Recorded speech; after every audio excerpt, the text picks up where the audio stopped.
Sorry guys, I froze.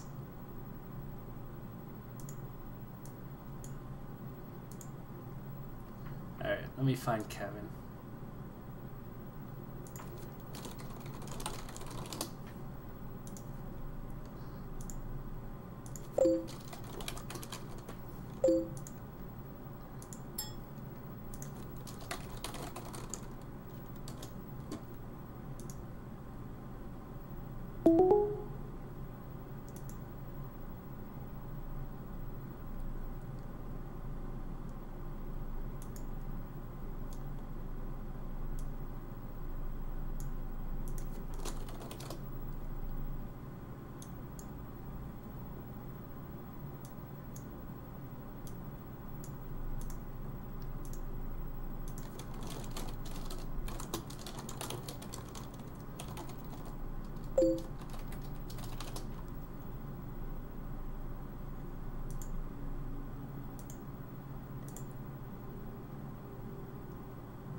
Oh crap,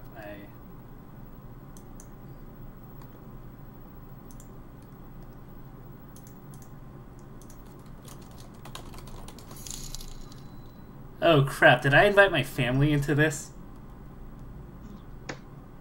Whatever. Oh, I thought it was Jeremy. Oh, sorry, hey. I accidentally invited my brother to this. Sorry. Hey Daniel, Hey. Can I join this call? No, Oh. I'm streaming right now. Is this about Smash Brothers? Yes, it is. Alright, let's talk. No, I heard you got NBA Finals tickets. I did. I'm kind of jealous. You All didn't right. get any? No, I didn't do it. Nice picture. Alrighty, I'm gonna mute you. Okay. Alright. Alright, hey Kevin.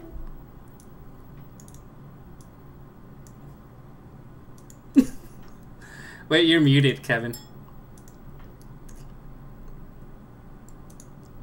Am I back? Yeah, you're good. Nice.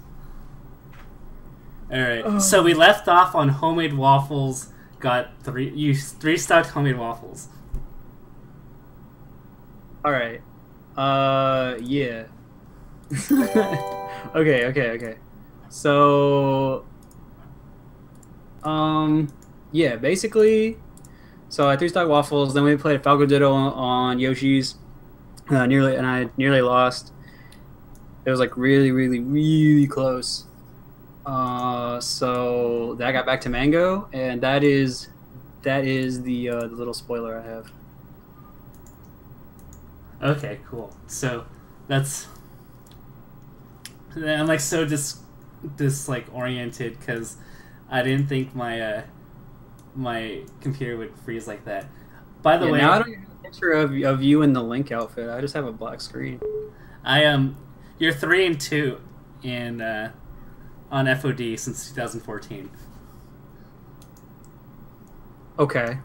If that helps. I feel like, well, okay. I mean, that's just. I don't take too much stock in my stats right now because I know that if I'm not playing too well, I'll like lose anywhere. So yeah. I'm more interested in those kind of stats in the future when I feel more all here.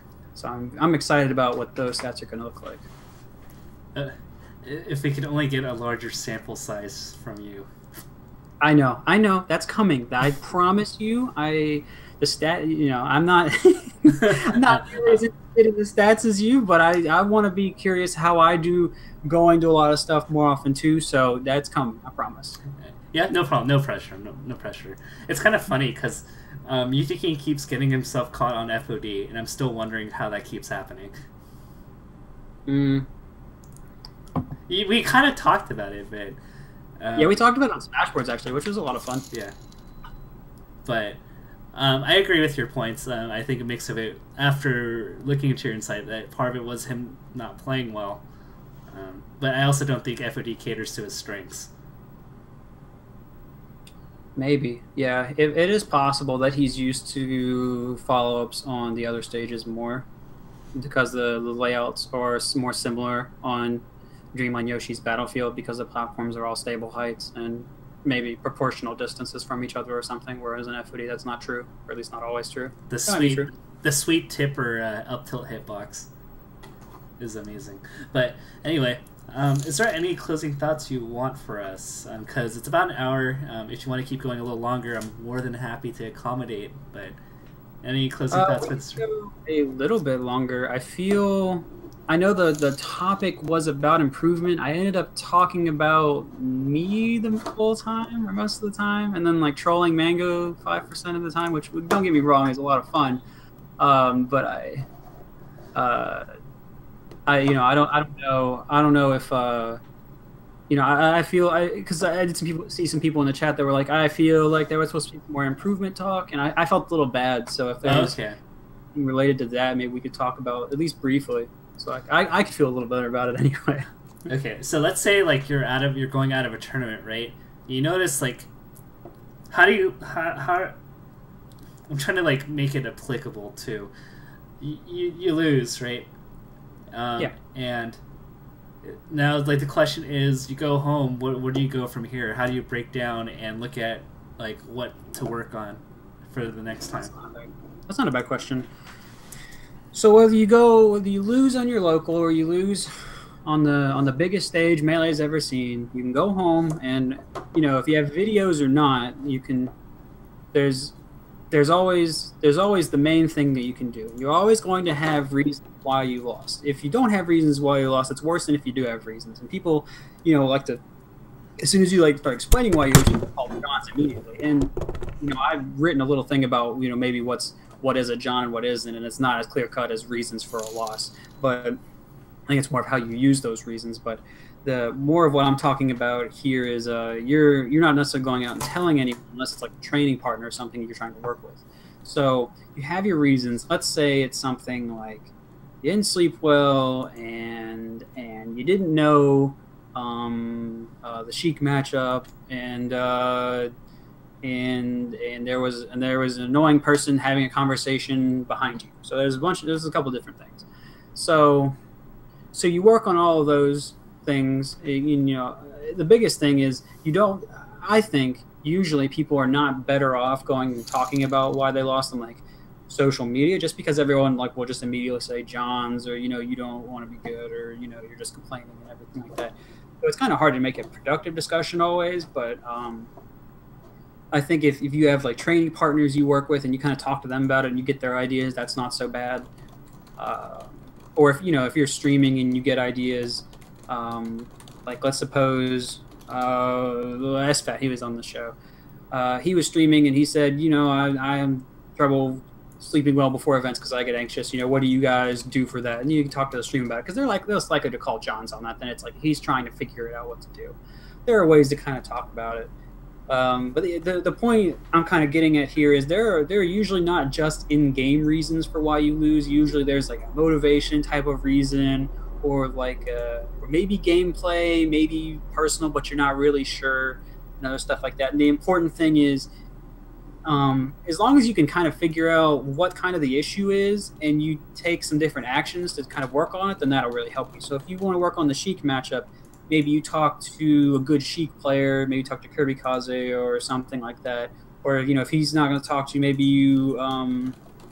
you try the Sheik boards, or maybe you try Reddit, or maybe you go to a stream where someone knows about Sheik and try to talk to them, something like that. Or you just come up with your own ideas and you kind of test them out and you kind of see if that matches up with what's happening in YouTube videos. And then for sleep, you try different things for sleep, and you try to sleep regularly and you see if there was a reason you couldn't sleep, or it's been an ongoing problem, or it's just before tournaments, and you try and work on that.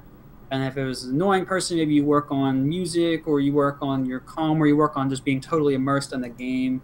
There are different kind of answers for that one. I think that type of problem is best crowdsourced because there's a lot of different ways you can handle it, and you want to find someone that kind of feels the same way you do about it, I think. Right. So a big takeaway there is it's not always going to be in the game. It's not always going to be a frame data.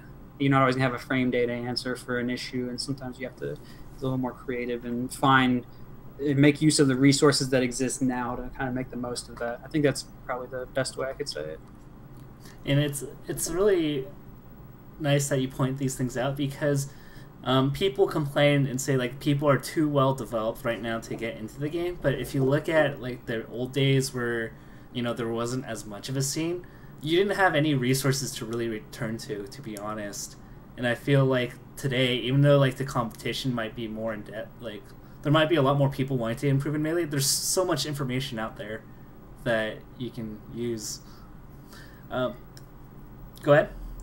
Oh yeah, I was just gonna say there are a couple. You know, you're gonna be getting good in a different way now than you would back then. So back then, if you want to be good, you might have to travel and find a group of people that are motivated, and you might just have to play with them. You have to download videos off the hub, you know, whatever. Before that was before YouTube, and if you had YouTube, watch those. And you have to find different ways to make the absolute most of that in Smash Bros. Discussion. So those are kind of your main tools there. And if you can get anyone new into the scene, you can kind of figure it out with them.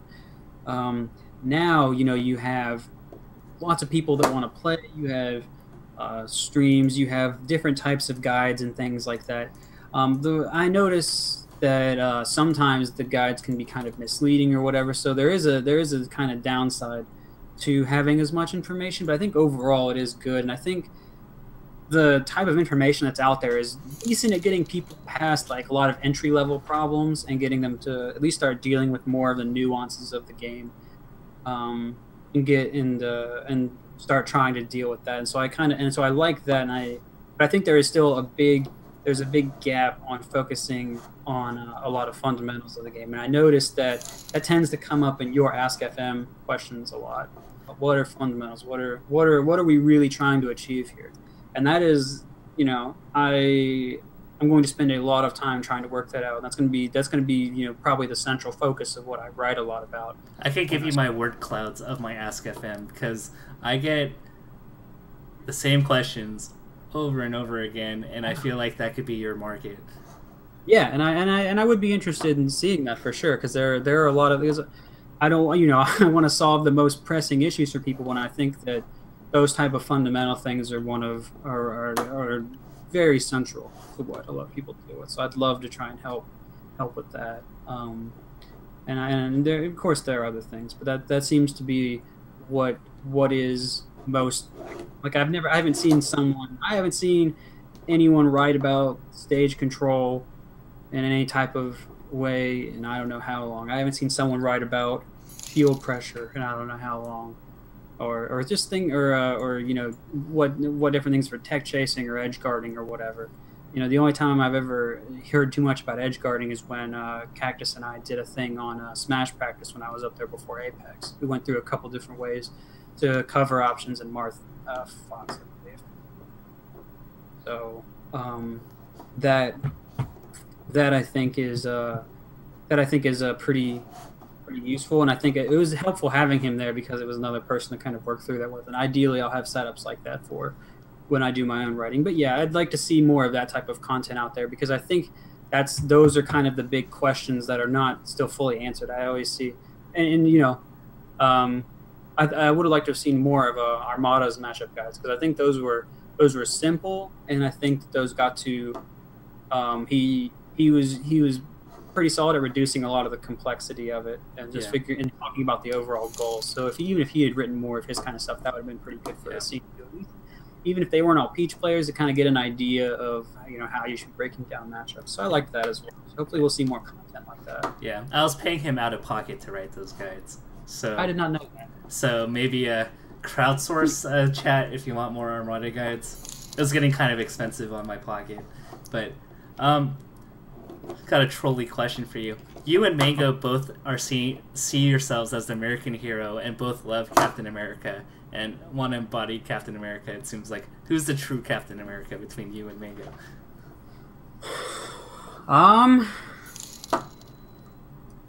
It's a question with a lot of answers. Well,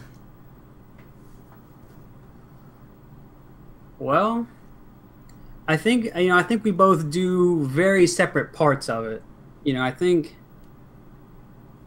Mango has been pretty good about a lot of the different charisma type of aspects, getting people to kind of get on board with you know, a lot of the fun-loving stuff, a lot of you know, you just got to do it. You know, you don't need to have complicated thinking or theories or anything. You just got to do it. And he's been good at kind of selling that that YOLO part of it. And you know, that's important. It's very important. And that's been a kind of resource of mine I've been able to tap into since I've been depressed for a while, but that's becoming to be less of an issue. But still, I think the kind of part that I more tap into is you know, we're fighting for, you know, truth and justice, and, you know, being very principled and all this stuff. So I think there's a very different part of it that I'm tapping into. But I think, you know, it's very interesting. I think that together we're more of a Captain America than either of us necessarily are separately. And maybe that's not a fun answer, but it is what I think. Yeah. One of the moments I really loved about you guys is that you and Mango teamed at Impulse, and I thought that was the sweetest thing ever in terms of teams. How was that? It was. I liked us a lot more at Skatar. Oh yeah, you guys teamed us. Did you guys win Skatar? No, we did not. We won winners finals, and then we lost first set 3-2 and then 3-0 in grand finals Against Muta King Armada? That's right. Yeah, oh yeah, okay, yeah. Oh. But it was a ton of fun. He is a phenomenal teams player, and I really felt like I got to bring out what I knew in teams with him, and we just both showed mutual respect to each other and good team play the whole time. It was a lot of fun. Yeah, and I felt like this is like one, because like even with Lucky, sometimes I feel like Mango doesn't give his partners enough credit or enough trust to make it work, but I felt like he had a sense of trust with you in that it's like, okay, like Kevin can handle this, and I don't have to I don't have to distract myself from what I'm doing. So I miss that. Was nice, and I did kind of notice that as well. I really like that. Is there any other points you want to talk about? Shameless plugs. How do we reach you? What's your stream? Shameless plugs. You can't reach me. I'm invisible. I'm gone. Mango is just Craig-gasming in the chat. I was wondering if like there were any questions. Okay, we'll leave a little bit of time for questions. Unfortunately, it's like chaos right now. Yeah, it is. I mean, that's fine. I'd rather there be a lot of chat activity and there be a lot of people that are interested in general what's going on than there's, you know, I mean, there's a few people that ask questions and it is nice, but I really want to be able to kind of reach as many people as possible with a different type of improvement ideas. So it's okay if the chat goes nuts. I have no problem with that. I want them to have fun. All right. We'll leave some questions up. You know what would be really cool, but I think this is like hyper elitist. Okay. I was thinking of creating a message board, which would be invite only, but like if you have access to us having the discussions, having it public and having it archived, that like everybody could see. And maybe once in a while we'll like limit the number of posts from like non-improved people. Like okay. It sounds like really elitist, but like I feel like there has to be some like medium that covers forums, upvoting, publicity, and like archiving, right? I will say that so there was always an issue with like the Melee backroom, the MBR, that we kind of had that forum for discussion somewhat, but the issue was there was always a bit of contention about whether we should release what we say or not, as opposed to just like these decisions that we overall more or less agree on. And if we do release kind of the way we got there, I think that could upset a lot of people because sometimes, you know, there will be things that a lot of good players will think and they'll be like, well, I hate that everyone thinks about it this way, or, you know, it's so stupid that all Fox players think X or whatever. And, you know, Fox players are going to read that and get pissed off. Yeah, but it'd be a public forum that only we could write on, but everybody else could see it. So if you and Cactar are talking about, like, edge guarding theory, like, no one sees it, right? Mm-hmm. And the problem I had with Smashboards was you had people that knew nothing about the game as an authoritative figure dismantling what you would say and say that you were respected, but they would say they would give out blatantly wrong information. Yeah, I mean there will be a problem with that. And I don't have the best solution. I think that's one avenue worth trying. I will say though that by the end the MBR did kind of die. And I don't really know the reasons for that. I don't really know what got people so much less involved in talking about the game. There may be an attitude shift that it would take more than a type of effort like this to fix, and I don't really know what the cause of it is. So even if I like that idea, there might be something else going on here I don't know about. Yeah, people are making fun of that idea.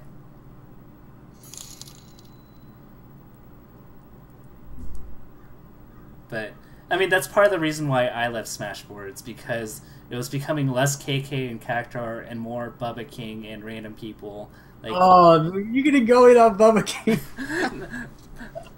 No, you get it. I'd read the Falcon boards, for example, and they thought that Stomp out of Shield was the gospel, and I was like, no, this is so bad. Like they would give advice on like how do I beat Sheik, and I would just read it and I would just laugh at it and say, yeah, you keep doing it, and you're gonna keep losing. I mean, not to sound arrogant, but problems between knowledgeable people and people that were less knowledgeable, and that accelerated as we got closer to Evo 2013 and beyond. I won't deny that. But I mean, it sounds elitist, but I feel like there's a lot of questions that could be asked in that form of a weird public forum. We could call it Peepee's Peepee. I don't know. Okay, let's not do that. Okay, let's just not do that. But I don't know. We could do. I don't really know what we could do, but it would. If there are people that are down, it could be good. If for whatever reason the forum just encourages good discussion, that's important. Because there have been other groups or other things I've been part of that like have the potential to just be really productive and interesting and just don't work out. So as long as the people are interested, that's fine. There are a ton of people interested, and I feel like I'm cheating everybody when like I get hidden access to Cactar and Kirby Kaze on Facebook, and I'm like, this is like a gold mine for me, and right. I feel very privileged that I have access to this. The tens of thousands of people around us don't. But anyway, I digress. Any closing thoughts? Closing thoughts. No closing thoughts right now. Anything I will want to say as maybe related to this or not, I will hopefully just say on a stream that will be coming up hopefully sometime soon. I'm kind of just watching how I'm doing and waiting, and I'll know when it's the appropriate time to fully come back and start talking to everyone. There are a lot of things I want to update people on, but I don't think now or a short blurb at the end of now is the appropriate time to talk about that. Okay. Nothing else to say other than thank you for having me. You were a wonderful host, sir. Thank you, everyone in the chat, for listening. Thank you, Mango, for whatever it is you did the whole time. For making the chat fun. And I look forward to playing you, Mango, at Evo. You will be someone I am very, very, very, very much looking forward to playing. You were very good, sir. I love sets between you two when you guys are on point. But anyway, I really appreciate you, PPMD. Kevin Nanny. You can follow him at AG_PPMD. Right. And I don't know your Twitch. I forgot it. Twitch.tv/PPMD. All right. Very simple. Really appreciate having you. Wish you the best, and hopefully we see you at more tournaments, but no rush. Yes, sir. I will be around. Thank you again for having me. All right. Good one. So, in the meantime, we got 3 donations. Really appreciate it. So, Nicholas Valenti, thank you for the $10 donation. Brandon Hardy, thank you for the $5 donation. Your note says PPMD Mango. And Spencer Chung, shouts to Showdown Smash, thank you for the $25 donation. So next we're going to have Mikehaze come on board. I'm going to give him a call right now.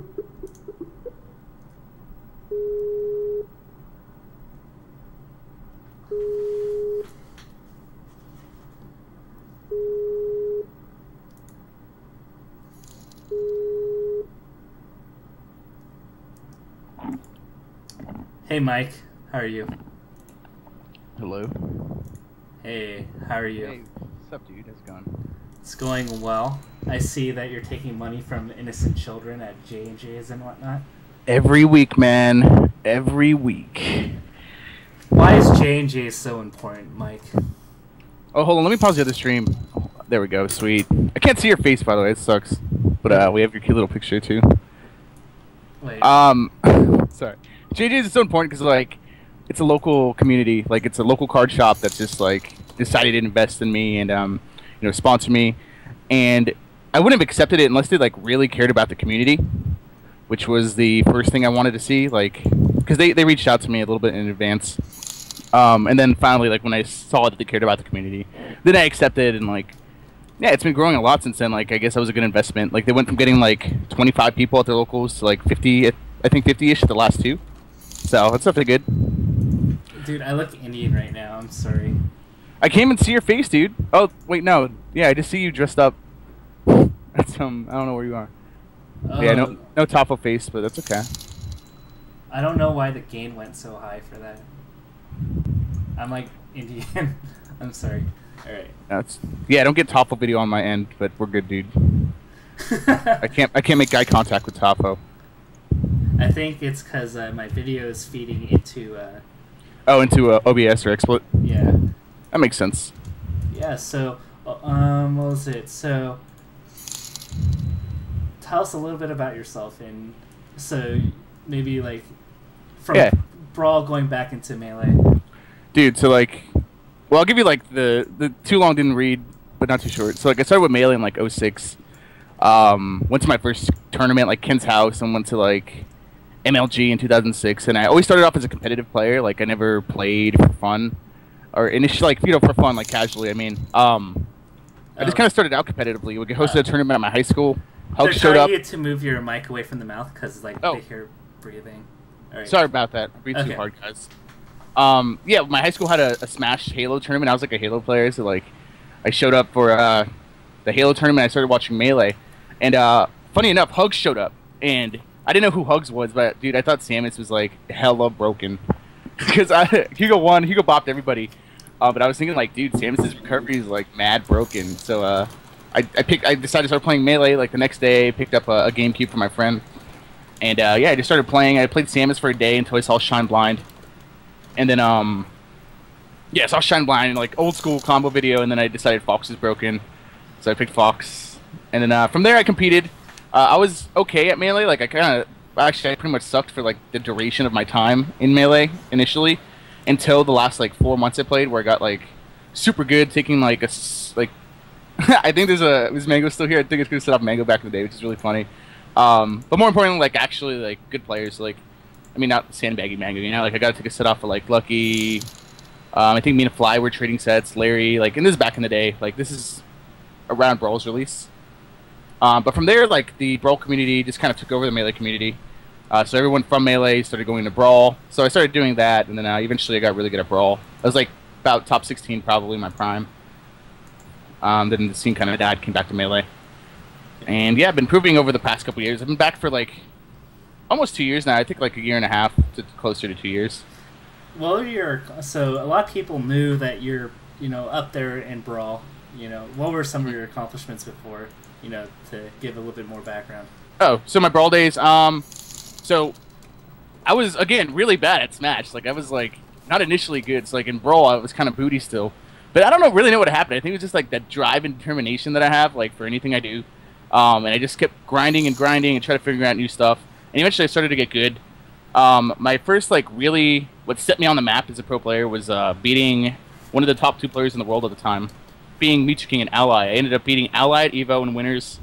I think it was like 3-1, and that's an EVO, I want to say 2009, I think, when Brawl was actually on the circuit without items.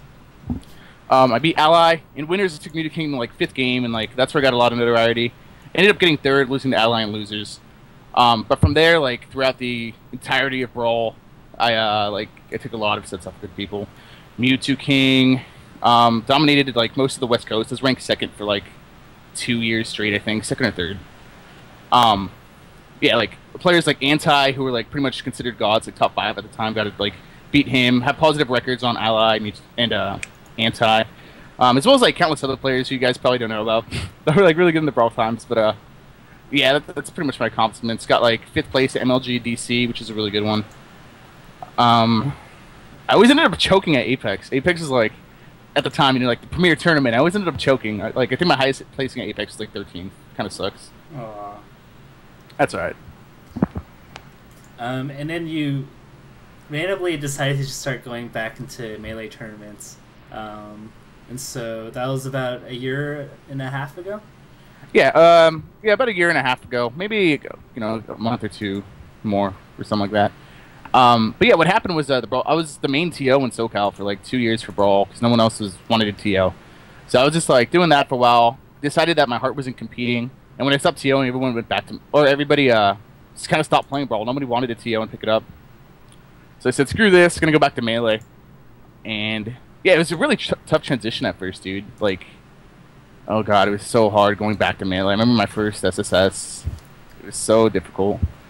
But yeah, I just kind of went back once the Brawl community died. I see. Yeah, I remember like in the very beginning, I was like, yes, I have Mikehaze. Like, this is free. You're one of the first people I actually got to play from like actually good Melee players. Like when I came back, I didn't really know you back in the day. I think we had like a random interaction once or twice, like at a UCLA tournament. You still went there. I remember going to your shouts to the dorm food. Anyway. I remember that you were hustling, dude. Trying to sell your dorm food, dude. I remember that. $5 for an all-you-can-eat buffet. That was amazing. It was a good deal, dude. Anyway, keep going. You're absolutely not hustling. Yeah, I remember going to your house. I went to Tafo's house, guys, and like, here I was, like I had a little bit of an ego, not too much, because I'm not generally like, filled with that much ego. But I went to Tafo's house thinking I would do okay, and like Tafo was just repeatedly like, for like 2 or 3 hours straight, just like 3 and 4 stalking me. I'm like, dude, like, I don't remember being this bad, and it's just, the metagame improved so much, and I was a little rusty. More so that everyone just got so much better, and Tafo was amazing. Yeah, and I just got wrecked, and I remember being so, like, oh, it was so sad. It was so sad. And Tafo was sitting there, like, not even paying attention, like, he's, like, looking at the basketball game on his computer while he's, like, destroying me. I'm like, dude. I'm so sorry. And no, it's okay. It's funny. It's funny. I think that's when I knew it was going to be a long journey. I'm pretty sure that's when I knew. And that was about a year ago, right? Yeah, probably a year and a couple months. But okay. Yeah, probably about a year, actually. Dang, that's crazy. And then what happened from there? So like, I think it was just like a lot of. Sorry to cut you off. I think it was just like wanting to get better, and like whatever I do in life, like I just want to be good at it. Like, I don't like wasting my time. People play for different reasons. I don't like wasting my time. Like personally, playing like completely casually, like that's not fun to me. I like being competitive. I think it's okay if you want to do that. Like the way I look at it is just like, I don't know, why play? Like I like to compete. I like to win. So. And so it's been like that with everything I do. Like when I used to make a lot more music, like it's the same way. Like I'd have that motivation. But I just didn't like. I'm not okay with being like mediocre, I guess, in anything. And that really happened. Like it really excelled for me in Melee because like it's really fun. I have a lot of fun with it. I like improving. But to give you an example of like my first couple Melee tournaments back, like I remember one of my first losses. And it's funny because I know him now. His name is. If you guys have ever heard of Hofler, Hofler is a Melee player. He plays Marth, and I had never heard of him back in my first tournament. I was like, "Who the heck is Hofler? Who the fuck?" Excuse my language. Who's this guy? And then I was thinking I'm gonna body him, and his like girlfriend's cheering behind him, like, "Let's go, Adam! Let's go!" And I got destroyed, and I lost 2-0, and like, I remember I didn't even make eye contact with the dude. I'm just like, "Yeah, good games, dude." Shake hands, walk away. I didn't even know his name at the time, and I was so salty. But it went from that and like just getting a lot of motivation, like not wanting to be bad, just like really drove me to get a lot better. How much do you think there has to be like an innate drive to improve? I know a lot of people say, they want to get good at Melee, but do you feel that there has to be something intrinsic that like just keeps pushing you? I mean, just doing it. Like I feel like a lot of people say that. I have a lot of friends who like say that. I had a bunch of people even recently. I did because more recently I've gotten a lot better.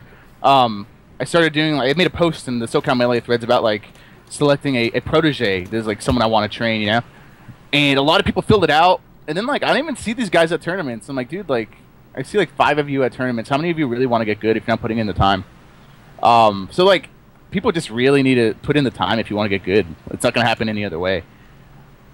An important thing too is like knowing how to practice as opposed to just grinding out not viable tech skill all the time. Knowing how to practice, knowing what to study is really important. But more so, like, just getting out and doing it. Like, don't just say you want to get good, just go do it. So, that's a lot of higher level general statement. So what does that look like for you on a week-to-week basis?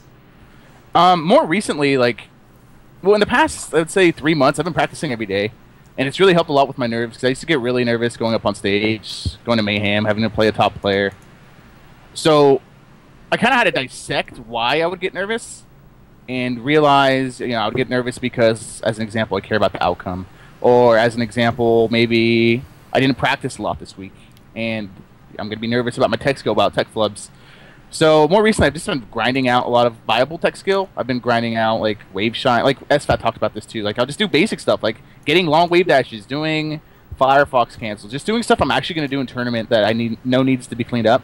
But I've been playing every day, just so like when that tournament comes, like on Saturday, and I have to play Kira in grand finals, and I feel a little shaky or a little nervous, I'm going to tell myself, I practiced every day this week. I have no reason to be nervous. I have absolutely no reason to be nervous. This is what I do every day. And it really helped my nerves a lot. But yeah, I try to play all the time. Like I know like people in the chat, like I've been streaming a lot lately, but this has been an ongoing thing. I just kind of decided to stream what I've been doing. Kira's still salty that he lost to you. Oh, I imagine that was a tough loss for Kira, dude. We played at this tournament called Final Destination last Saturday. All the pros, like all the top 5 of SoCal, were out of region or just busy, I guess. They had like a pot bonus. So it's just like pretty much me, Kira, a rookie, and Reno. So in winners finals, Kira beat me I think it was 3-2. And in losers finals, I ended up coming back, beating Reno.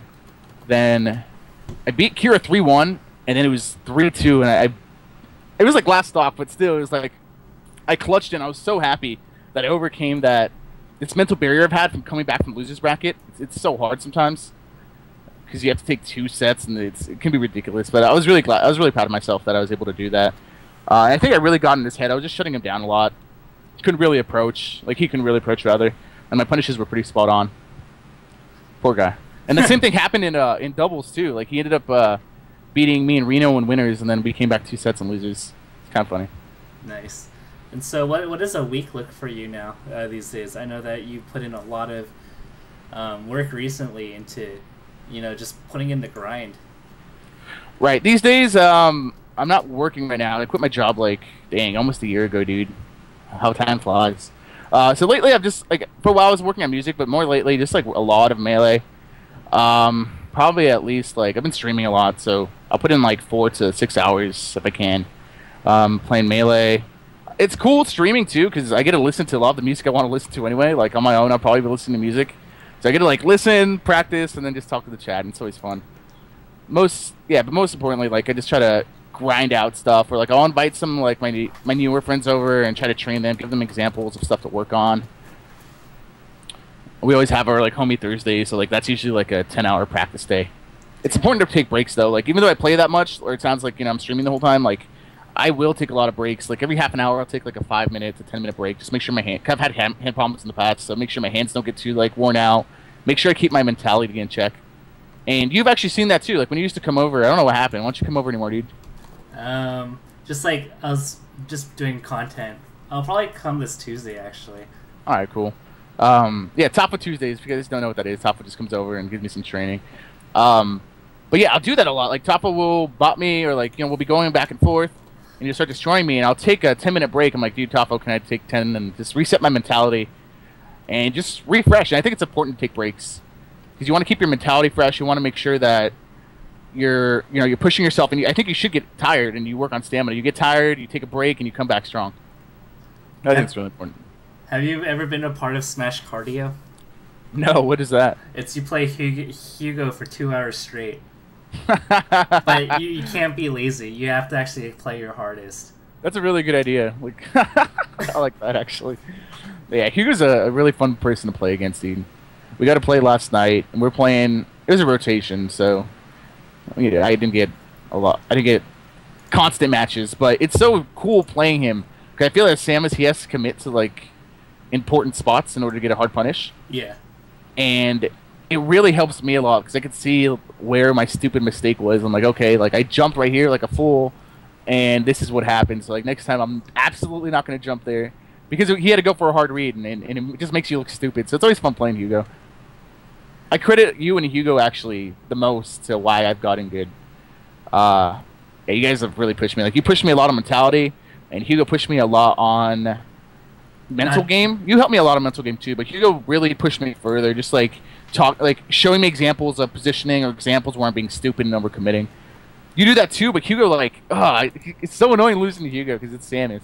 I feel like he has to get like some super sick read in order to destroy me, and he does often enough.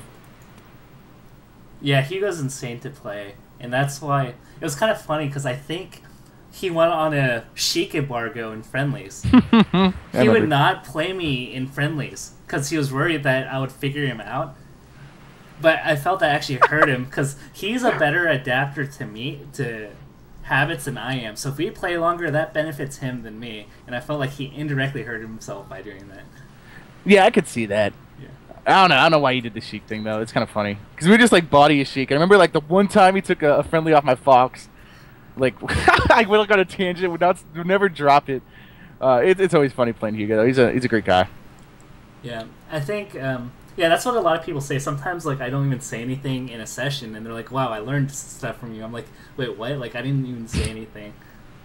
Yeah, it's important to have that mentality of being willing to learn. I think that's what really got me to the next level. You know, where I'm at right now. Yeah. Because I got pretty high, like. And even in the last ranking, I know we had like a long gap, but I was talking to Hugo about it last night. We hung out, and like 9 spots in like a couple months, like what was it, 6 months maybe? Yeah. Well, whatever. 9 spots is like a big deal. I went from number 18 to number 9, and it's just my willingness to learn. I think that's what makes me good at not only melee, but like whatever. Like that's why like I have an easier time applying myself to stuff, just because I'm always willing to learn. Like I've had to take time as a person outside of Smash and just on my own to like rid myself of ego and rid myself of the ego of not wanting to listen to people or not wanting to take advice from people. I'm always willing to take advice. It doesn't matter who they are. Like if they give me a suggestion, like I'm gonna consider it at minimum. Yeah. So yeah, when I play friendlies, like I have to be open to that. Like if Hugo destroys me, gives me advice, I'm gonna take it. Or if I see a spot where I'm being really sloppy, I'm gonna do my best to fix it. That's pretty cool. So you know, I always like go through the grind. You went through a grind, and you went also through like, I think 2 months ago-ish, you went through a period of disappointment where like you felt like you had a boost and then you stopped and then you had another boost. But how did you get through that kind of trough? Yeah, I'd say like it was maybe about 3 or 4 months ago now. I remember it was right after Apex. By the way, am I in the shadow? Like, do I need to turn on a light? Are we good? Am I too dark? Tapo? I think you're fine. I'm fine. Okay. Ooh, thank you. Yeah, like after Apex, I developed a bit of an ego, and it was just after improving so much. And at Apex, I bodied so many people in money matches. It's so funny because I was really broke at the time. Like, dude, I'm just gonna money match everyone. And I kind of developed that ego. And after that, like because of my ego, I had an expectation to win, and that is the worst thing you can have. Like for me personally, at least. Like, I don't know if that goes for everybody. I don't know if it goes for people like Mango. I feel like Mango plays off of it. But for me, that is the worst thing, is having an expectation. Because what will happen is I'll play someone, obviously. Like, I could play someone, like, let's say I play... Me and a rookie used to go back and forth. So let's use a rookie for an example. We just go back and forth and, like, oh, I won the last 2. Or, like, oh, I beat this other guy. And I just beat MacD. Like, what's this guy going to do? And then I will get destroyed because I'll be so cocky and so careless that I will get bodied, and that kept happening. And after Apex, like I went to Chicago thinking that, oh dude, this is gonna be easy money, or I'm gonna make some money and we're gonna go here, and then I got bodied. I lost to the Dart and Fro, and I just got destroyed. I went to NorCal thinking like the same thing, and I lost to like Bizarro. I mean, obviously these are still good players, but not at the ego that I had at the time. I was just, yeah, I'm gonna body these people and we're gonna train on them. So I like lost to Bizarro, I lost to Zelda Freak and Ralph, which are obviously really good players, but in my head at the time, I was thinking I was just going to body everyone. And after that, it was really humbling. Like, I had to have a talk with myself. And PP, I don't know if PP's still in the chat. If you are, thank you for helping out so much. I messaged PP after I remember I lost to Ralph Zelda Freaking Winners. And he told me, he just gave me like a lot of advice on mentality and about having a conversation with yourself outside of Smash. About why you play Smash. Like, you know, just you have to talk to yourself about that. And I kind of realized that's when I set my goals, and that's why I think I've improved so much in the past 3 or 4 months after that little slump, because I had to have a talk with myself and realize why I play, and I changed my entire goals. Like my goal up until this point was just to win. I wanted to win. I wanted to prove that I was really good, and I wanted to prove it to myself and prove to everyone who said I could never do it. And when I had that talk with myself, I kind of realized all that stuff doesn't really matter. Like, it doesn't matter if I mean, it matters in a sense, but it doesn't really matter in terms of the way that I was thinking about it. 'Cause I was thinking about it more so in a validating way. Like, if I beat Fly at this tournament, people are going to think I'm good. But I just erased that completely. Like, I realized that's really trivial and stupid. It doesn't matter what people think. It doesn't matter what anyone thinks of that, or what anyone's opinion on that. It's about, like, why I play. So I changed my entire mentality to going from playing to win to just playing to learn. And that's really, really... I love it. I love it. That's, like, my favorite thing that I do, dude. It's just, like, it makes you so much better. Because if my mentality is just to play to learn all the time, I never get nervous at tournaments. Like, rarely will I get nervous. Because it doesn't matter. Like, the reason I'm nervous is because I want to win, and that means a lot. Yeah. And now it doesn't. And now I don't throw away sets as often, at least. As often as I used to. Like, I do a lot better. I'm not nervous. I play to my fullest. And it's really hard for me to autopilot because my entire goal was to learn. And as long as I learn, then the match wasn't a waste. And, you know, I don't get salty after losing winners or losers. As long as I learn. So yeah. I think that was a really important thing for me. And that's really what set me over the edge in the last few months. I've improved so much, and it's so sick. Just because I'm always willing to learn, though. I think newer players who are, like, up and coming and stuff, like, consider that. Like, consider not caring about the win, and if just play to learn your opponent, play to adapt, and you'll have a lot more fun, I think, too. Yeah. I think that's, like, one of the things, like, I worry about when I see a new player, and then they, like, I don't know, make it to winners finals of Mayhem pools, and then, like, they feel like that should be the expectation every time. I'm like, that's, like, you're setting yourself up for, like, a recipe for disaster with that mindset. And consequently, everybody who has that mindset, from what I've noticed at Mayhem, they just, like, fall apart for, like, the next 3 Mayhems. And I'm just like, I don't want to say anything, but I'm just like, I kind of saw that coming. Right.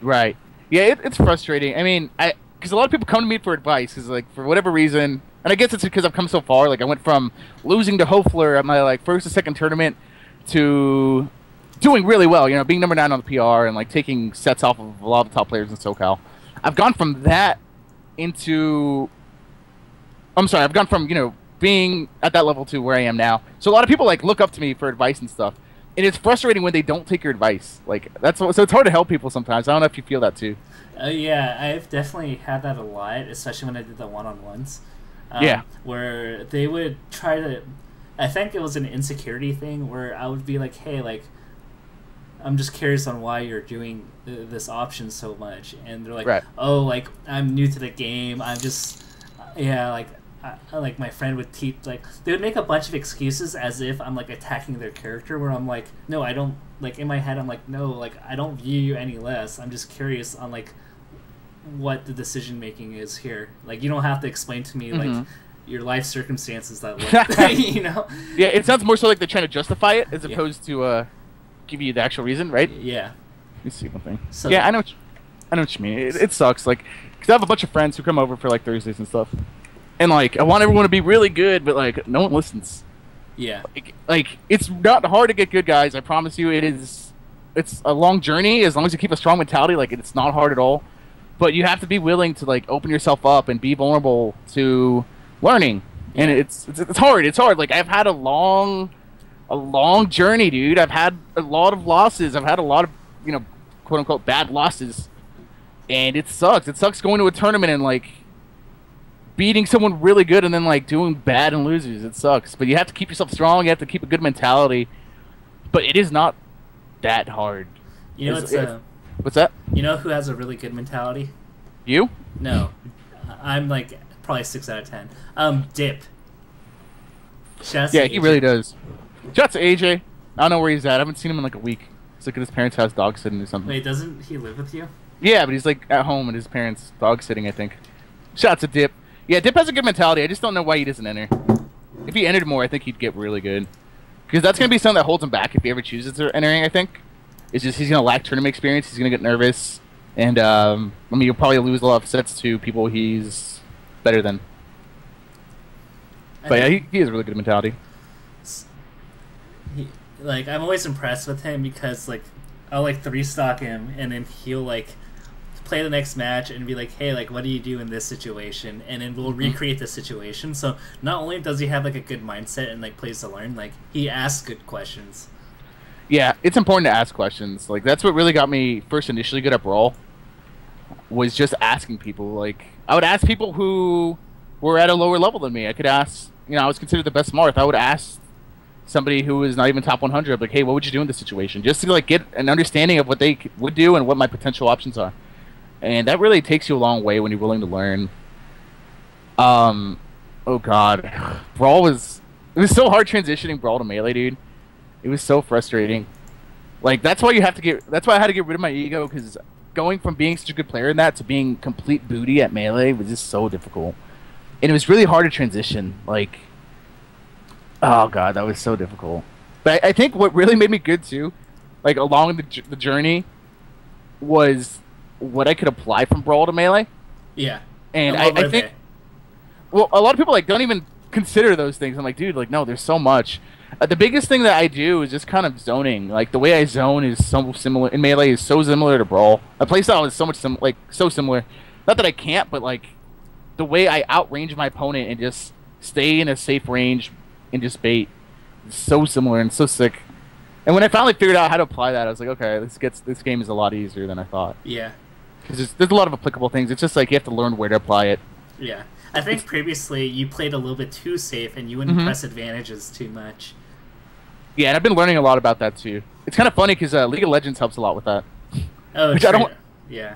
Go ahead. Yeah, I don't watch a lot of League, but like I'll know. I've heard you say that a couple times, and I'll watch League, and I'm like, oh, that's what top means. Okay, like I get it, and then I can apply it back to Melee. Like, Melee is a hard game in the sense, the mental aspect obviously is the hardest aspect. Like I feel like Melee is such a large percentage of mental as opposed to tech skill.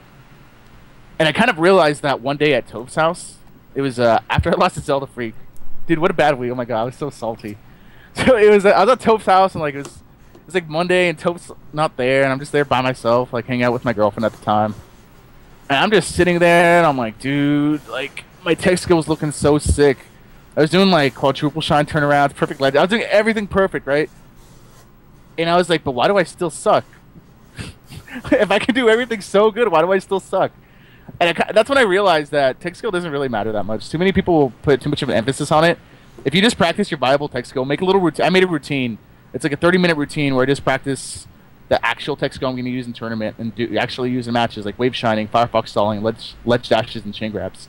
Like, it's a half-an-hour routine. I just do that. I'm like, okay, now I'm solid. Like, the rest of it is just being analytical, reading what my opponent's going to do, reading basic stuff, like even like where they jump. I'm like, okay, well that's a free up smash if they jump here. Like if they wave dash back here, that's a free up smash. And just looking at these little holes, because most people, I guarantee it, like a lot of you are already at the point where you're technical enough. Like you look at look at Leffen. Like Leffen's technical, but he's not flashy technical. He's just efficient. He's technical enough that it gets him to be, you know, top 8, whatever you want. You know, what is he, top 6, top 7 in the world. So it's so much more mental, and that's why I love Melee too. It's not, you can't just like run a train completely on someone because you're more technical than them. Yeah, I agree. Dang, it's like so crazy. It's like the fun, like, and people say the same thing about Mango. It's like, oh, Mango's not technical, and then I look at the little things of game knowledge and like his applicable tech skill. I'm just like, wow, like even though like Hacks and other people can do like quadruple shines, like I look at some of the things Mango does, I'm like, well, like this is so much more applicable. He got a link here that no other Fox would think of. Yeah, it's super sick. I don't know, Melee is the best game, but it's also the most frustrating, dude. Like getting destroyed is so demoralizing sometimes. When your opponent like playing Hugo, that happens sometimes. Like I just have no answer to what he's doing. I'm like, dude, you're just amazing. And then you mix it up, and he already like knows that you're mixing it up. Dude, that is the most annoying thing about Hugo, is that he'll preemptively. He's like, I think he's really good at poker, right? Have you ever played him? Actually, now that I think about it, have you ever played a poker tournament with Hugo? I thought we were gonna eventually play poker, but oh, that fell through. We should do that.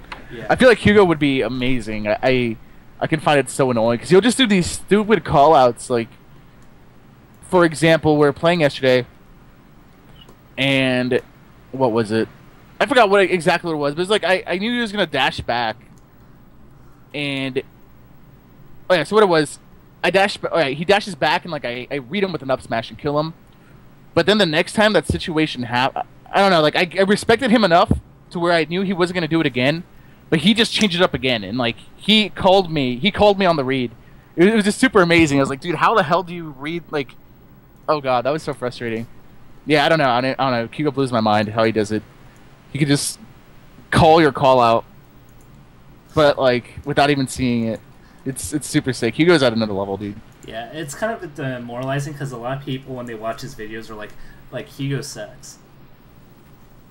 Like, and if you don't play a person that's really strong at reading, you really don't know what it feels like to play him. Play a strong reader until you play him. Mm-hmm. And you're like, oh damn, like you're hella good. Yeah, he's amazing, especially doing it with Samus. Like, obviously Plup's really good too. But I think did Plup switch to Sheik for He's sure? a Sheik main now. Oh god. Well, we'll see how that goes. Well, he was up 5-0 in grand finals against Hungry Blocks and then lost. Damn. So that sucks. That sucks, but obviously if he can do it that quick, like that proves that he's a good player. Yeah. Hugo was talking about it last night, where he feels like Samus really exposes you for being like I don't know if he used the word a bad player, but being an inexperienced player. He was saying that, you know, especially the Fox Samus matchup. Well, he'll play people that are like, oh, dude, like, oh, I just don't know the Samus matchup. I don't know the Samus matchup. But he really exposes, like, holes more so than the matchup. Like, he exposes, like, strong holes in a person's gameplay. And he says, like, most of the time it's not even that they don't know the Samus matchup. Like, that might be a little bit of it. But more so that they're just, like, not... They don't have, like, a super solid foundation. So I think that's really cool, too. Samus is sick, dude. I can't play Samus, though. You ever tried? It's frustrating because you have to work so hard for openings, and even when you get your openings, they're not the most rewarding either. Right, and I don't know. Yeah, I can't. I just try to forward still, like I don't do it right.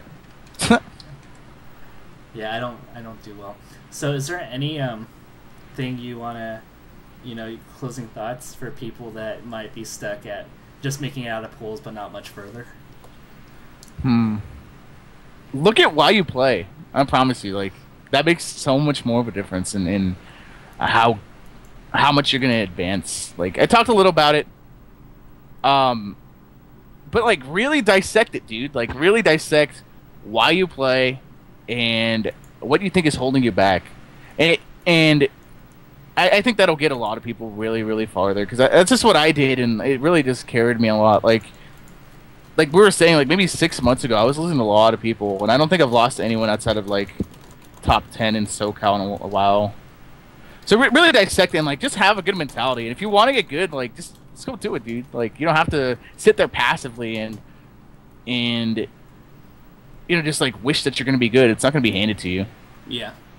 Yeah, I think that's really important. But yeah, I think that's about it, man. If you guys have any questions, I'm always willing to answer. Can I plug myself, Tafo? Is that okay? Yeah, of course. All right, thanks, man. Check out you can check out my Twitch at Mikehaze Gaming. I'm probably gonna stream in like an hour. You can check me out. Of course, stick around for Tafo though. Check me out Twitch TV/Mikehaze Gaming or Twitter.com/Mikehaze Gaming. I'll be around. Always willing to answer questions. Always willing to like play with people and help people out and stuff. So I don't know. That's what I'm here for. I think like teaching other people helps you get better too. So that's I try to help a lot. And I like seeing people get better. I just saw something funny on Twitter.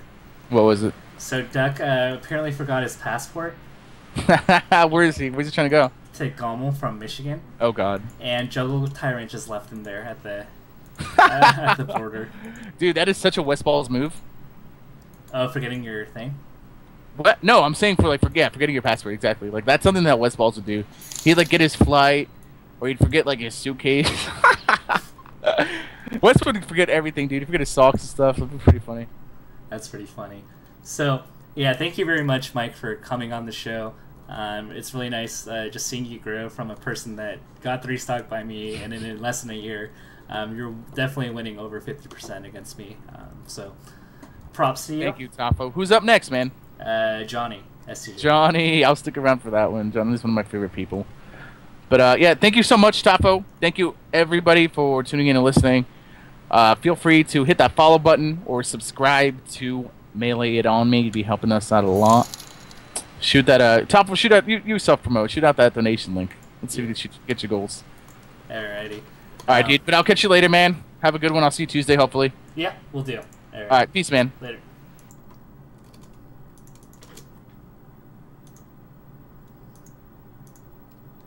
So in the meantime, the donation link is here, tinyurl.com/myownedonate.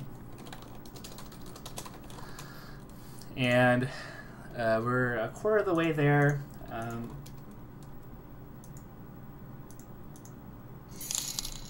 And we are trying to get Cosmonaut to Evo. Leftover money would go to SFAT, and after that, I would like to get some equipment for interviewing so that we can get more video content. And I really want, given the amount of people that go to Evo, it's kind of a criminal that we don't get insight on what players are doing at the tournament. And so we really only have like interviews of 3 players, and there's not much really shown aside from the stream. And there's so much interaction that happens. There's so much cool things that could be documented that aren't. And so yeah, that's where the donation would really go towards. So anything would be greatly appreciated.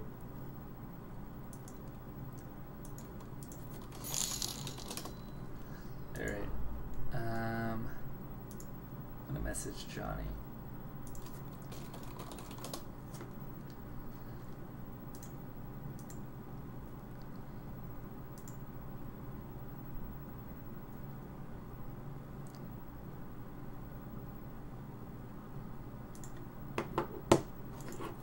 Let's see.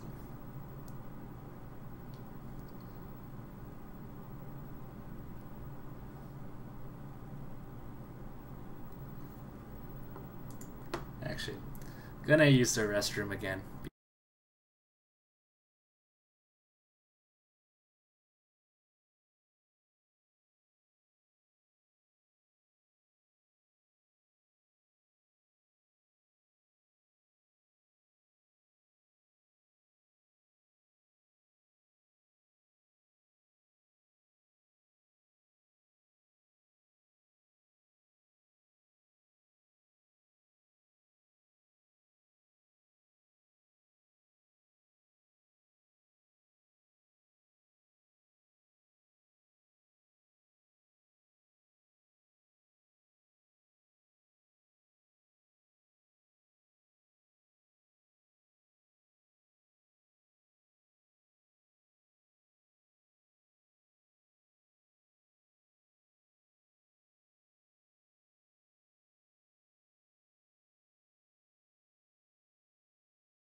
Yo, what's up?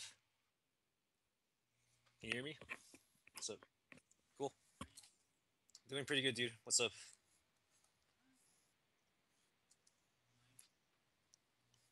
Bet you're tired.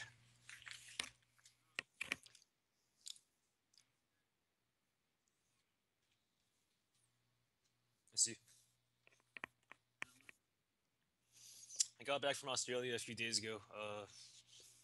Amazing trip, by the way. I just been resting pretty much. So. Oh, sorry, I was muted. My bad. But what? I muted myself so only you could hear me. Oh, all right. Let me put your mic up too. So how was it? How's Australia? Pretty good.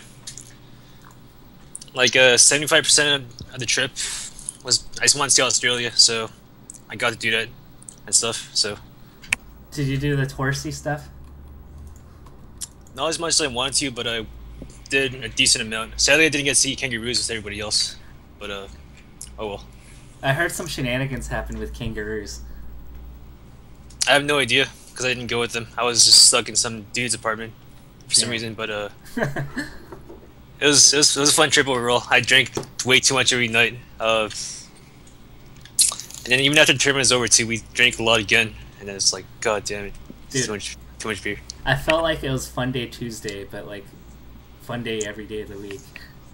Yeah, and there was also Fun Day Tuesday, literally Australia too. Like, I'm sure you saw some pictures if you go to like Chillin's Twitter. I also took a lot of pictures too. Just Mango, Joey just fighting for like 2 hours straight. Like first in Miles' kitchen, and then it like moved outdoors too for like round 2 and 3, and then 4. It's like, what the fuck? Dude, you guys are crazy. I don't know how you guys do it. I'm like old. What do you mean? I'm like way too like I would not be able to handle like I would not be able to hang with you guys. You guys are nuts. I can't really hang either, but I just go for it anyways, and then I pay for it later. So, damn. yeah. So, how'd you feel during the tournament? Felt pretty good. My controller broke right before top 8 started, but I found like a controller that was even better than mine. So, Did you get to keep I it? just used nope. But yeah, it was fine. I wish I got to play Leffen, got top 4. So I didn't get top 3, which is kind of sad. But right now, Joey's better than me, so I can't really complain. Dude, I really wanted to see a rematch between you and Leffen. When was the last time? Evo?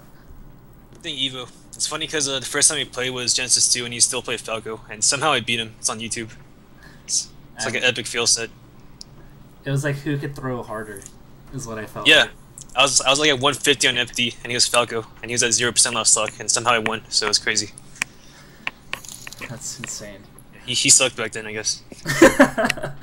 You're still good enough to beat him. So, I don't think too many people know about like your history. So let's rewind. So like, I know that you're a 64 player. What got you into Melee?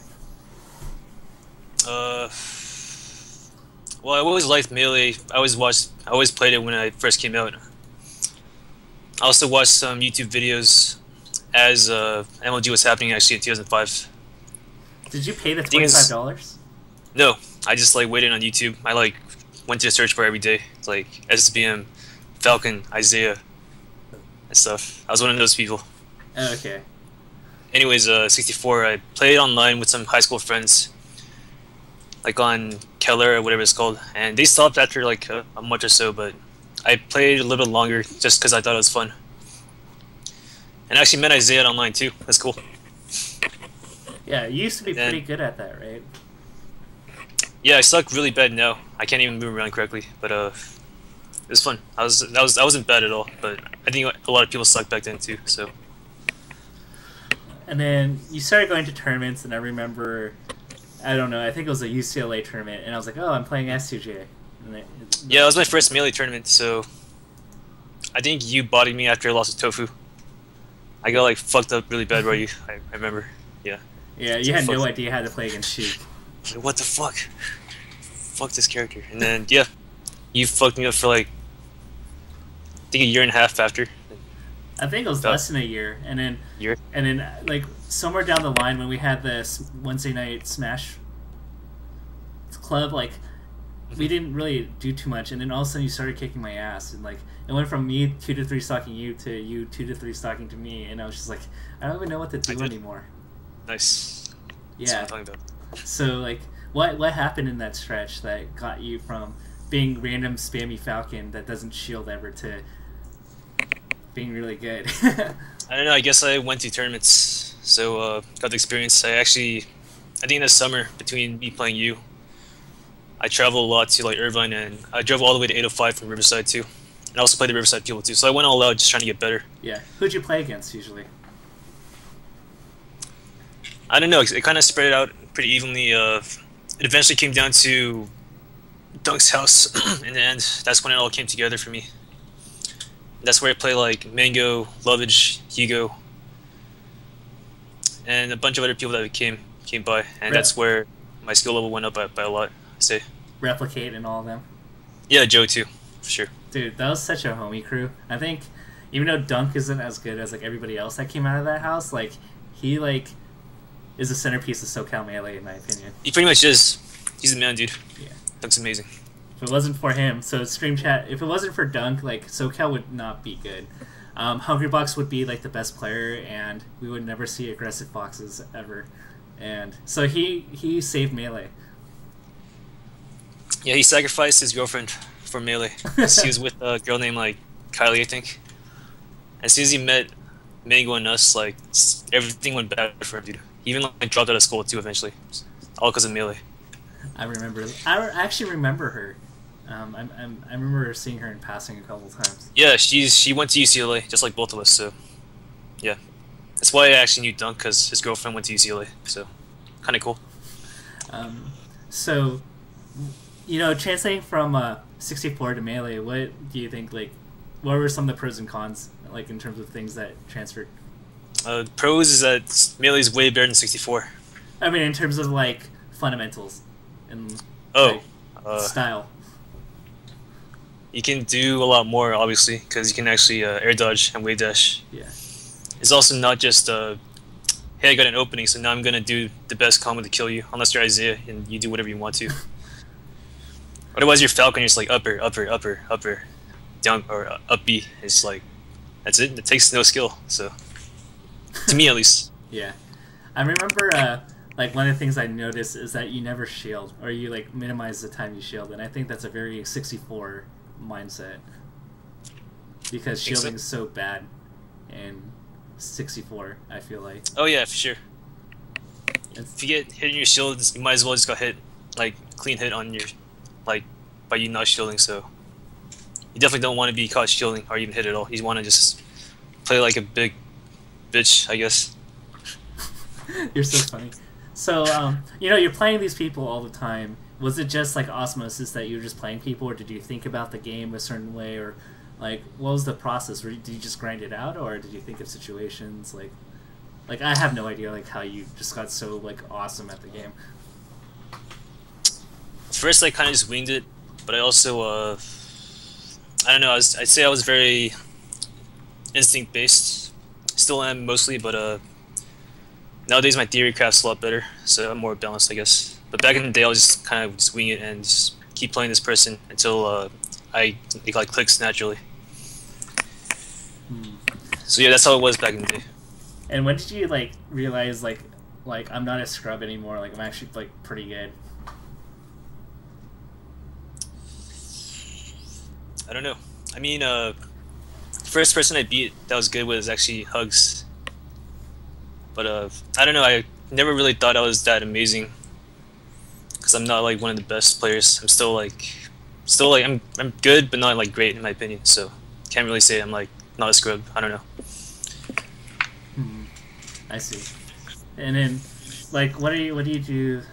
So you know you make your improvement, and it seems like you know aside from your doses of fiction and Kiko, you don't really get as much practice time. So what have you been doing lately?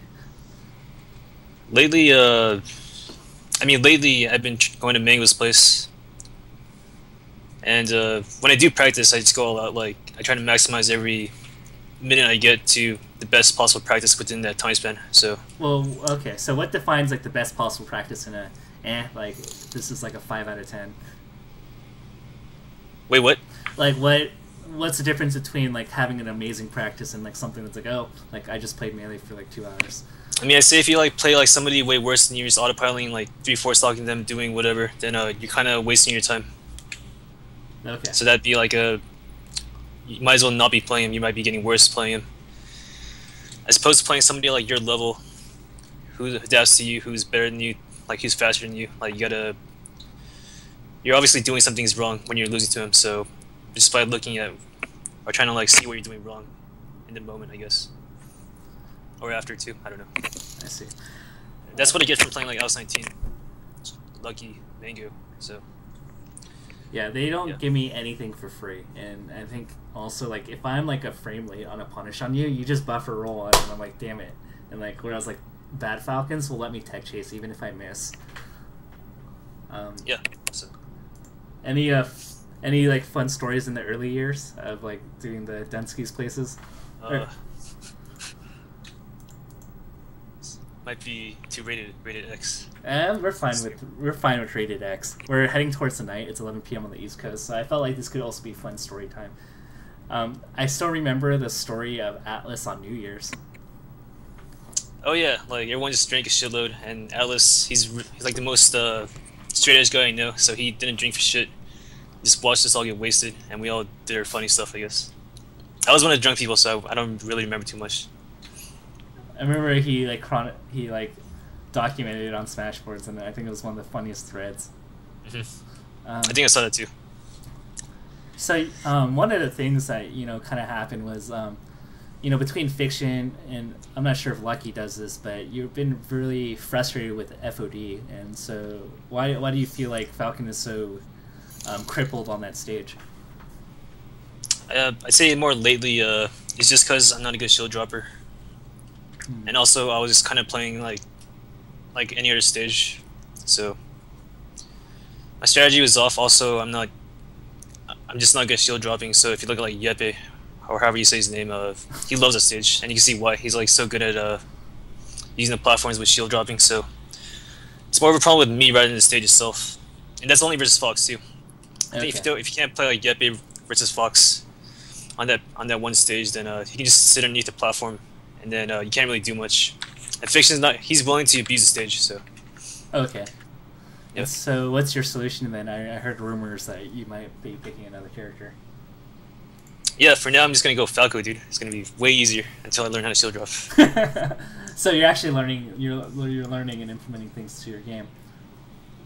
Wait, what? You're actually like trying to like implement all this stuff.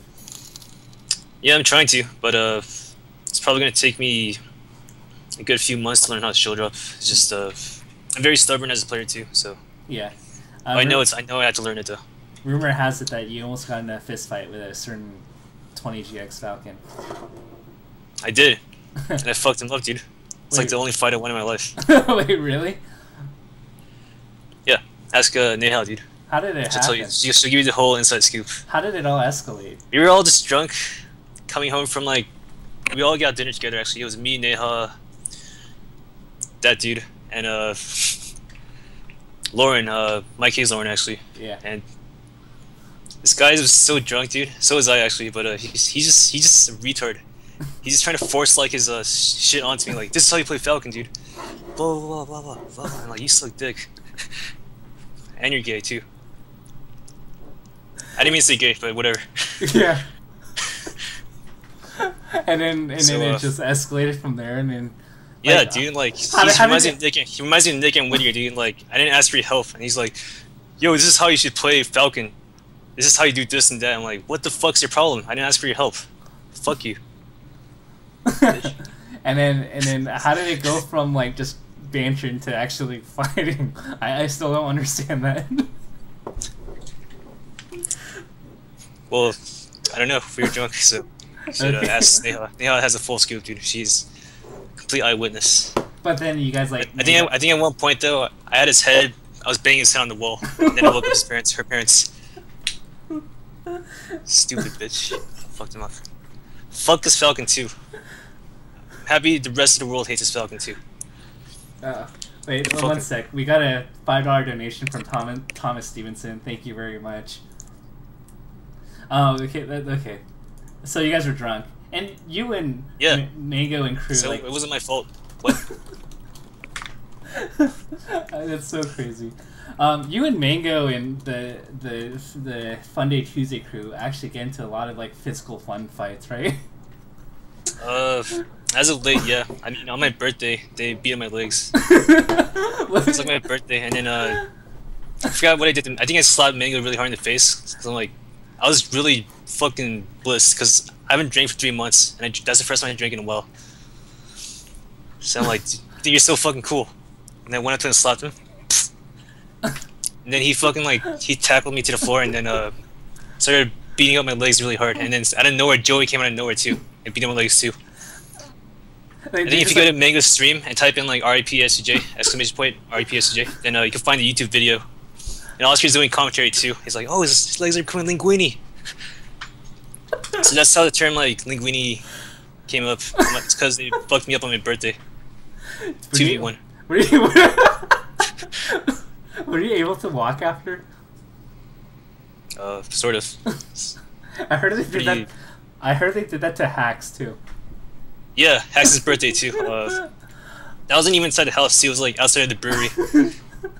Hacks was like, he was completely blacked out too, and he like tried to tackle Alex because Alex was like fucking with him, and he fucked up trying to tackle Alex. Alex just like knocked him to the floor right away, and then all three of the Norwalk people, Joey, Mango, Alex, started beating up his legs. And then I tried to save Aziz, and then they beat me up too. So I fucked up trying to help him. Dude, Falcons stick together.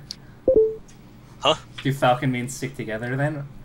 Oh, you mean me and Hex? Yeah. I just don't like seeing 1v3. I think that's messed up. That's so funny. But I think I made the wrong choice because I got linguini too. So take that as you want.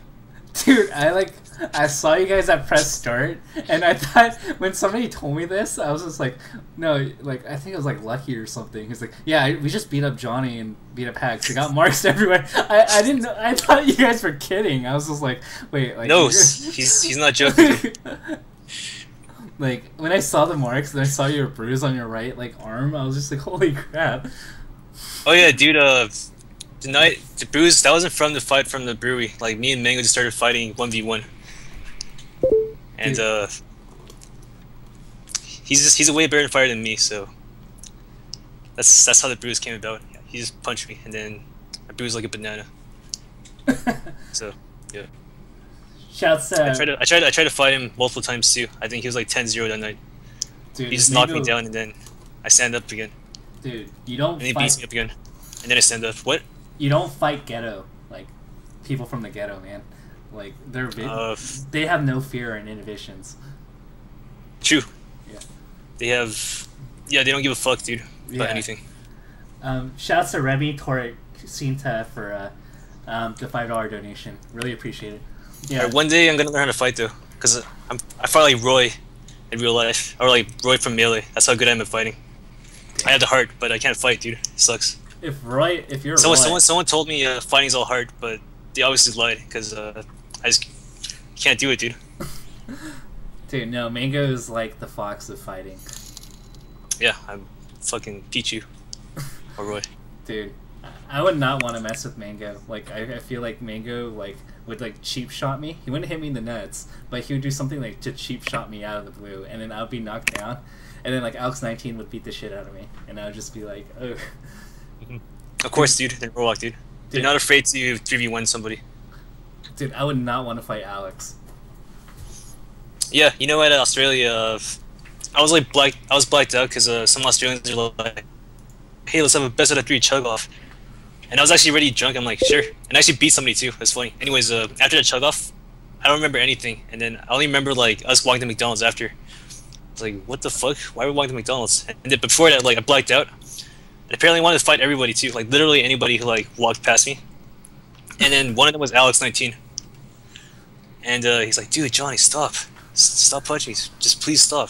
And then eventually he got pissed off enough that he just punched me once in the stomach, and I just fell to the floor. And I have this big mark on my body right now, actually. But yeah, he's something wrong with me, dude. Dude, I just want to fight people. Why would you want to fight? That's like almost as. I don't know. Did you hear about the Blitz and Taj story? Yeah, where Taj is just like cheering in the background, and Blitz just got up and turned around and tackled him. Yeah. Or tried to tackle him. So to give more context, Blitz is this like 5'3" like little like white dude, and like Taj is like above 6 and he's 7 feet. It's like an NBA. He's Taj. He's like an NBA player. He's Taj. And Blitz is half his height basically, so. And I believe Blitz goes out of his chair and like just lunges at Taj, and like tries to like tackle and like fight him. But Taj was nice and he didn't do anything. But it was just like really funny to see like Taj, like who has like almost 2 feet on Blitz, like, and like the mismatch was like insane. Dang. So, where are you traveling to for the summer? Summer, I bought my ticket to CEO, so I'm gonna go to Florida. That should be interesting because I'm gonna actually house with Gatsu, so I'm probably gonna be on their shitty ass 20GX stream. Oh, really? Yeah. Actually, I haven't watched the stream, so I don't know if it sucks, but I bet it does. It's my educated guess. It's pretty funny. You guys have like a mini rivalry going on. Yeah, somehow. It's just Gravy going. I don't know what happened with Gravy, but that was weird. Yeah. Yeah, at least it was sort of funny. I don't even know if it's like serious or not, or if like you guys are actually taking offense. It's like I'm like 50-50 on it right now. I don't know what the fuck his problem is, dude. What's his fucking problem when he like made that tweet and Facebook stuff? Like, I don't get it. I think he was just trying to stir drama. I hope so. I hope he's. I don't think so, to be honest with you. My guess is he's actually deeply offended. Like I shit talked him. Like I shit talked his mom or something. I don't know. I only said he was lame. Like as a joke. I was like drunk. I was actually in Aziz's house in Falcon Tower in New York. This place is called Falcon Tower. Anyways, yeah, I was just like trying to sleep on the floor. I was drunk as fuck. It's like I'm just gonna make this tweet. I tweeted, and I wake up to like the most like what the fuck is this shit from like Gravy. Oh, that's so funny. Nicholas Liverett, thank you for the $10 donation. I don't have notifications because I'm a total scrub. It's like not working. But where do you want to go with Melee? Because I know that you took a little break and. Well, right now I'm trying to be the best, or just be the best I can possibly be. I want to make a living off of being good at Melee somehow. I don't know if it's possible. I don't know if I'm good enough, but I'm gonna try my best. So you're going to CEO. Yeah. What other tournaments? I don't know. I wanted to go to what's it called, FC, Yeah. July 4th. But I just spent $500 to buy the CEO ticket. I'm not sponsored, so we gotta see how that go. Maybe if I do good enough at CEO or there's locals here, I can get enough money to go. But it's hard. I think right now I'm definitely ranked 4 in SoCal. So like Lucky's, I'm like 0-5 versus Joey and Westwell's combined. So if they both go to Mayhem, then I'm probably gonna do. Unless I'm playing super on fire and they're not, I'm probably not gonna do better than 3rd. Yeah. So. What's your top 6 for SoCal? SoCal? Yeah, like top 6 to 8-ish. Mango, Lucky, Westballs. Those 2 and 3 are pretty close. But I say Lucky for sure number 2, actually. Anyways, me number 4. 5 is Fly, and 6 is Lil Fumi. 7 is Hugs. Actually, I say Hugs is 6 after seeing him play at Australia. I have more respect for him now, actually, than I did for Australia. What about Fiction? I don't know. I haven't seen his Morth lately. I only know he's been losing to like. It's not as good as his pre-Morth days. Yeah, he lost to me. Yeah, I mean it's just a few tournaments, but he can easily like rise back up. He's obviously good enough. I put 7 at Lil Fumi and then 8 Fiction, and then 9 MacD probably. Mm. Okay, very cool, dude. SoCal's so deep. Like I've been beating people that are higher than me, and I fall lower because like other people are stepping up their game. So what are your plans in SoCal in the meantime? Are we gonna see you at more tournaments? Super Arcade's opening again. It is nice. Yeah. I love Super Arcade. I'm gonna probably try to go to all the Mayhems and Super Smash Sundays. The big problem was I didn't have a ride, but now I can probably drive really soon again. So see you guys all there, I guess. Yeah, that's Hope exciting. I don't get relaxed. Dude, I think you can like just post on SoCal Melee, and I'm pretty sure everybody wants to see Johnny there. You may have to entertain like a random scrub for like an hour, and they might be like, "Oh my gosh, s2j, I really loved when you trash talk Gravy, LOL." Like, whatever, dude. They're giving me a ride, so Yeah. or it's not a bad trade-off. yeah. And do you see? And then you're just gonna rock it, right? I'm gonna rock it. In terms of Falcon. Yeah, but I also might use Falco sometimes. I think my Falco's actually getting pretty good, so until I learn how to shield drop on that one stage, I'll probably pull out Falco sometimes. I think your Falco punishes out of shield better than a lot of other Falcos I play against in SoCal. Say my combo game is pretty good with Falco. Yeah. It's definitely my strong point, Falco. So. And I like the fact that you don't laser up tilt run away for 90% of your neutral. You mean like that one dude? There's a bunch of dudes in SoCal that do that now. Alright. True. I try to just try to have a balanced style, I guess, not like too aggressive, not too defensive. But I'm always in the zone in front of you. So some people see that as more aggressive than it actually is. No, you randomly will hit my shield and stuff. And then I'll nair it, and then you'll start playing defensive again. It's like, oh fuck. I'm getting fucked. And then I run away. How's the CS going? How's CSGO? Yeah, and the other games you play. Well, let's talk about the other games you got pretty good at. StarCraft.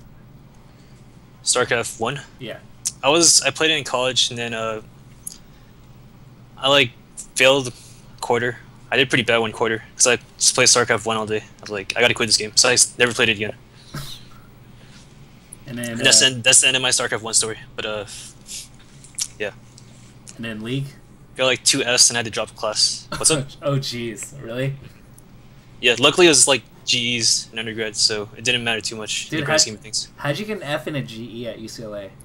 There's this one retarded class in linguistics where it was harder than any other class I've taken in college actually. She's out to get you.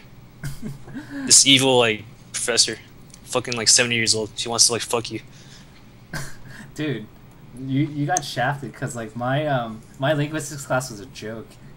No, mine was insane. Hey, why is nobody in this class? Alright, I'll take it. And then it was insane. It's fucking fucked up. And so, anyways, yeah. And then you were the infamous bouncing chest on League. Yeah, and then someone reported me a bunch of times, so it's you gotta change his name. Wait, what? Oh. And I remember, do you still have the link to your old Cholgath guide? No, I actually don't want to read it or want other people to see it. I think it's actually gone. I tried to look at it once, and I think they sold it revamped their site, so you can't actually find it anymore. Dude, it was the funniest guide I ever read. It was actually pretty popular somehow. I think I made sure I was just drunk just writing it, so it's just funny as fuck. Dude, it was got almost 1 million views somehow. It's funny. It was what was it? You want to be a man? At level 2, you just go all in. Or you're a pussy. If I remember correctly. I remember it was really absurd.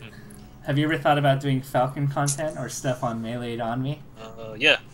I definitely want to write articles, get my name out there, beyond just being a good player. So, I could definitely show you how I theory craft on a lot of things too. The mental game, Falcon stuff. So, I feel I can definitely write a lot of stuff for Melee on me. So, what are you...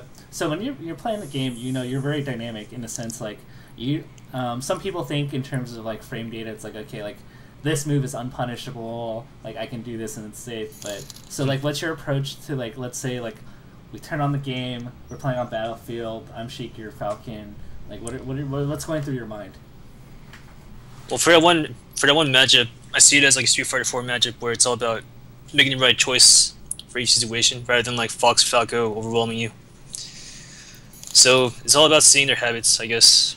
As simple as it sounds, it's a Street Fighter 4 matchup. So, what habits are you kind of looking at? An easy one's if they forward tilt too much. That's actually one of the easiest ways to beat Sheik is if they forward tilt too much, because you can just crouch cancel it then punish, or block it then up air or nair right after, and then even if they block the first and nair, if you space it correctly, then now you have the advantage because they're shielding, and you're spaced in a good spot, so the situation turns to a 60-40 in your favor.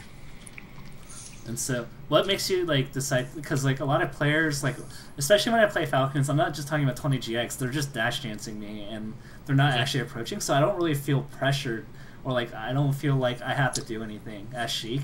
But what makes you so scary? Going up close against a Sheik. I mean, I guess I'm willing to be aggressive, and just by showing that you have more options, that you can actually be aggressive and pull it off. that's like a whole new range of gameplay that Sheiks have to deal with, as opposed to like a dash dancing Falcon. To me, you want to use like every resource possible to win, unless one particular strategy like camping, running away like a bitch is like the best thing possible. Then good for you. But usually you want to just be able to be both aggressive and defensive. It's not only just play this one style and it's gonna fit everything. Like I know Nick and Woody earlier said, I'm only good at being defensive, so I'm just gonna stick to defense. Like that's, to me, that's the wrong way to see the game. You want to be good enough at both offense and defense, even if it's not your strong spot. You want to at least work on it so that when the time calls for you to be offensive, you want to be offensive, I guess. Yeah. What was your most satisfying tournament win? As of late, I'd say probably me versus Mikehaze. I feel I played Game 5 on FOD like pretty well. So. Are you talking about you're talking about Super Neb, right? Yeah, Super Nebs. Okay. And then why did you feel like that set was like the standout out of, beating almost everybody?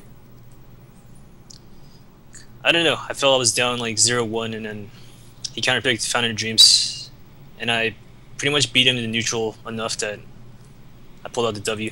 And like the last hit, actually, I knew he was gonna wave dash back in that one spot, so I killed him at like 50%.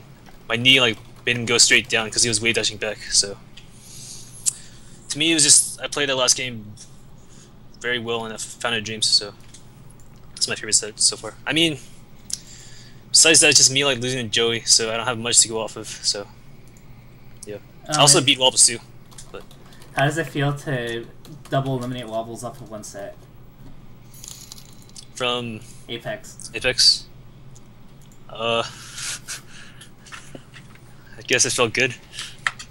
Like, yes, I won. I was actually down 0-1, and all of his friends were behind him cheering him, and I had nobody. And then I just beat him twice, and then he wasn't too happy about the loss. But yeah, he guess he rage quit after that, so pat myself on the back. Damn. Shout out to Max Rothman for the $10 donation. Thank you. So, you've always had like an absurdly, strong game against Ice Climbers. You beat Fly, you beat Wobbles, and then Nintendo like had a really close set with you, and you had to like pull like a 3-stock comeback to win. I want to say it was. I want to say it was that close. I actually beat him 3-1. So. Oh, wasn't it 3-2? No, it was 3-1. So I had another match after. Okay, cool. Like, what do you feel like Nintendo was doing different? Because he was winning neutral a lot more than I'm used to seeing when you play Fly or Wobbles. Alright, well first, every Ices is a different player, so kind of like every Luigi just plays way like radically differently. Anyways, if you look at how Fly and Wobbles plays, they make really educated choices. Wobbles is more wanting to do the super YOLO option, like crazy, perfect wavelands, down smash to cover like a tech away or whatever. Nintendo's more erratic. He's more of a erratic player. It was way hard to read a Nintendo, and plus he's really good at wobbling too. So if you make like, it's like a Sheik who's not that good, so you don't know if he's gonna make the right choice or the wrong choice. But because he made like a stupid choice, like he's gonna chain grab, he's gonna down throw you to death. Yeah, it's kind of like the same deal with Nintendo. I felt. Not saying that he's a bad player, just he's more erratic than those players for me. And maybe that's the best way to play against Falcon with Ices. You want to not be too obvious in your moves, just do like erratic stuff. For him, it works for him. So I think that's also why a lot of people say he's worse than he is, because he tends to do some funky option choices, and then he wobbles you. But it works for him. So yeah, well, I feel like attacks you. I feel like if you're too predictable, then they have a game plan, and once in a while, like if they throw out that crazy option, it's like, oh crap, I have to accommodate for this, and then they can go back to their basic option and then grab, and then he grabs you, and then you're dead. For sure. Yeah. The thing is, though, people will hate you for playing that way. So to me, it's for him. If you win, it's like whatever. But to me, it's a big downside. Like it's like this guy plays whack, and he wobbles too. So fuck this guy. I don't want to be one of those people. So I see. What about Fox and Falco? What's your approach? Because I feel like you made an interesting comment to me in a conversation I had with you, that you have to be willing to put out risk or else you're just going to get overwhelmed. So what's your decision making against foxes and falcons that aren't just laser camping you? I don't know. I feel like in that matchup, it's less Street Fighter 4. It's more of a you gotta have good instincts, because it's a very speed-based battle, and you can't really think too logically. Like, it's not like Street Fighter 4 where X beats Y beats Z. Like, you can't like see definitively like which option is gonna beat this. So it's all about just getting a feel for like general game flow and what options they're likely to make, or like, I don't know. It's way harder to describe Fox versus Falcon. But how do you get to that point? Because you intuitively know like what spacing and what ranges like not to do things, and like how did you develop the finesse while playing at the speed you do? Well, for me, I lived in SoCal, so which has the best foxes in the world. So, with that being said, I feel like I just had the best experience versus Fox. Like a wide range of playstyles too, not just like fast technical Fox. Like you have Fiction, who's a more defensive player, and and so forth. What do you do when like all the foxes around you are like cows? Kills? I kind of just hope they suck. Like if there's like a new fox or falcon that wants to learn but like doesn't have access to Mango, Lucky, Alex 19 that are willing to go hyper on your shield. I don't know, just try to figure out what to do when they're shield pressuring you. Like, there's a bunch of ways to escape. If they're willing to like nair shine your shield, then maybe you want to jump out of your shield to get shine on purpose, so that you can run away ASAP. Honestly, like, I think most Falcons always try to like fight people out of shield rather than just like try to get away. So, or they let themselves be pressured way too much before they actually try to escape. You want to reset the situation and just run away. So I think in the future, like, Foxes are going to be so good at pressuring you that you actually have to do the hack stash on edge, kind of like Sheik. Yeah. That's probably going to be like 2017 metagame if like a bunch of hexes like pop up out of nowhere. That's going to be scary. Dude, it's so annoying to deal with them because like once in a while I'll just forget that they can do that. I'm like, oh crap, I'm at 85. I'm dead now because of this ledge dash. They're saying that PB&J can't return to Australia. What's that all about? What? There's PB&J? Somebody wrote on the BAM7 thread that PB&J don't come back to our country. I don't know. They're talking about it in the chat. I'd rather not say. I know some bits and pieces, but I don't know the full story, so I'd rather not say anything. Chapa says you're a top bloke. Really funny, dude. Come back to Australia. So, Chapos? Oh, yeah. So, you're welcome back. So sweet. I'm happy you guys welcome me back. I know I'm not the best drunk in the world. I'm actually probably one of the worst drunks in the world. But thank you for enjoying my presence. I loved you guys, so... Loved Australia. So thank you for having me. You're like an endearing, adorable drunk. It's like, oh, that's just Johnny. No, you don't know me, dude. No, it'd be like the crazy uncle drunk. See, there's there's crazy uncle drunk. We're like, oh, that's just our crazy uncle. And there's like creeper drunk, where it's like, ew, get away from me. You're like. Well, thank God I'm not a creeper drunk. That'd be no bueno for sure. Yeah, it would be no bueno. So everybody loves you, even if you try to fight them. Yeah, I guess me being a bad fighter, like, it's a good thing I suck at fighting. Yeah, I think this is like Asian privilege. You think so? Sweet. Yeah. I'll take it. Like, we're not seen as like harmful threats, for better or worse, and this is one of those times where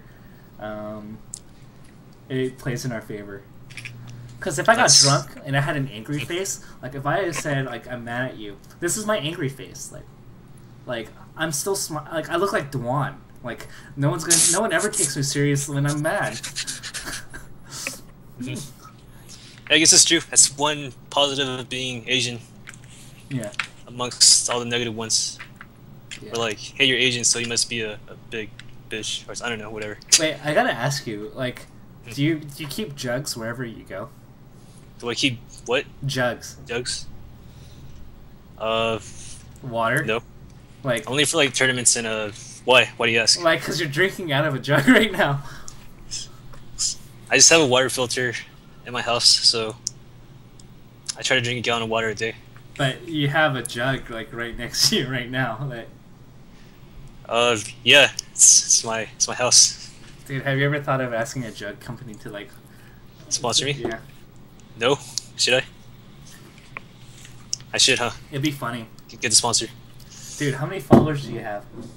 On Twitter? Yeah. I think 7,800.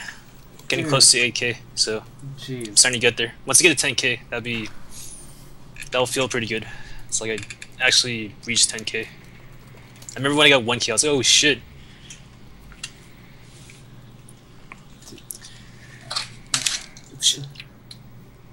Yeah.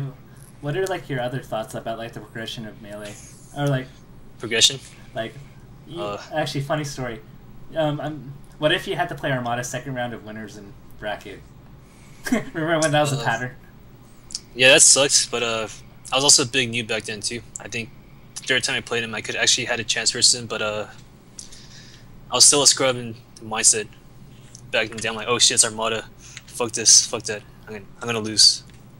Dude, you But had really, game one of that one tournament. Oh, keep going. You had game one. Game one, One of those tournaments where I was like, yes, Johnny, you got it. And then you did something dumb, and then you lost, and then I was really sad. it's the s2j throw.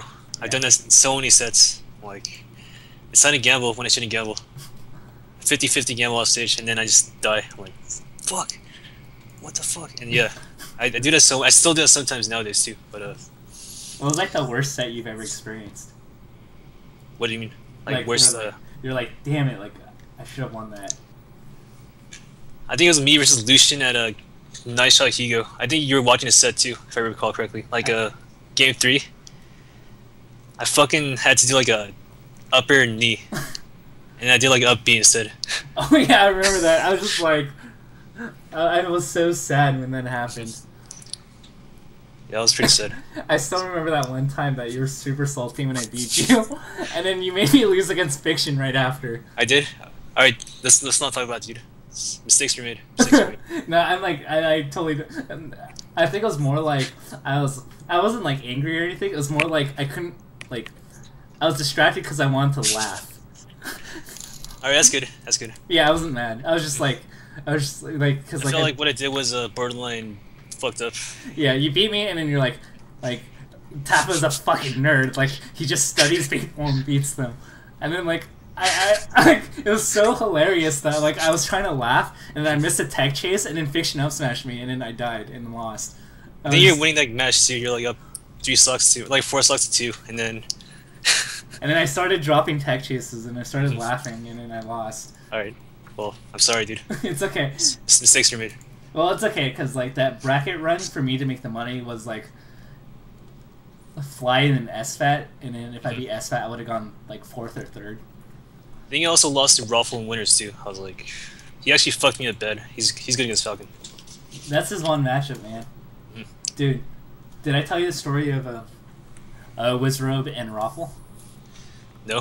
So I think this is Apex 2013, and then Raffle and Lizzie at the end of the tournament were like, "Who'd you beat?" They separate people asked both of them like, "Who'd you beat?" And it's like, "Oh, no one good, no one good." Like it was I sucked, like because like Raffle was like, "Yeah, I beat some like average Falcon player, and that's it." It was Wizrobe. I mean, Wizrobe was like, "Yeah, I lost to some no-name like Luigi player." I see. Yeah. No one knows about Raffle, man. So yeah, Raffle. Not only is he's a big homie, but he's also pretty good too. I think now he just got like some grown man engineering job though, so the Melee's at not in his life anymore probably for a good minute. what was it? Anyways, yeah. I had so like the Luigi debate. Who do you think is better? Who? Who's the best Luigi? Who are the best? Between Abate, Viz, Voodoo Jin, and Eddie. Eddie. How do you Eddie. rank him? Easily Eddie. Why is that? Because like people don't have like people will say it, but like do you want to give some insight on like why you think that? I think he's the most solid Luigi by far. I think Abate is also very good too, but he's not as solid as Eddie Mexico. So I'd say overall, Eddie's better. Not saying he's gonna beat everybody that Abate beats, but their styles are different. Obviously, every Luigi's different, a different player. So, anyways, I think Eddie's the most well-rounded of them all. So, and solid and very good too as a player. I feel like every Luigi player is like a good-looking white dude or a troll.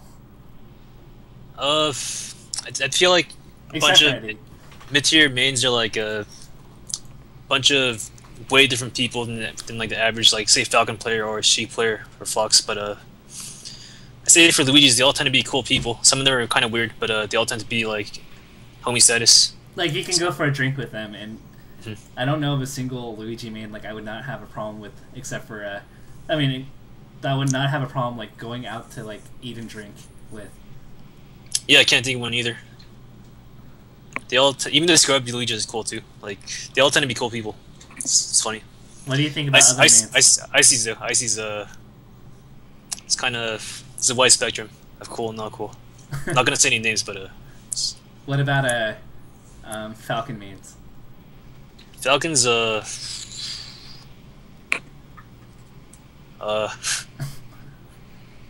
feel like there's a spectrum. For sure. Yeah. Are you just gonna leave it there? Yeah. What about Sheik mains? Sheiks, they're either fucked up. Like I'd say 20% are cool. I'd say they're fucked up. They're lame. I don't know. They're either fucked up or lame. Or they're cool. Yeah, 20% are cool. Damn. Fuck Sheiks, dude. What it's a Falcos are cheesers, dude. Falcos are grimy.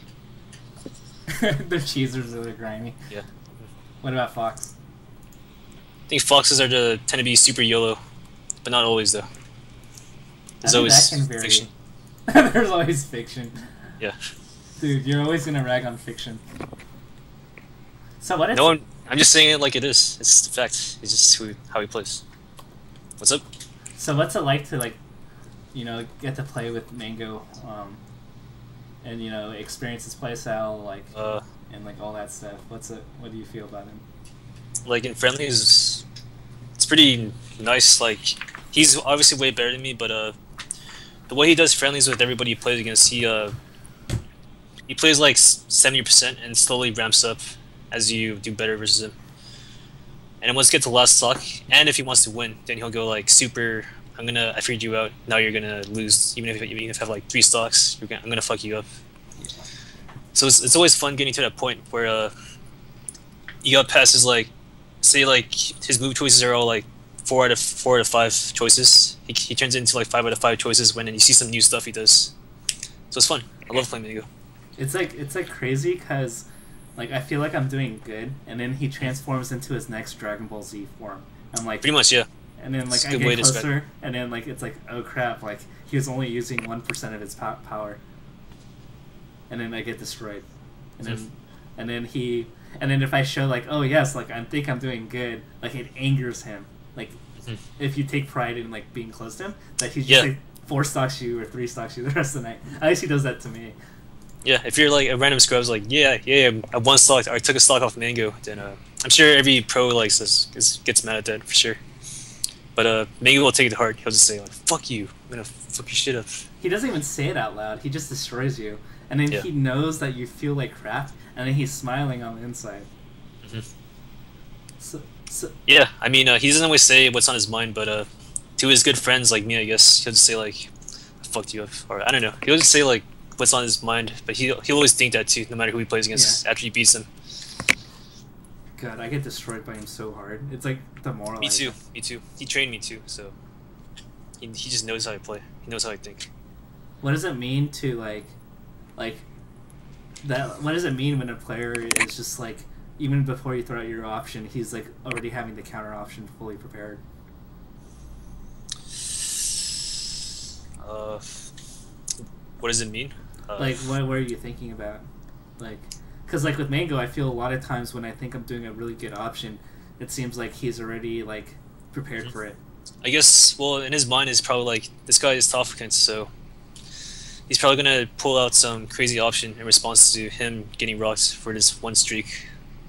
So he's probably gonna do the Tafokints or some shit. I don't know. He probably just knows, like, he understands you, the way you play, and like when you're gonna mix it up, when you're gonna do something janky. So with that being said, you gotta do like the super metagame choice. We just like do something not jank. I don't know. It's tough.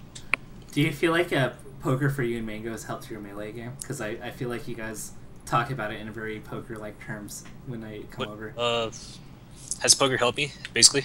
Well, yeah, like, or has it influenced like your play and like psychology and like being able to figure out? Yeah. Like, in what ways? Well, in poker, you definitely get rocked more. Not always if you're passive. If you let your opponents like direct the flow of the game, then you're likely to lose more money unless you're trapping them. But that's a very small part of it. You want to generally be aggressive, I guess, while being smart aggressive. And that's just very general, but to me, that's a simple way to play poker. It's also not a bad way to play poker, but it's also applicable to melee too. Yeah. You used to play. Do you still play? Yeah, I play. That's how I make my money nowadays, just to survive. I don't make a lot of money, but it's enough to survive. What site? Bovada. Bovada. I heard it's a knit fest there. No, it's actually it's the biggest retards play there. So Wait, it's way easier. Yeah, it's way easier than PokerStars. Like you can play up to 0.51, and just you get some dumb people playing. Like nice. That's what I'm talking about. Give me your money. It's like printing money if you play there. So I'm not even that good. I'm not even that good at poker too. So is it like party poker bad? No, but there's a lot of people who just like have that itch and they live in America, so the Bovada is like the choice for them. So who's your favorite Falcon player? So I'm gonna go through the chat. Favorite Falcon player of all time, Isaiah. Post Isaiah, I'd say I tied between Dark Rain and Silent Spectre. Probably Silent Spectre, slightly. Thoughts on Samus? What about her? Like She's a cool character. Samus mains. I think Samus in context of like characteristics of people who main Samus. Oh. I only really know a couple. They all tend to be unique people, I guess, but kind of the same. I don't know. It's hard to describe. I only know Hugs well, so. Okay. You didn't hang out with Pluff when he was in town? No. Okay. I know Wes did. I know him and Wes are good buddies. But I never really hung out with him. Didn't even talk to him too at SSS. Oh, okay. What was your biggest... What's up? Keep going. I only played him in the boss rush and in bracket when he went Fox, so that's like my interaction with Plup. So I can't really comment on Plup at all. Okay. Yeah. Biggest win? What? What was your biggest win? Wasn't the biggest win of all time? Yeah. I don't know. I don't remember having... I'd say probably Wobbles, because everyone's like... Yeah, I played Wobbles, and then like... Oh, he's gonna fuck you up because he got second place at EVO. And then I'm 5-0 versus Wobbles, so... It's probably Wobbles, I guess. I don't know. I haven't beaten anybody amazing. Kirby Kaze's good win. I have won sets off of the good SoCal people. Lucky, Westballs, Shroomed, SVAT, but nothing really to be proud of. I haven't beaten like the gods. I beat Leffen when he sucked. Yeah.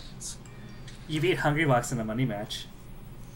Yeah, true. Yeah. And then I played him in pools right after, so I'm like, I wonder why he money matched me. Yeah, I was the one that told you about that. I know, yeah. So... So, Grime's story. I'm not sure of intention, but I'm going to tell it how it is. So, Hungrybox talks to Plank and asks for his pool. And, like, I'm, like, in the side. And Hungrybox walks over to s2j and asks for a $1 money match. And then s2j wins. And then they play another money match. Hungrybox wins it. And then, like, Plank lets Johnny know right after that he has to play Hungrybox in pools. So, you can take it how you want, but it's pretty funny that that happened. Plup is really cool in real life. He probably is. But I don't know. He probably is, yeah. But I'm not going to interpret it anyway, but that's what happened. It was funny. So, and then you haven't beaten Axe. You've taken Shroomed out of a set before, right? I beat Axe the first time I played him, actually. Oh, really? I did not know. It was like that. an NorCal tournament. He was playing like fucking garbage, dude. Really? But I beat him, yeah. And then he beat me every time after. I'm like, god damn it, fuck Pikachu. What about Lord? What do you think about Lord? Lord's dope. He's a cool guy, creative player too. Even though he's obviously like Street Fighter 4 type of player, he's still very creative in his own way. So, Dude, I can't definitely figure respect out. him. I can't figure out his footsies. Yeah, I mean, if I said Falcon vs. Sheik is a very Street Fighter 4-esque matchup, he takes it to the next level, beyond like any other Falcon main. What do you think So about? it's- Oh, so- keep going. Keep going. Just go ahead. I already forgot. What do you think about Vance? The Peach? Yeah. What about him? I don't know. They want you to talk about Vance. I don't know shit about him as a person. I don't even know if he still plays the game. He probably lives in some shithole Midwest state where he can't do anything, so sucks for him. I remember he was good when he lived in the actual state, so now he's like rest in peace, basically. It might be a state, or maybe he's just bad with Peach. Who knows? He doesn't seem like a bad Peach player in his day. I think they're referring to your SSBM rank comment. Oh yeah, I know. It seems like you have a random like admiration for Jeff. Why is that? Sun Inspector Jeff. I want to say it's random. He was definitely when I was a young scrub, I loved watching the Waffle 77, and there's always Jeff like beating everybody. So it was definitely not a random like admiration. He's definitely respect him. He was amazing back in the day too. People say, "Oh, he was just gimmicky, fast Falcon." No, he was good. He was very good actually. Yeah. He beat Armada too, so he was a great Falcon in his day. He just didn't really. I don't even know if he even cares anymore. Nowadays, he probably just wants to like drink beers at the Foundry and hang out. So back in the day, though, he was amazing. So it's definitely not random fanboy like love Jeff. I definitely respected him a lot. He was the Falcon to look at back in the West Coast back in the day. But how's teaming with Isaiah? It was good. He told me he didn't practice, but he's like, yeah, you should know what you signed up for. But you should know I'm not going to practice. We got, I think, 9th. I think we lost to West Balls and Baka Formo, so that was heartbreaking. But after we lost, he's like, thanks for teaming with me. I had a lot of fun and stuff. So, yeah. Kind of sad. I wanted to do way better, obviously, but that was just me being a dumb young fanboy. I wanted to team with Isaiah, and I got my wish. That was a long time ago, Genesis 2. It's like 5 years ago. Yeah, I had like a really fun time. I had that one night where I played him for 3 hours, like Isaiah? like way past his retirement, and I think that was one of the funnest times ever. Isaiah's the man, dude. I love Isaiah. He's so funny. We're at an hour. Do you want to keep going, or do you want to? It's up to you. I don't know if you're tired or not, or you have other people. It's up to you. I don't we really can care. go like another half hour, and then we'll Sure. get you out. Or you can bring other people too. Doesn't matter. It's up to you. Okay, we'll keep going. So, moving ahead, how long do you think you're going to stay with Melee? Hopefully for as long as possible. I want to make a career out of Melee so I can keep playing it. It's obviously a game that I love, so hopefully if I get sponsored or do become a better player, I can keep playing it. If not, then I'll probably have to eventually settle for like a sellout job that pays well, but it's not fun. So hopefully I get better at Melee. Were you still thinking about, I know you had aspirations for law for a while. Nope. No? Okay, Yeah. not anymore. Didn't really even have no aspiration. It's just like, maybe it's the thing to do. It's like the Asian way. Be a doctor, lawyer, engineer. Yeah. And I'm like, hey, law school takes the least amount of effort, comparatively. But you gotta have the right like mindset of a lawyer. You gotta be that kind of person, Yeah. in my opinion. So I agree. if you don't, then and you want to be a lawyer, then if you're good, you're gonna make money, but you're gonna hate your life. And for me, I was a dumb kid. Even in college, I was still very young and naive, I guess. Like young. I was stupid, basically. So that's just the way it was. I'm like, I didn't really give a fuck about school. I'm like, all right, law school, just because. So don't make the mistake. Just actually find out what you want to do. Mm-hmm. What? Rumor has it that you may be tracking with Mango. Moving in with Mango. Yeah. Maybe for a month or so. I can't see myself living on a couch for too long, but it's mostly because he lives next to a casino. Like, he lives 6 minutes from Commerce, so I'm probably going to cash out my bankroll from Bovada and just see how it goes. And if I manage to build up a roll, then good for me. If not, then it sucks. Okay. Let's talk about teams. So, what was your history in teams? What were your main partners? Why don't we... My partner back in the day was Lovage. Me and Lovage were a very good Fox Falcon team. But he doesn't still go to tournaments. So even though we're both still good, he's still a good player too. It's just we haven't played for teams besides like random regionals. So our teamwork's not there anymore, sadly. So my new partner nowadays is Lucky mostly, but Lucky also teams with Mango. So it's hard for me to have a consistent partner. My third partner is probably Shroomed, and we randomly have like the best synergy in the world. We randomly don't have good synergy, so yeah, I don't really have a consistent teams partner at the minute. It's mostly because Joey teams with Mango. So if Mango team with somebody else consistently, then I'd be fine. I'd be set. Me and Joey, it's probably the best team we've had, or I've had, like in terms of overall. Because every Fox, I just need a good Fox, and I'll support them. Yeah. Have you ever thought of the Haze s2j combo, just like in League? Yeah, I'm down. Yeah, Hax will just carry me. And I was like, if he needs help, I'll help him out. Like, watch him and Wizrobe. Jesus, Wizrobe is a bad teammate. He never helps Hax.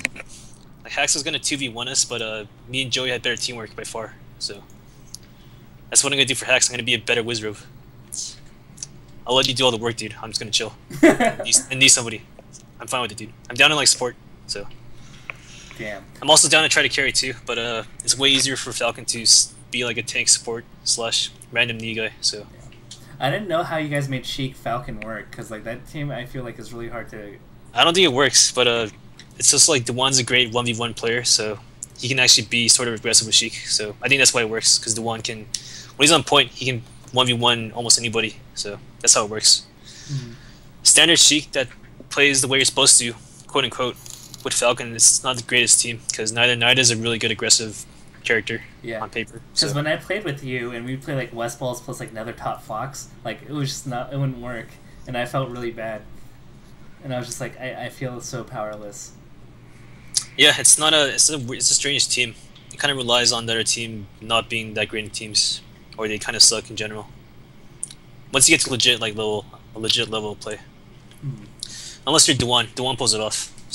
So you feel like Lucky's the favorite Fox that you've ever teamed with? I'd say me and Oscar had the best synergy, so I'd say Oscar for sure. It's just Oscar doesn't play anymore, and me and Joey, we can synergize well enough. Like we both generally 1v1, but we know when to help each other. Because Joey has a Mango practice. He knows when to help Mango out, and he's also very good at being the carry. Because traditionally, him and Mango was a Fox Puff, so he knows how to do all the work when he's playing good. Mm. Why do you think Mango and Lucky haven't been doing so hot? I think it's because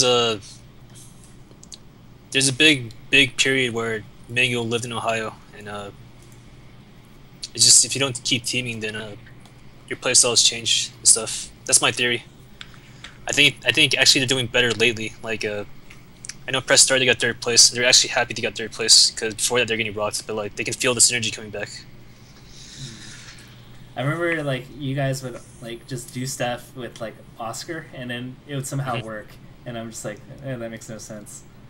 Yeah, Oscar knows when I'm gonna go full retard and like jump in with the knee out of nowhere. So that's why me and Oscar were good. Like he knows when I want to go like do something really stupid but potentially good. So you know, I was really sad that one time you guys lost to Hungry Box. Me and Joey. No, you and Oscar at Pound 5. Against. I don't remember, but I don't think I want to remember. Okay. I don't think I want to remember. Fair enough. It's probably heartbreaking. And then there's that one time you and PPU teamed. Remember that? Oh yeah, at Santa Cruz. Dude, How- I was fucking high. Wait, what? How like badly did that go for all your opponents? Dude, he's a fantastic teammate. He was just amazing, dude. We just rocked everybody. That's what happened. It just went bad for everybody. I think we played against Scar, Lovage for a grand final. This was the quickest 3-0 ever. It's like, god damn, Kevin's amazing. Dude, I remember you guys like dropped one game, and I think it was on Brinstar. Yeah, I was just blazing like, damn, Kevin's good. I was just seeing everything he did. I'm like, damn, fucking best smart teammate. For sure. So, is there like is there an optimal amount of high that like will help you play better? Yeah. What's that point? What's the graph look like? I don't know. It's kind of like drinking beers, I guess. You just gotta have the right, not too much. So And then your level goes down pretty drastically. So it's like a inverted parabola. Pretty much, but it's very weighted to not smoking too much. It's not a middle parabola. It's like the peak side of like 1 or 2 drinks, maybe 3. I don't know. Dude, yeah, beer helps me relax. Yeah, I mean, I'd say my peak right now. Nowadays, is just like drinking 3 beers before I go to a set, because then I have like no anxiety, or like if I'm afraid I'm gonna lose it all, I don't care. But I'm also not like fucking losing my reflexes at the point too. I'm not being slower, so. And that's But really, I should just have a mindset that's good before you drink. So, just gotta work on that. So. Hello? Hello? No, you muted. You're muted.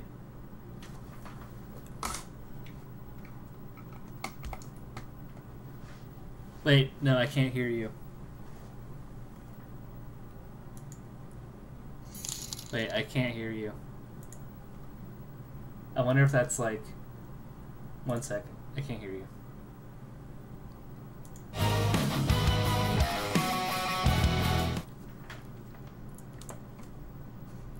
Okay. Sorry. Okay, something moved my toggle. Okay, keep going. Hello? Wait, I can't... No.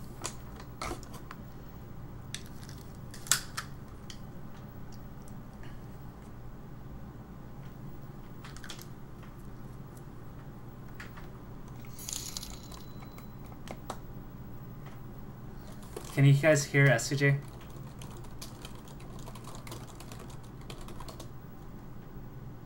Did you mute yourself? Alright. Johnny, something happened. 1 sec.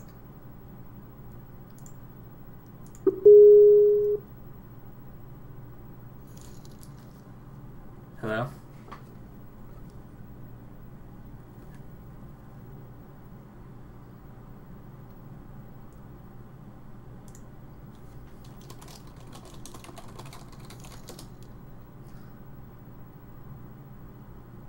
No.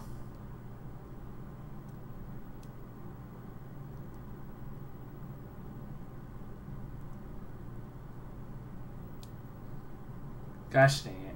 I'm really sad. I think you may have muted yourself on accident.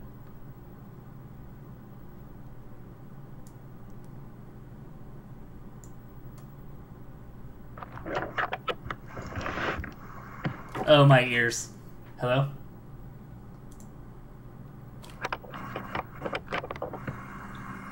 Can you hear me? Yeah.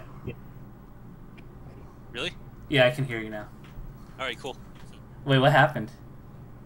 I don't know. I just unplugged it and it worked. I plugged it back in. Damn. Okay. Cool. Yep. What was the last thing? Well, basically, I play better not sober. That's what I was saying. I haven't won a tournament sober for like a year, so I'm always on something when you see me win SSS. That's all I'm gonna say. That's pretty funny. That's why I don't want to do interviews too. I'm like faded, seeing stuff. It's so funny. Wait, 1 sec. I think your volume went down. Let me adjust you.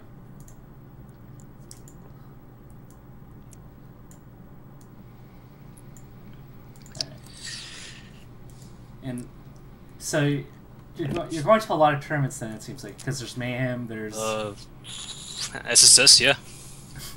That's so funny. There are What? a good handful of people that are faded at tournaments. I won't mention names, but this is true. This is true. I'm trying to win sober, but it's tough. It's just like I'm starting to get bored after playing Melee for 10 hours straight in a room full of nerds, and I don't know. It's like I gotta be on something. what do you Otherwise, think? I don't know. What's up? What do you think about the new players in Melee? Like I don't- post-doc. Post-documentary, they tend to be alright people. So, cool. It's obviously not the same as the old days where it's like 20 people and 18 of them are homies at like a Fastizio's tournament or but whatever, I guess more money, so if you care, I guess like, yeah, it's not going to be the same as it's always been, but the plus side is if you win, then your day turns into a 6 out of 10, bare minimum. Mhm. If you lose, then it's like, fuck this, dude. Why the fuck did I come? I hate my life. Dude, I was so upset that one time I lost you in SSS when you were pissed drunk. Oh yeah, dude, how'd you lose to me? What the I- fuck? And this song fucked me up. I was so It's like- mad. I was like, damn, I'm gonna fuck up song. I just fucked up Tafo. This song like fucking like molested me. Dude, I was like, dude. And then like you somehow pulled a comeback out of your butt. And I'm just like, damn it. I don't remember. Like, you would get like random like grab off of like a godlike SDI. How the fuck did you lose, dude? I don't know. I was so like sad after it happened. Yeah. It's on YouTube. Someone's actually playing amazing though. He got like 4th. He beat Larry. He was playing out of his mind. Yeah. And with Sung, you never know what you're gonna get. He's either gonna play kind of bad or like amazing. It's like usually not good, but that day he played pristine. It's like Jekyll, Mr. Hyde, because Mhm. you know everyone talks like about how good Sung is, and then I just like floor stock his Marth, and I'm like, what Yeah, the- he won an SSS back in the day. I'm like, this guy's gonna be one of the best now. And then what happened? It's like, I guess he smoked too much weed. I guess so. So, what's your favorite comeback on Too many fiction? blunts. Huh? Why do you always make comebacks on fiction? I think it's because he always chokes when it comes to like I'm in control of 0% I get to grab. He always manages to choke it somehow. So I think my favorite comeback was when I was at 170. This wasn't recorded, but it was like on Battlefield as the best out of 3.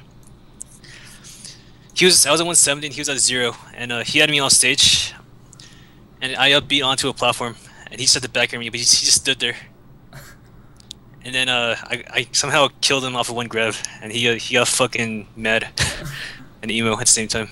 Dude, how many times does that happen? He to looked you? like he wanted to sock me in the face too. Like, what the fuck? Wait, what? I feel like, you know, the GR Smash Johnny Stock video was on fiction on last stock like every time, with like a side of West Balls. Yeah, Have you seen it?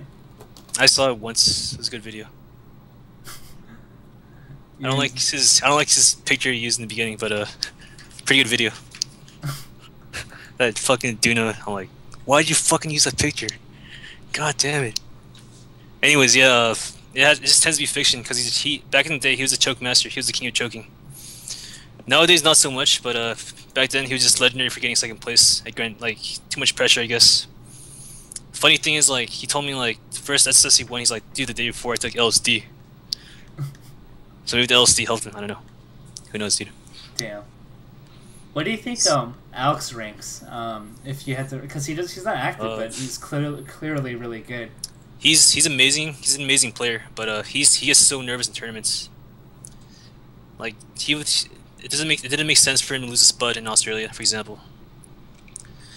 If he was good, I'd say he's definitely like top 10 caliber in SoCal, but he just chokes in tournaments, so that's a big part of it. He just doesn't go to tournaments too, so. But watch him on like Mango's stream when he's on point. He's like fantastic.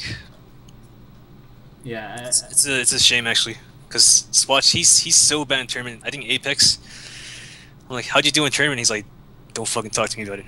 So he probably lost to 2 random scrubs. I'm assuming probably like a Peach player and a Sheik. Who knows? That's So yeah, he just needs to go to more tournaments, and I think he's trying to. So we'll see what happens. But he gets so nervous. It's funny too, just looking at him. He's some big buff guy. That's so funny. So what's it like in the Norwalk house when somebody has lost to MacD, like the previous week? I didn't know people lost to MacD from Norwalk. Dude, have you ever? So I don't often hear anything about MacD. I see. Yeah. I remember like Lucky used to get so mad. Yeah, but he's the king of getting mad whenever he loses, because he's one of the cockiest people I know, especially when he wins. He's very funny cocky at least, but he's very cocky when he wins.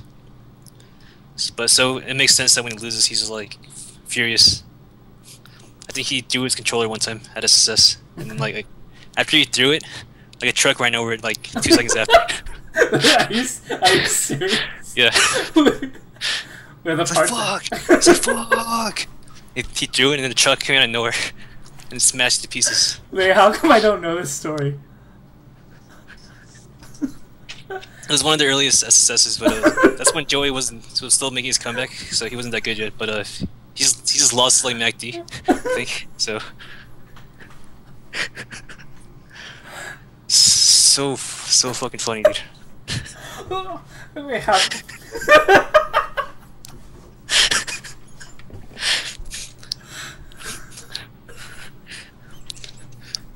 Wait, what? Like, was it?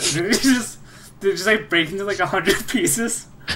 I think after that tournament too, Mikehaze sold him a controller. No, I think he borrowed that controller from Mikehaze. And then the same controller he threw, and then the car ran over it. So I'm pretty sure it was Mikehaze's like spare controller that got destroyed. So good fucks, Mikehaze. Good fucks. Dang, poor Mikehaze. That was probably like, one of his better controllers too. Mm-hmm. Like, how do you explain to Mikehaze like what happened? Mikehaze? I don't know. What do you say, dude? Hey, a truck run over your controller. Yeah, he threw the fuck out of the controller. I saw it happen, and then it's a big red truck just crushed it like it was nothing. Wait, did you guys see it as it happened? Mm-hmm. I was like standing next to Joey, and we both like witnessed this controller. Yeah. Anyways, yeah, that's what happened that one day. It's a pretty good story. That's pretty ridiculous. What were like some other like ridiculous stories? Like, cause like if you told me that and like I didn't really know you, I would think you were lying. No, it's 100% true, but like I would think it's like a Westball story, where like it could be true, but like not really. I know exactly what you mean. I don't know. I gotta jog my memory just with stuff. I can't just think of something out of the blue. I had that Romeo story on Nehal stream was one I was saving, but I had to save some people in Nepal. That was the best one, I think. Dude, I It's don't legendary. I remember there's a funny story of you and Music King and Mango. What? Or you and Mango What? at Dunsky's. Probably, yeah. So, Probably true. context of this story is Mango so Dunsky's I think goes back to Fresno for I don't know, the summer or something. Uh-huh. And you and Mango are sleeping at Dunsky's place. I'm not sure if you guys are subletting or anything. And so like Dunk is coming back and Mango like makes the house squeaky clean. And then like you come back and you make it a mess like within one day. Alright. Let's not talk about the story. Let's abort. Let's please abort. Let's Okay, abort. we'll back. It's a bad story anyways. It's terrible. Shout out to Brian Buckley, by the way, for the donation. Really appreciate it. Donated 1056, so really thank you. Donations are going towards Cosmonaut, SFAT, and equipment, so really appreciate it. Cosmonaut is the Who's Cosmonaut? John. Is that Cosmo with his Zelda? No, that's not. That's not that Cosmo. He's the Melee on Me graphics designer, and he created the logo. He did production for us for like 2 years, and he doesn't really have money for Evo. You guys should pay more. Yeah. Well, right now, like I'm trying to figure out how to not go negative on Melee on Me, so it's a doozy. Oh, I see. Yeah. Just put some ads on, dude. Dude, Not a lot of people care. I did put ads, and it made me like less than $20 a month. Oh, then get fucked. Yeah, and this was even like, this was like with 150 like to 100 or 150 to 200,000 page views. Like everybody runs ad blocks, so it's not feasible. Yeah, get fucked. What do you? Any closing funny stories in the last 7?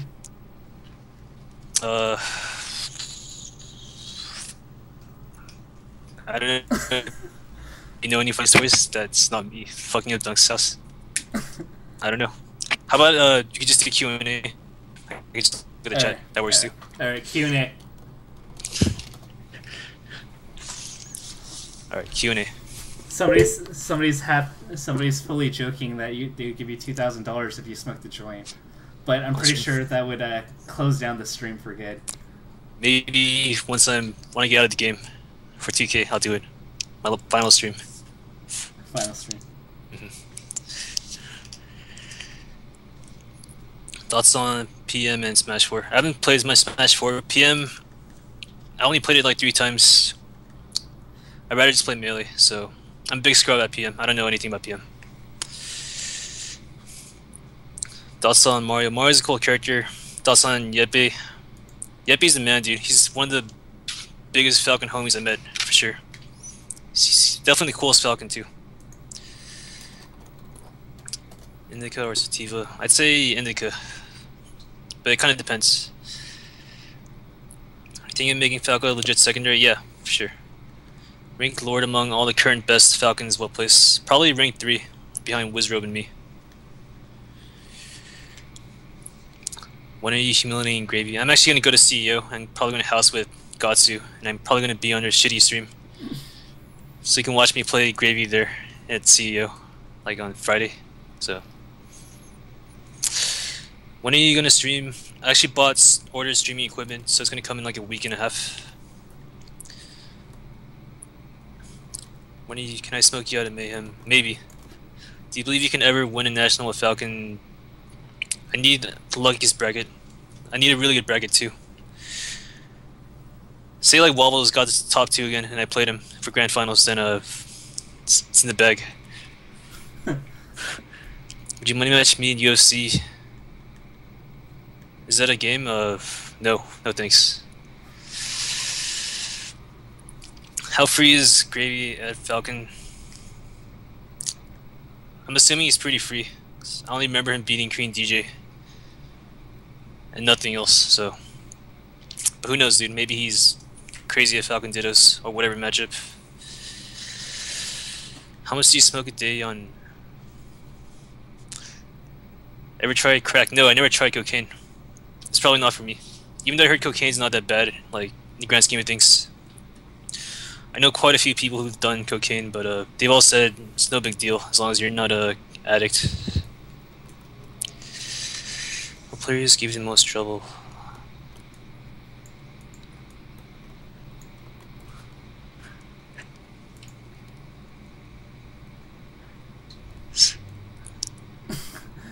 Alex. Fuck you, Alex. Somebody has the actual s2j account on League here. No thanks, because I don't treat League as a serious game, so. It's usually when I want to waste time, or I'm depressed. I'm like, fuck this, I'm just gonna play some League. So I can stay depressed, because League sucks, dude. League's a bad game. It's actually not that bad, but it's not the game for me, I guess. Shoutouts to Nolan Alm for the $10 donation. Thank you very much. Your chances versus Leffen next time you bracket. If I'm playing at the top of my skill level, and he's playing kind of bad, I have a decent chance. He's definitely the favorite to beat me, but he's probably the biggest chance I had of beating one of the gods. Thoughts on Smash 64 Falcon? I think Smash 64 Falcon's is one of the lamest characters ever. I think he's lamer than like Melee Sheik for sure. Westball's just lost to kills 3-2. What a big surprise. How good is Santiago? I think Santi is really good. I think skill-wise, I would have put him at rank 6. It's based off like friendlies and playing him in tournament, but I think Higo is probably better. It's based off Higo's Australia stuff. Higo's still leveling up too. It's pretty cool. What do you think Amsa Yoshi is? I think Amsa's dope. He's probably my favorite, one of my favorite players nowadays. He's dope. I still don't like when he up B. He's on the edge, just throwing a bunch of eggs. I think it's lame as fuck. But he always stops right before it like becomes too lame, so nobody notices. But I think it's the lamest thing you could do as Yoshi. Dude. And he does it once in a while. So. Sheik counters it hard. Sheik? Yeah. It's the the needle that gets Falcon underneath the stage that Mew King does. Works on Yoshi. Yeah. So if you hit Yoshi, then he's just gonna die. Yeah, he dies instantly on the egg stall. Let's see. Had a Thoughts on Marth Falcon team? Doesn't seem that good, but PPU makes it happen. He can make any team happen. PPU. He's an amazing teammate. What do you think about Gucci? Gucci's. I met him like 3 years ago. He was a good Falcon back in the day. He was cool. He was a cool guy, and he was pretty good too. I knew back in the day he was the best in Japan. So I don't know much about him nowadays. He, I think he goes 50-50 with Amsa in Grand Final. He does? Yeah. Ooh, cool. Yeah. What year do you think Falcon will win a national? I don't know. Whenever I stop being bad, maybe. Who else is gonna win? I don't think Wizard's gonna win a national. What do you think stops? What matchups do you think stop him? Ices, he doesn't know how to beat Ices, which is hilarious because Falcon shits on Ices. I don't know. To me, it's besides that, probably like a good Fox will beat him. Good Spaces will beat him for sure. I don't know. Wizzy's still young though, so he can easily get better. He's like a cool Mute King type. I remember hanging with Wizrope, and he doesn't say shit. He just looks at you and listens. That's pretty funny.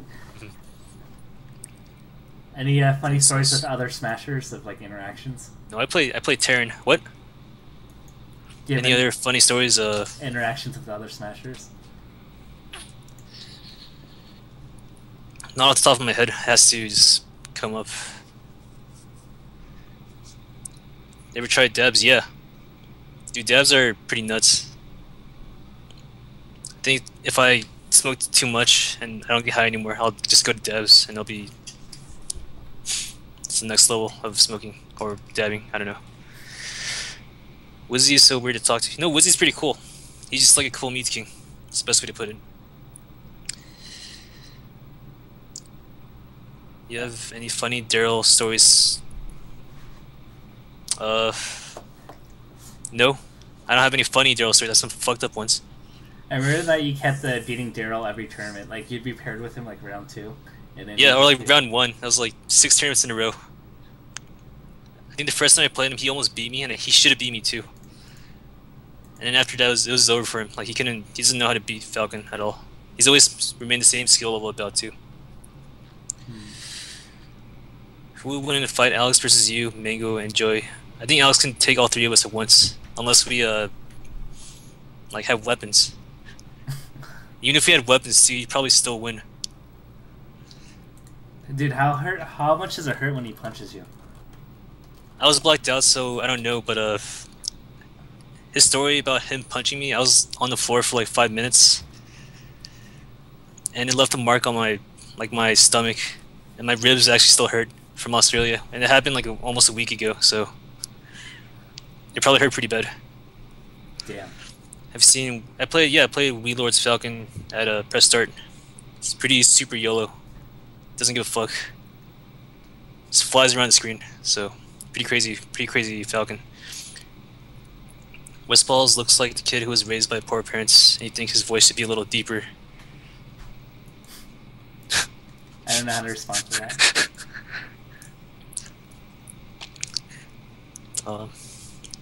Why'd you waste all your money at BAM 7 within an hour?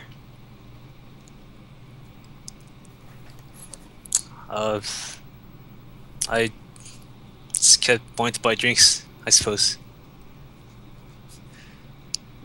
That's pretty funny. Yeah. Have you seen Yeah, I seen his Falcon. I just said I seen his Falcon. What happened to PB&J in Australia? I'll tell you part of the story, but nothing more. He got booted from the venue because he did something. That wasn't cool. What's the main beef, Mango and you and West, especially Lucky have with West balls? I don't know what you mean, dude. West is he's my good homie. I love him, dude. Love that guy. What's there to love about Fan of Dreams? It sucks so bad. It's a good stage versus Marth. I think it's better than Yoshi's versus Marth. I think it's better versus Sheik too. So it's only Fox that I don't like. Any tips on picking up girls? I'll tell you. Just curious here. So don't be a bitch. Just be the opposite of a bitch, and you're good. s2j Kappa. I have $100 on PB&J. Try to steal shit. Which ship is better, Zero and Mute King or MacD and Leffen? Zero and Mute King, no question. Zero and Mute King. How do you define a neutral game? It's a tough question. What's your favorite rap album? Why is it Pinata? I only listened to that once, but I like Freddie Gibbs though. I think he's super legit. He's an actual thug from the East Coast. Almost got shot like 10 times. Who's your favorite European Falcon? Yepe, for sure. How do you say his name? Yape? I don't know. It's something like that. Dude, Yeah. Plup is destroying... Plup destroyed Shroomed and Westfall. Really? Yeah. Get fucked. You guys blow. Grand Finals is... so Shroomed and Westfalls lost to both Kells and Plup. So it's Kells versus Plup? Yeah. Damn. Way to hold it down for California. Dude, Plup is destroying Kells right now. Yeah, I'd say Plup's on the higher skill range than Kells, so... Not saying Kells is bad, just Plup's probably a top 15 player. And Kells has been MIA for a while. But he did beat West Balls, so... He's always been the Midwest king. Until Duck took over, so... It's going to be a 4-stock. It is? Damn. Yeah, on Stadium. With Sheik versus Lux? Yeah. I don't know how that happens, but it's impressive. Yeah, that's impossible. Well, actually, apparently it isn't. Any, what's your top 10? And then we'll close it on here. Top 10 players? Right now it's Armada, #1. Even though I think Mango can easily take it back. Number 2 is probably PP. But even then, like, each tournament Mango does well at, like, it makes his number 2 not as respectable as because he just doesn't go to tournaments. So PP, then Mango #3, then Leffen #4, H-Box #5, Meat King #6, Student drop to #7 probably. #7 is probably X. #8's this is where it gets tough. 8, 9, 10 is a toss up between probably like PPU. I would have said West Balls, but he just lost the kills. It's probably still West Balls to be honest. Lucky. So there you go. Okay. Very cool. Any last thoughts? Any plugs? What's your stream gonna be on? What's my stream gonna be on? I'm not really sure yet. I don't want to just have a stream where it's just stupid ass friendlies. But I'll find something good. I don't want to have a low quality Smash stream like almost every Smash stream. So. Shots. Yeah. Okay, cool. Well, thank you very much, Johnny, for... Oh yeah, Hex. I forgot Hex. Hex is definitely top 10, so... Aziz. Alright, cool. Thanks for coming on the stream. I think everybody loved that you were here. Thanks for having me, dude. Yeah. Wish you best of luck. Follow Johnny on s2j Falcon. And yeah, I wish you best of luck at CEO and Mayhem and all the tournaments. Yep, see you there, dude. Peace.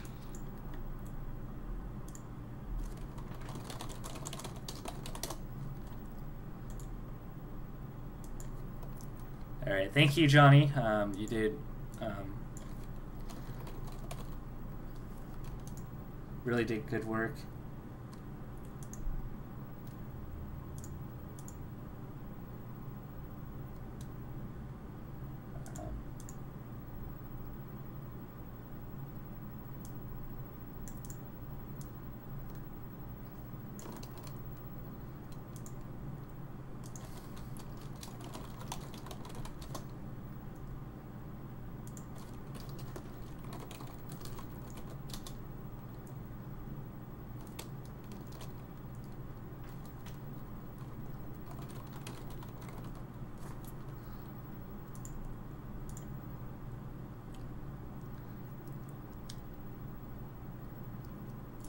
Alright, next we're going to have sleepyk.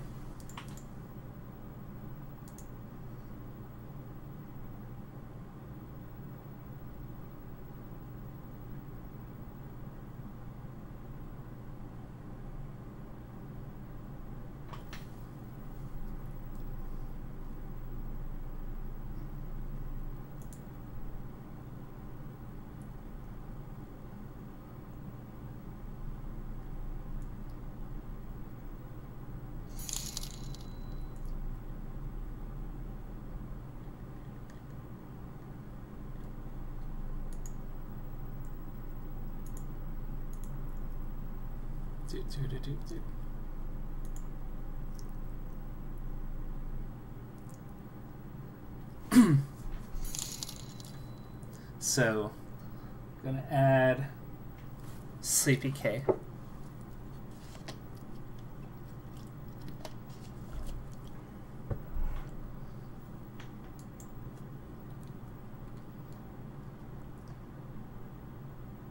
God damn it, Shrimp, you went Sheik against... Or you went Marth against Plup? Yeah, you deserve to lose. How are you doing, Kyle?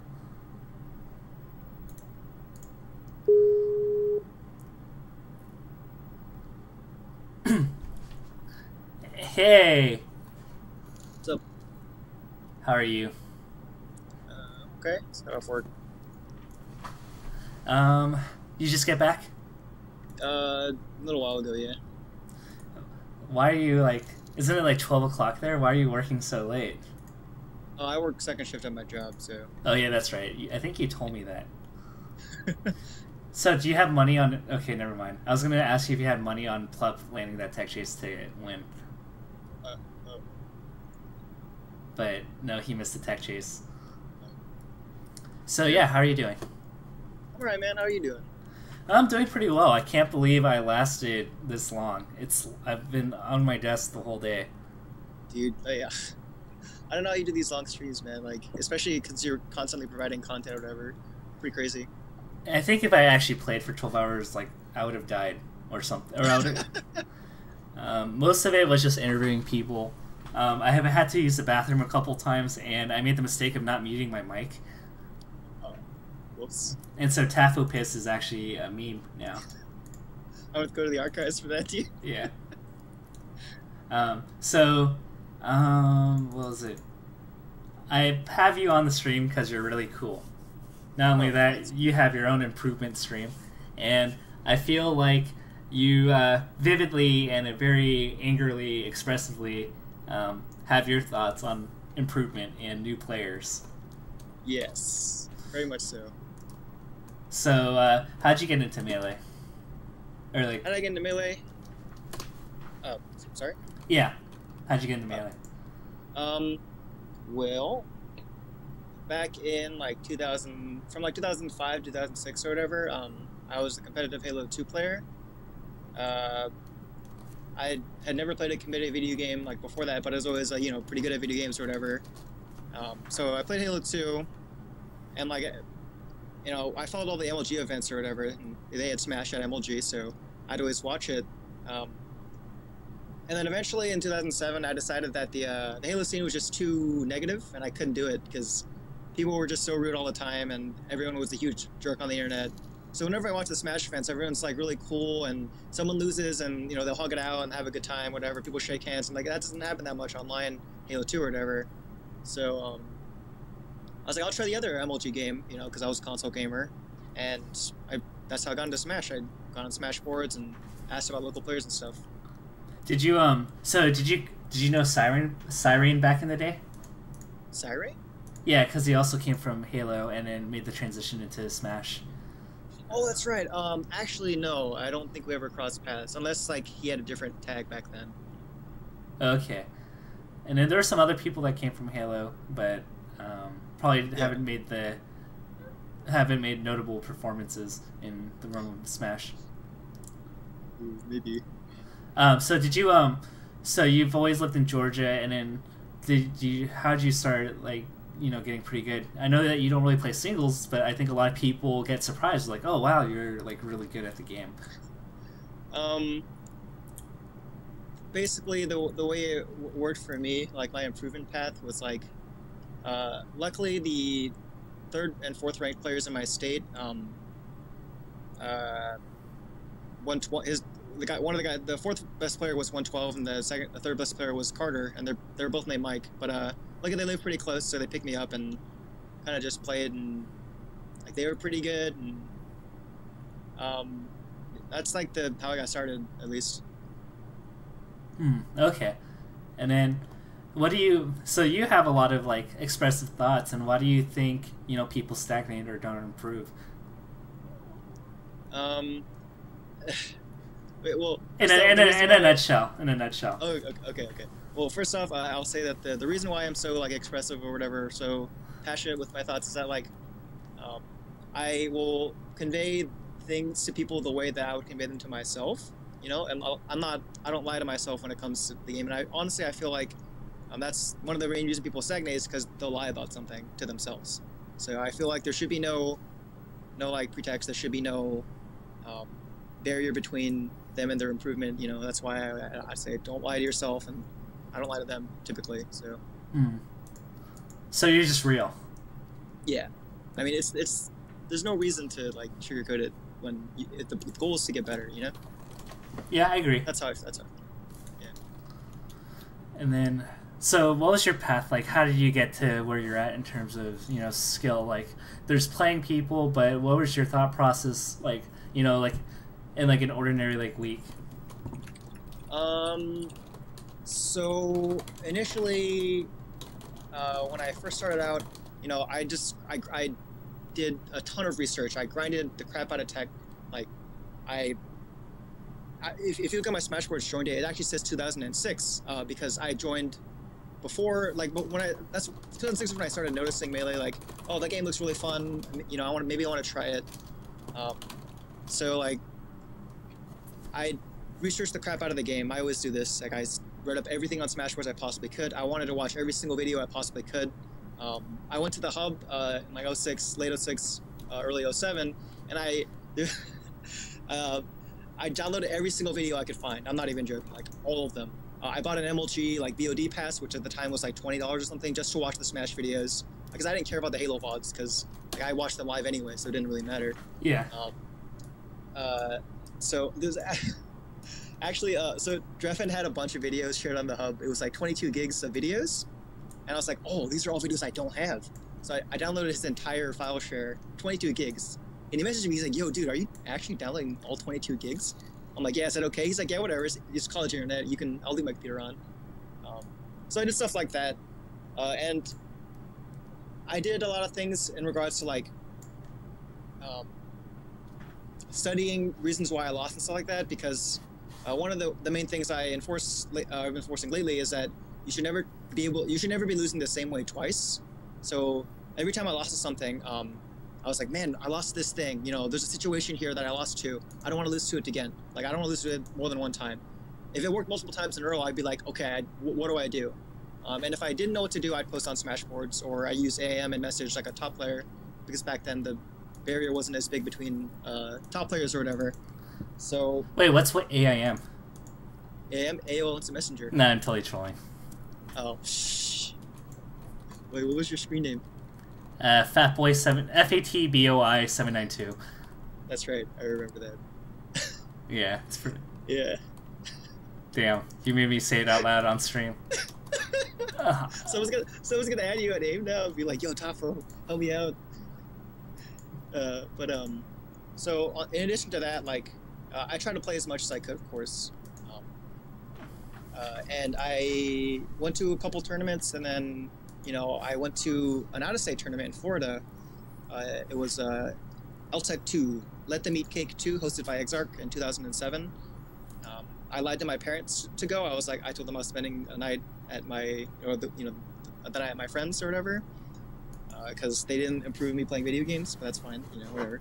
Gotta do what you gotta do. And I noticed that one of the cool things about going out of state was that, like, because I was playing different people, and because I was playing like a region in which I had never encountered their skills and abilities and their playstyles before, like, my improvement rate went from like you know, pretty solid to massive when like the jump was huge after that out of state tournament.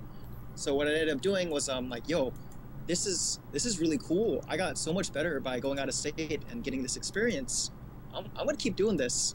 So 2007, 2008 was this whole, like, I tried to shortcut, you know, or not really a shortcut, but like I cheated my way to getting better by going to all these out of state tournaments and lying to my parents about everything. So that's pretty much what I did. Damn. Did they ever find out, or did you ever, like, you know, now that you are above 18, like, say, by the way, like, I actually was at these tournaments? No, I don't think they'll ever know either. Because they probably don't even remember. Okay. No reason to at this point? Yeah. Would they say, like, if they, like, found out, would they say, like, no Johns in this house after this? I don't think they even know the phrase, so probably not. Okay. Yeah. So I noticed that you do an improvement stream. What's that? What is it on? What Twitch channel? Oh, sleepyk. Just /sleepyk. Okay. And what do you do on that channel? A lot of complaining, mostly. But the main thing I do on my stream is I analyze people's matches. I guess I skipped that, but that's a really important aspect of improving, like at least improving rapidly, is analyzing videos. So I'll analyze videos for people and try to either use my insight to show them things in a high-level player match, you know, that they wouldn't notice before and break things down so they can understand it, or I'd analyze their match and try to explain things to them they could be doing differently, for the most part. What are some of the reoccurring things that you notice with new players when they send you videos in their gameplay or their insight? I think Armada said it best when he said that, like, punish game is something that's extremely underdeveloped across the board for players as a whole, and that holds very, very true, because I find it kind of odd because punishment game is one of the things you can definitely practice by yourself without another human being even like being remotely close to you. So that's always underdeveloped. It's almost always guaranteed to be underdeveloped. I think it's only not been underdeveloped like 2 or 3 times, maybe 4. So that's a really big thing. And lots of players have really, how do I say this? I mean, you know, bad habits is obvious, but the other thing that I notice that players do is everyone wants to take a shortcut. So let's say, like, I'll be explaining something to somebody, or we'll be discussing something, and at the end of it, with the discussion, they'll always summarize it. And I feel like doing that will belie or like undermine the entire everything that I said, because it's very unlikely that the new player is going to be able to remember and like relate or tie all the details that we discussed to this summary. So I feel like those are the 2 biggest problems that I see consistently. So let's say, like, I'm starting to, like, you know, get comfortable with movement. Like, let's say, like, you got to mold this person at this point. Let's say they're a Fox main. What would you suggest their training plan be for the next, like, 3 to 6 months? For movements, so... I mean, like, let's say they're already, like, moving semi-comfortably with their character, like, their tech skills, like their basic movement is good, they're starting to get into tech skill. What would your training regimen be for them to improve? Like, what should they be doing throughout the week? So this... everybody has access to different resources, which is one of the unfortunate downsides to playing a console in-person only game. So it really depends on what the person has around them, but generally speaking, if someone's getting comfortable stringing things together, you know, doing all the basic stuff, being able to execute it consistently, definitely focus on punish game. Introduce them to studying videos and getting them to do that, like properly studying videos. And getting them to practice the unusual tech that you typically wouldn't encounter. This is something that I feel like a lot of players don't do, but a good example is, let's see, lots of players, they'll get like knocked into a weird position and then they'll lock themselves in a small amount of potential options because they're like, I don't know what to do in this situation, I've never encountered it before. But I mean, it's not too weird or different to practice like awkward movement stuff that, you know, being able to do like a sick wave land in a weird spot that you typically wouldn't encountering a normal movement regimen when no one's hitting you or anything like that. I think that's really useful too for like the beginner players that are kind of breaking into actually playing the game. And why do you I was wondering, let's see. Okay, like you're just a picture of Skype now. Hello. Okay, that's my Skype being funky. Okay. Yeah. I haven't been able to get video of you the entire time, so. Okay. Yeah, I'm just a weird face. So, have you been working with people in your own region to, because it's a lot of hit and runs, and that was the problem I noticed with me doing match analysis as opposed to 0 to hero with Atrioc. Right. Do you work with people more than just like a random match analysis? Well, the ability to like the net play has helped a lot with that kind of thing. Despite the fact that I will decry net play as being anything remotely similar to the offline experience every single time, but it's helped a lot because at the very least I can like get a feel for the other player and like consistently help them and consistently punish them. There are a couple of local people that I've been kind of doing that with.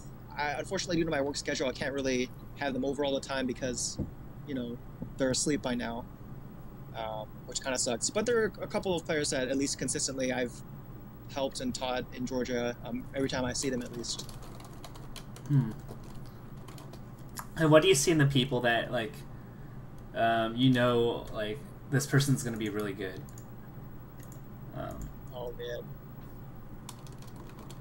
What's... Sorry, you go ahead. No, go ahead. Oh, I was just thinking about it. There are a couple of like, okay, so this sounds like kind of weird, but like I can feel when someone has really strong basic fundamentals or something. Like I call it like strong. I don't know why. Probably due to like braking systems and third strike that I got integrated in my brain from watching the Shand all the time. But I can feel when a player is strong on a base level if they're like actively adapting to me as opposed to just cycling through things, because I have the experience of playing bad players or players worse than me for like the majority of my Smash career. So there's that when I feel it from playing them. But also it really helps when I can talk to somebody about something and like I can either see them apply things that I'm saying immediately, or if they get it without me having to explain it 6 times. That's really cool too.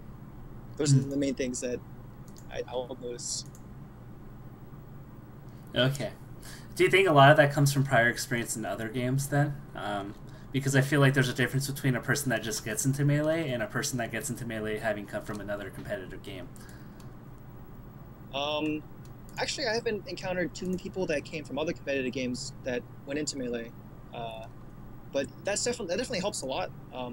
Like, there's a local fighting game player, Zombie. He was a top level player in America for Persona 4 Ultimax, or Persona 4 Arena.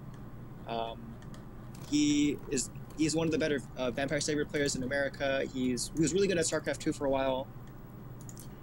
Good at League of Legends. Good at, I don't have to tell him anything. I can just be like, "Hey, Zombie, this is bad. You should be doing like this instead." He's like, "Okay, yeah, you're right," and he'll get it. So it definitely helps to have that base of learning, understanding how to learn well. Okay. What was it? So, like, I think one of the big issues I have is awful questions. And I think you express it in your stream already well. With the idea of, like, 3-word answers. Mm-hmm. Yeah, I think that's, like, been my biggest, like, frustration. And I'm reminded of... Have you ever been into poker or anything? No, not poker. Okay. Darn. This analogy kind of sucks. Because I used to be a total scrub at poker, and yeah. I would ask, like, oh, what do you do with pocket jacks? And then I'd be very frustrated with the answer, because what most better players and my friends in my network would be like, it depends. I'm like, why does that mean? Just give me an answer, and I want to follow it.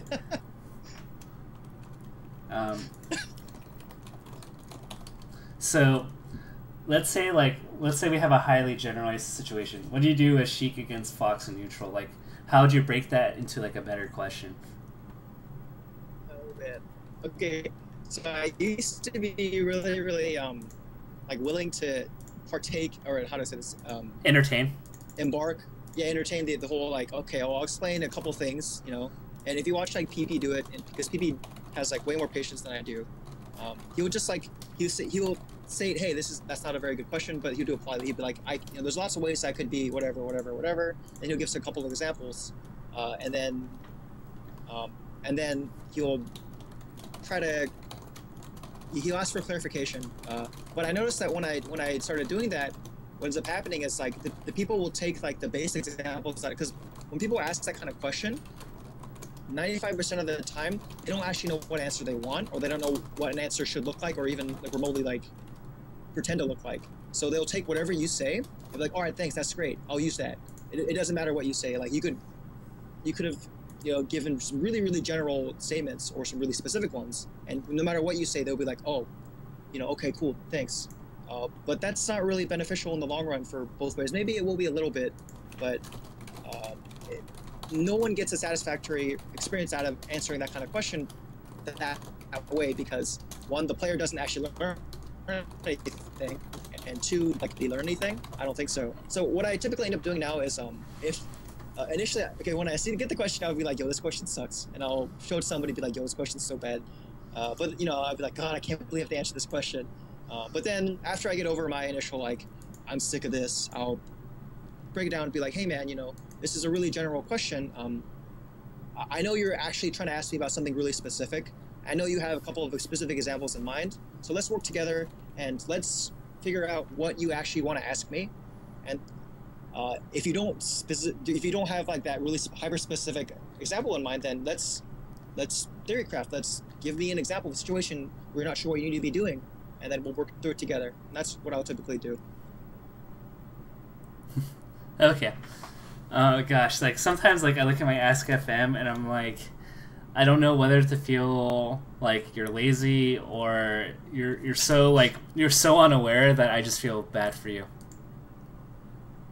Yeah, like I expressed my frustration to Sammy Drugfox because I talk to him all the time about stuff like this, and he's like, he the saint that he is, he constantly reminds me, hey man, they don't know any better, be nice.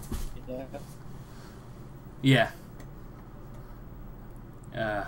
What other things like peeve you lately? I love listening to sleepy rants. Okay. Oh, I'm glad that at least someone gets enjoyment out of them. Lately, what's the thing that annoys me the most lately? Previously, it was the pseudo intellectuals, where like they think they know what they try to finish your sentence, and it's always wrong. It's like no. That's not how that sentence ends. This is my sentence, not yours. You're listening. You're not talking. That bothered me immensely because I came across like 12 of those in a row, and I was like, I'm done with this. So that was previously, but recently, what's the main thing that's been frustrating the most? I've been encountering a lot of people lately who are like, they come to me like asking for. Okay, no. The thing that has been frustrating me the most lately is the people who play like too much on feel, and not enough on like game theory, I guess, like on a solid base. I do that. Well, you still like what the good things are, you know? Yeah. It's a little different. Like there are players who, they will try to win a situation one time, and as long as it works that one time, that's good enough for them. And it's like, you can't do that because I will blow it up next time, right? And I'll blow it up like 6 or 7 times in a row, and then the 8th time they'll do it again. And like, I'm like, all right, dude, seriously? Like, are we even interacting in the game right now? And not to say that playing on feel is like a bad thing. I'm not saying that at all. It's just that like trying to win a situation one time, and only that one time, and hoping that eventually I will make the same mistake again, and not be vigilant. That's just, I feel like that's being lazy, and that's just like you're trying to gimmick or cheese, you know? And that's been really, really frustrating lately because it's hard to, because once again, it doesn't matter if you beat it 8 times in a row. The 9th time it happens and it works, they'll be like, oh, validated. This is a good thing. I'm doing it again, you know? And that's just annoying. Dude, my forward smashes are the best. My marked forward smashes are amazing. It works against my friends all the time. Oh, hurts. Hey, Sleepy, I'm the best player in my neighborhood. Are you? You probably are, actually. No, I'm probably not. Oh, really? Wait, maybe. Dude, what do you do about people that ask for advice and don't take it? Don't take it? Or like they more defend themselves when you try to point out something. Oof.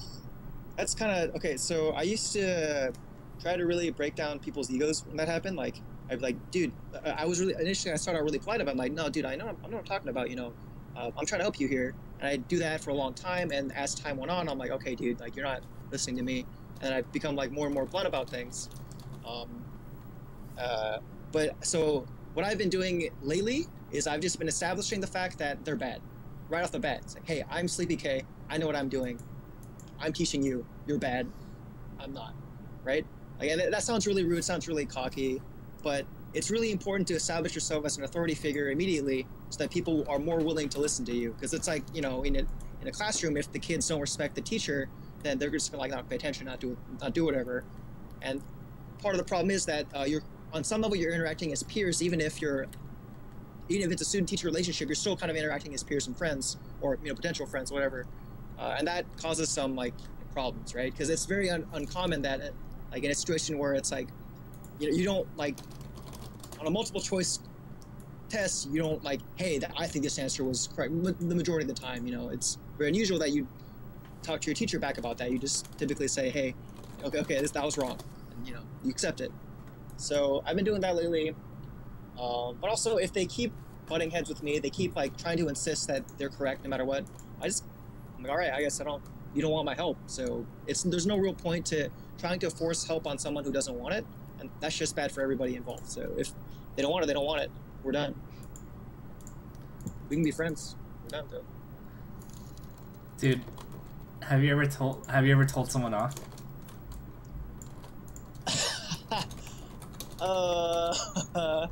Yeah, a couple times. How did that go? I feel like you would have K rage. K rage? Korean rage? Oh, boy. Yeah, very much so. That's a pretty good way to summarize it. I think if there's anybody in the stream that like remembers me from streaming in NorCal with Wiktionary, I told off that one drunk casual guy, and my God, I'm pretty sure I crushed his soul, and he was drunk, so it was like extra bad. But yeah, doesn't go well for the other person usually. I see. What are your goals with the stream? I know that you've been streaming quite a bit. What are your goals in Smash? With Smash and the stream, or? Oh, just in general with like Smash the community, your stream. So with my stream, it kind of just evolved as like I would stream me analyzing a video for like, for example, Tra, the Vegas player. Yeah. The Nevada player, sorry. Like I was like, I can't. It's too much to like me to type it and give it to you, and then you give me feedback on that, all that stuff. And it's really hard to like, use SyncTube to watch this match. And it's awkward. So I ended up just trying to stream to a couple people, me analyzing their matches or whatever, as opposed to just doing it through text. So I mean, really, it's just kind of been an extension of that. I don't really have a specific goal for it. I've been kind of, because I can't keep a specific schedule at all because of my work schedule. Sometimes I get home really late. So, I mean, ideally, I'm able to help as many people as I can that way.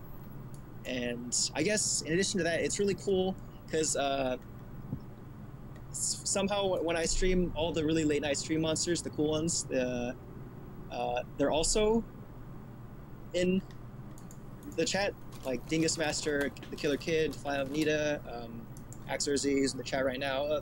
People like that. Algebra, Damien, all this. The guys you see in like every Melee stream, they come to my chat too, and we just hang out, and that's really fun too. So, I mean, I guess that I don't really have a specific goal, but yeah. As far as Smash goes, I mean, I always I've never stopped wanting to be the best player in the world. Granted, I understand there's lots of like contradictions with like not entering singles and things like that, which is, you know, but I have my reasons for that, and I'll get there eventually, even if it takes like longer than it should. So, is it just a mindset thing? I never actually knew the answer to this, and I'm pretty sure you've told a million people, but for some reason, I just kind of assumed it was something mayonnaise related, and I just didn't bother asking.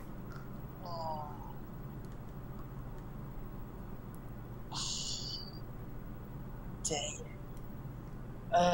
Yeah, it's basically a big mindset hurdle that I have as a human being, and not necessarily as a video game player. You know, you just want to beat the crap out of everybody, and you get angry when it doesn't happen. No. Over that, in 2008, I had to get over it because Soft lived in Georgia, and he would plank the ledge softing. You know. Yeah. So I had to get over it, otherwise I was not allowed to play Melee in Georgia anymore. But I started on my Ask a Fem, like I give a really detailed response, but the gist of it is like I get really mad at myself when I let like bad things work, because it's like a lapse in my judgment. And recently I was talking to Zoso, and he said that, you know, the other guy, it's you, even when you're doing that, like, you're blaming yourself for it, you're also in a way not giving enough respect to your opponent, because your opponent's also doing stuff to outplay you too. You know, it's a two-person interaction. Like it really upsets me that I made those kinds of like stupid lapses in judgment, stupid mistakes, and that's like the main reason. And that sounds like a really like weak thing, but it's like a really deep-seated issue I have as a human being. You know, like I gotta do some like more real life stuff before I can truly overcome that. It's gotten a lot better since, you know, I retired from singles, but so eventually maybe I'll enter again, but it's still very, very much there. And like when I was entering tournaments and getting mad at myself, like I eventually would get so mad that like even in friendlies, every single time like I made a mistake, like I was like, why would I do that? That was dumb. I'd get so mad that like I was like almost not enjoying Melee, you know? Yeah. And like I was like, well, I love this game. I want to play this game. I want to have fun. I don't want that to be the case. I don't want to not have fun playing Melee. So I was like, okay, I need to address the source of this problem and remove the thing that is causing this, because I love the game and I don't want to quit because of a problem I have. So I removed the element that was the problem, which was entering singles and being mad at myself, at least until I fix it. They're suggesting that I remove your Skype ID. It says Meowdy here, but I'm not. That's not your actual one. I'm not going to say it out loud. Okay. So, I don't know. I think it's fine that I keep it there, unless you mind. Not a big deal, I guess. Okay. You should go backpacking with me to like random countries, and we'll learn about ourselves. That would actually be really cool.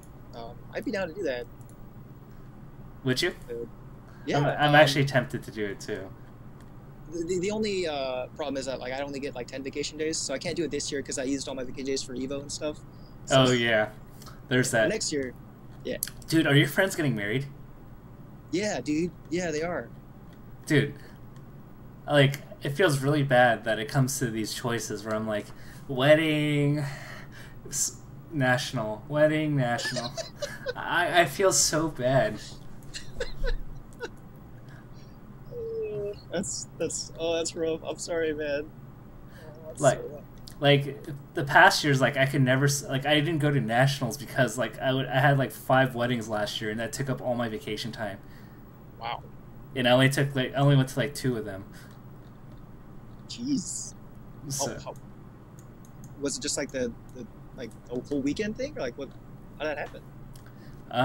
Well, just I would have to travel, and if I'm part of the wedding party, then that means I have to go like Thursday night and then take Friday off, and so I like have to take like 2 days off per like wedding if I'm traveling. Yeah, it's rough, man. And then I'd be like, oh, I have like this many vacation days, and then I'm like, nope, gotta use it for this, gotta use it for. I mean, like weddings are fun. Like, yeah. Like Scar's wedding was a blast. Luis from NorCal. Yeah, yeah, yeah. But man, it's also like a kill on my wallet. I went to one from, I was a best man for one, and I probably spent like up at least $1,000 on like wedding and bachelor party stuff. Yikes. It gets rough, man. Jeez. Dude. I mean, I guess you're having fun, so. Yeah, it is fun, but it's like the money and the, if it didn't cost vacation time or actual like ridiculous amount of money, it's crazy because you know, I'm like thinking it'd be kind of crazy like if I got married, and like I don't know, like I feel like an all or nothing proposition where outside of like the small inner circle, it's like if I invite one person in like the mid circle of my like circle of smashers, I would have to like invite all of them. Oh yeah. And that'd be anyway, I digress. Well, I mean, like Nick and Alyssa didn't invite that many smashers. There's like 4 smashers, right? 4 or 5 or something. Yeah, but like they brought their like super inner circle, like, you know, people. So like I understand, like everybody understands, right? Yeah. So I mean, if you did get married, and not gonna wanna, then like you could just do that, invite your super inner circle, and you know people will understand. Yeah, but I want everybody to be there. I want like people who want to like be there to, you know, have the at the very least a choice of coming or not.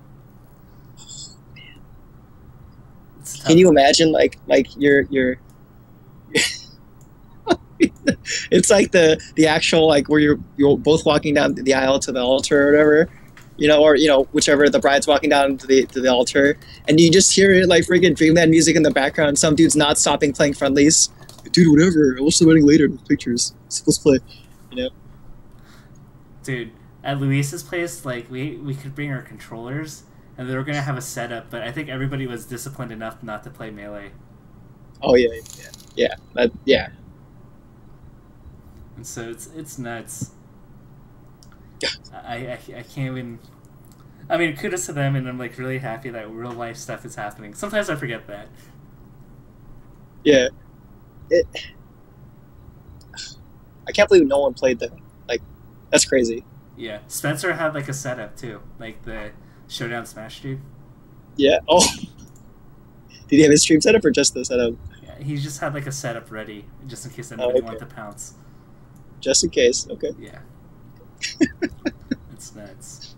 So, what are all those cute animals in the back? Oh, my Dunas. Oh man. Let me get one. Hold on. Move my mic so it doesn't make a bunch of noise.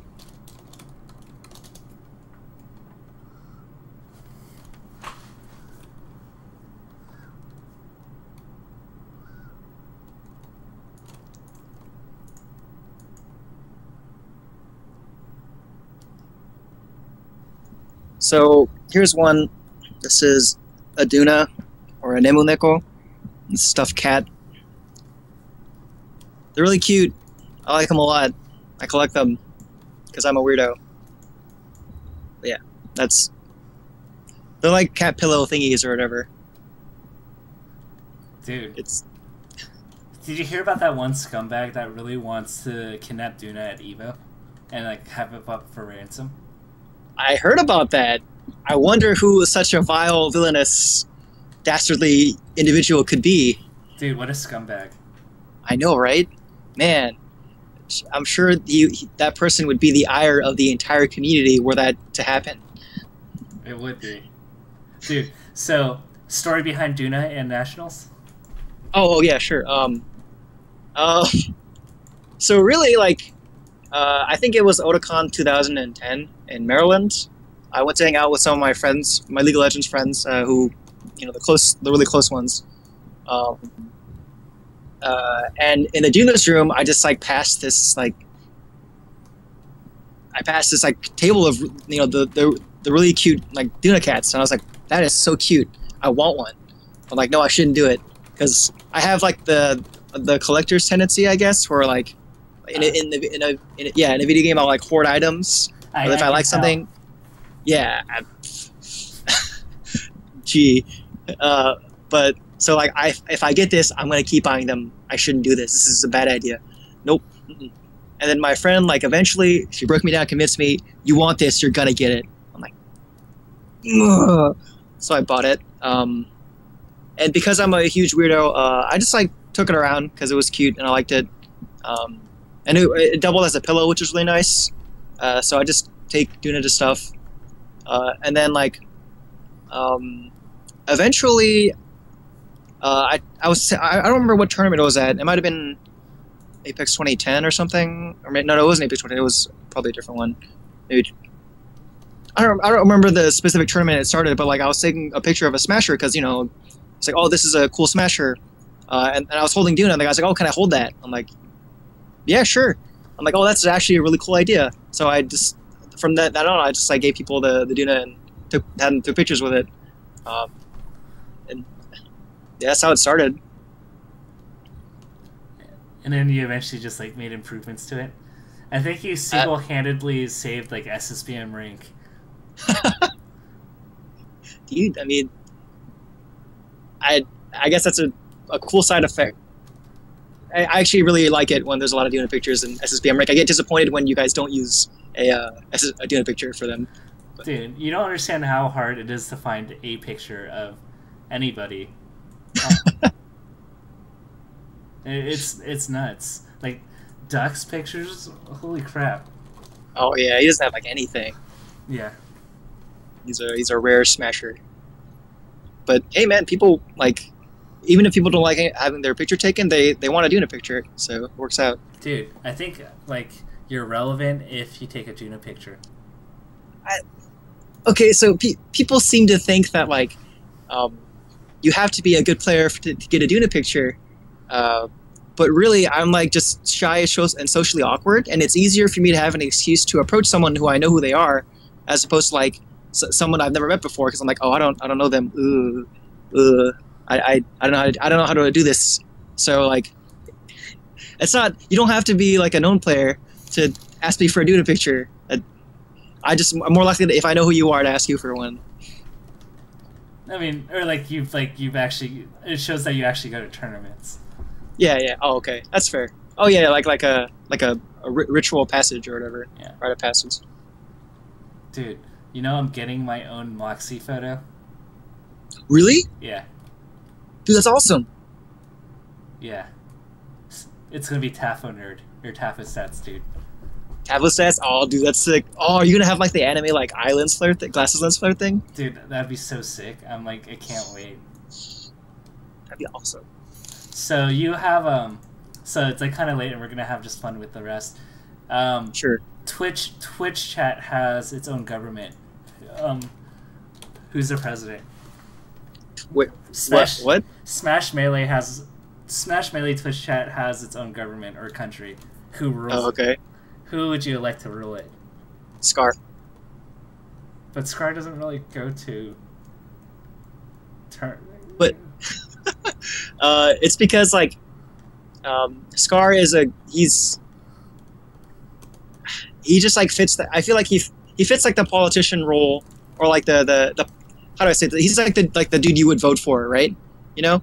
Yeah. Like if so in terms of like Smash politicians, you'd have like Hungrybox, who's like the candidate, like he's kind of staunch, trying to like get votes or whatever, and then you have like Scar, who's like the charismatic, like bravado, going for like policies people like and like a man of the people kind of thing.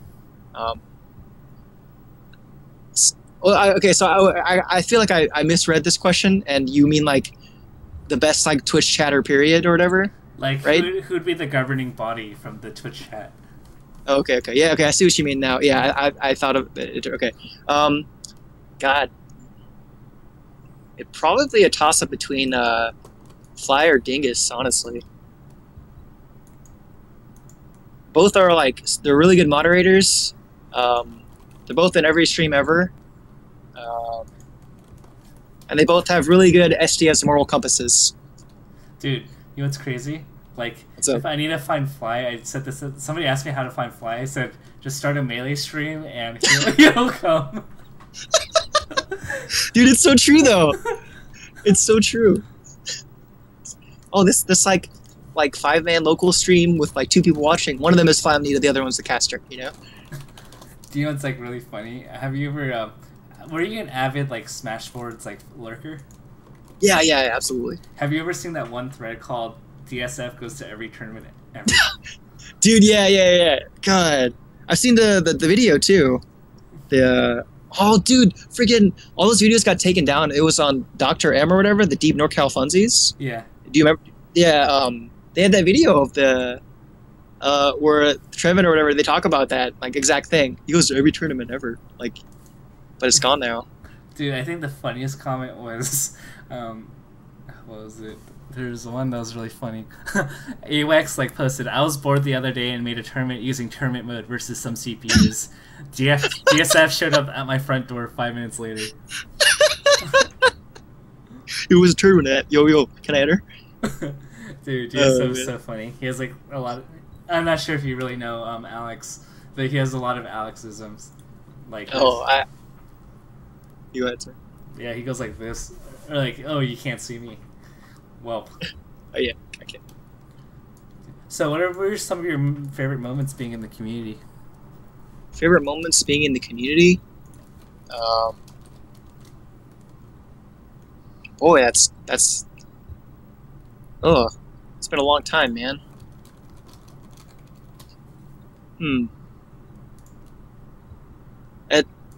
It's kind of hard to say because I mean, I have so many like good memories of the Smash community as a whole. I guess my two like most favorite memories that will stay with me forever, even if I mainly like kind of fades out of my memory.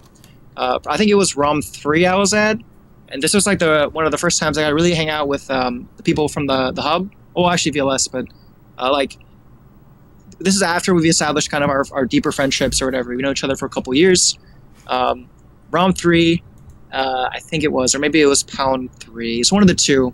But I was in the room with the New England crew, which was like Milk Tea, Dark, Dazwa, Variola, Arc Natural, and those guys who were like my really good, strong, like, been around for a long time friends.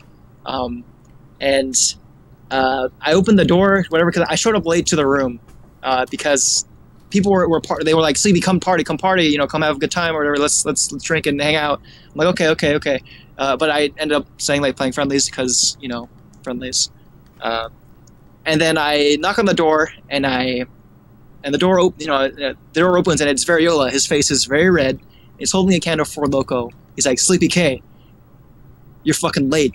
And he shoves a Four Loko in my face and like, "Drink." I'm like, "Oh god!" And the next thing I remember from that night is that I think Dazwa German suplexed me onto the bed, and the rest of the night is like a big blur. But that was like that was a lot of fun. It was I don't remember a lot of it, but I just remember having a great time and like really feeling like the true friendships, like from playing the video game then and there.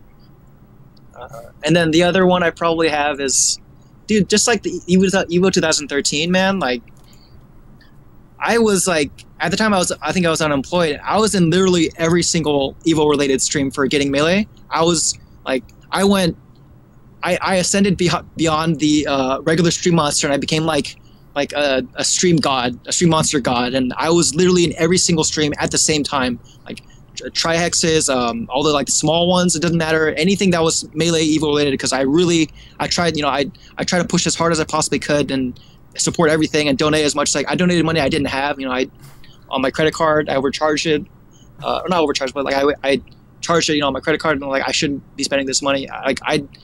That was like that moment in time of this. All of us, like, as a community, pushing for something so strongly that we all wanted as a group, and that everybody, like, could contribute to. That was like I'm never gonna forget, like, spending like 72 hours up on every single stream, constantly monitoring everything on one monitor too. So, dude, that's insane. You're gonna tell me you're on like 56K, like. And then you have to carry your laptop or your desktop. You have to carry your heavy desktop both ways in the snow, like for 15 miles. Oh god! Did your parents ever tell you that story, like growing up? Yeah, dude. Yeah, like my dad did. And you have to go up. You have to go uphill both ways. How's that even possible? How's that even possible? Wait a minute. Whatever. I don't know. Gosh, the perks of growing up Korean American. Dude, is it really perks though? You think about it? Oh, okay, quirky. Okay, that's fair. There's like I don't know. I think there's like a bunch of Korean Americanisms. Yeah. Like, did your parents believe in the death fan? Yo, dude, they totally did. Did you ever tell your parents that it was fake though? Did you tell them? I said like I don't think this like scientifically makes sense, and they're like they would argue with me, and so I'm like, okay, fine, we'll leave the door open. So so Sleepy, do you want to like tell them like what like this is? Oh, what is? The like if you like sleep with a fan on. Oh, I mean, okay, so there's like this like Korean like trope belief thing, that they think that if you sleep in a room with a closed door with a fan on, somehow the fan will either like blow all the air out of the room or like create a vacuum or some nonsense, and you will suffocate and die in the room. It doesn't matter if it's a ceiling fan or a floor fan. You have to leave the door open, otherwise you will die. Yeah. There is no scientific evidence to support this. There are no actual reported cases of fan death. Because every single case of fan death that's been reported, the autopsy has confirmed it was something else. Did you Okay, my mom did this a lot. She would believe anything in the Korean newspaper, and like it'd be a cause for like paranoia, like or like a 1 out of like million chance case. Dude, my mom just today was telling me that you should not go to Japan at all because they had that like nuclear failure or whatever. But like she told me stories that she read from Chosun Ilbo or whatever, that like there are mutant babies and like mutant fruits, and if you come close to anywhere in Japan, you are gonna be horribly radiated and die. Dude, you might come with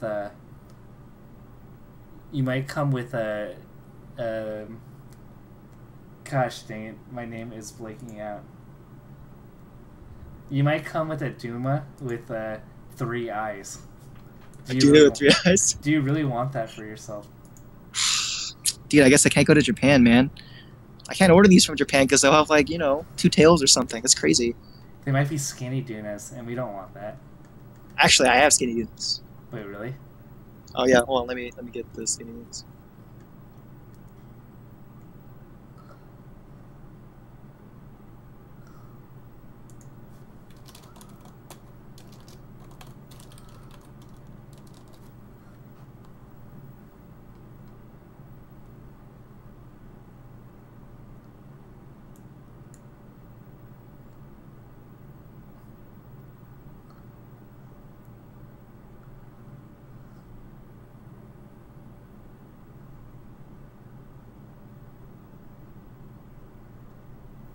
Alright, so there's a couple of them. They're skinny and long, pretty big. These two are the smaller ones. I'm pretty sure these are meant to be like fulfill the like a specific pillow shape or whatever on a bed. Wait, and then this is the other one. Can I ask you something? What's up, dude? Dude, where do you like find space to sleep?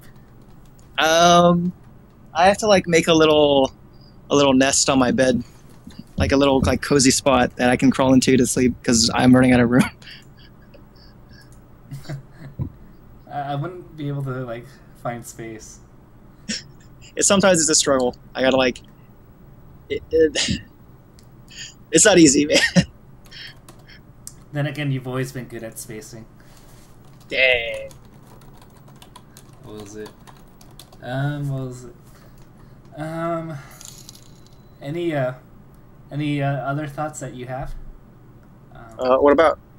In terms of just like words to the Melee community or thoughts?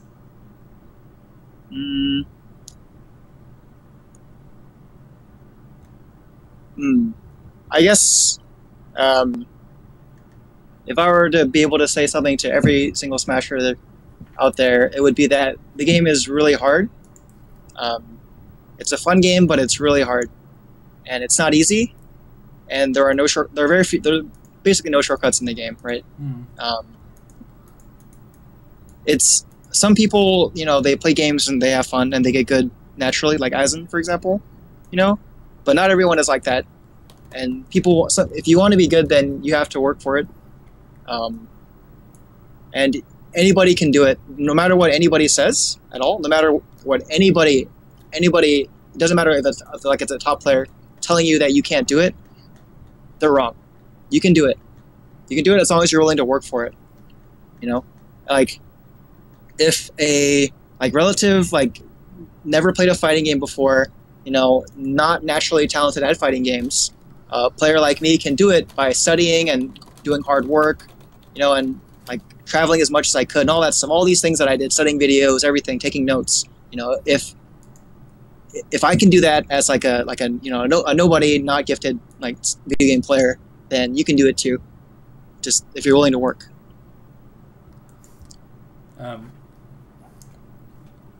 Dude, yeah, it's so hard to train somebody with like no game sense. Or I was this guy I played with like 2 months to learn fighting games. So we played Street Fighter, and I was beating him with crouching fierce only. And he was getting upset after like 1 week of playing why he wasn't beating me. Oh, come on. And I was just like, you know, you bring an interesting point because, you know, I feel like we live in a generation where, you know, we get everything instantly. Yeah. And I think Melee is one of the few things that keeps people honest in terms of like progress and hard work that people don't really realize. Yeah. So yeah. Final question for me. This one's like kind of really like, I don't know if you can answer it, but I'll give it a shot. Great. In regards to Dunas, is mayonnaise an instrument?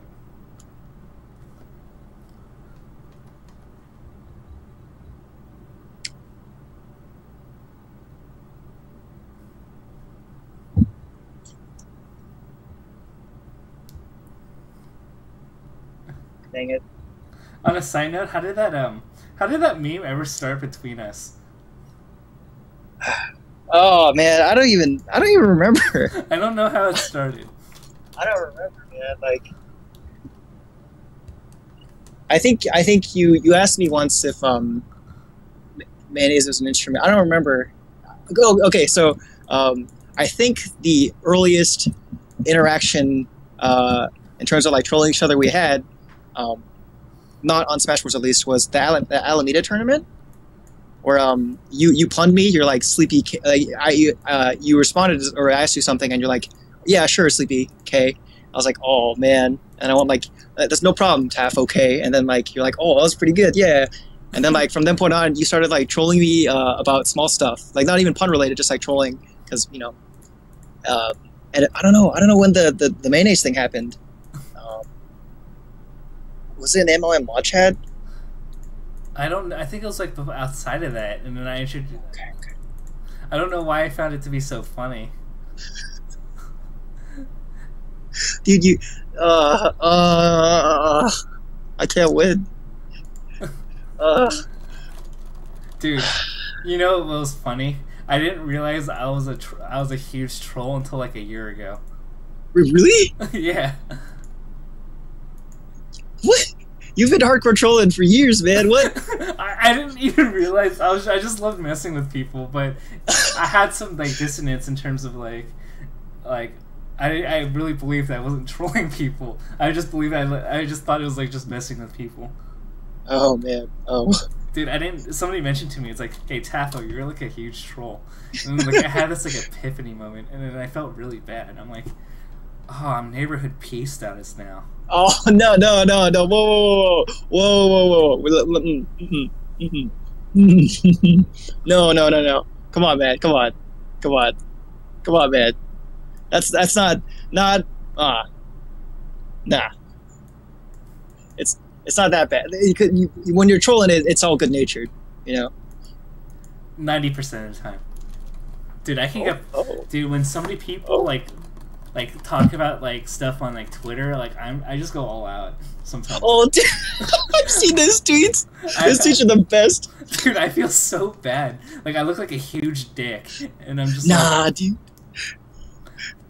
Dude, especially when I deal with the onslaught of Mewtwo King fanboys. Oh.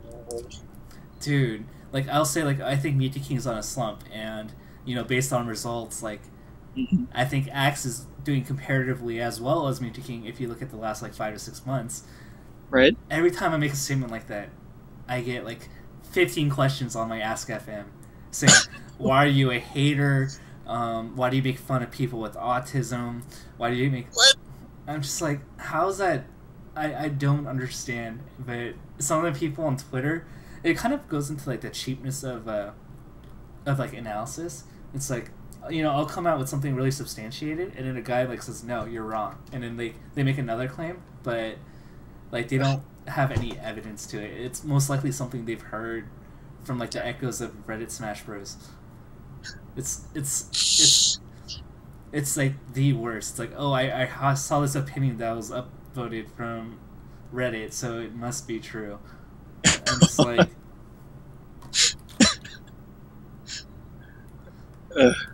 but anyway, it's funny because like Mewtwo King in the context of anything that's not money related is actually like hilarious.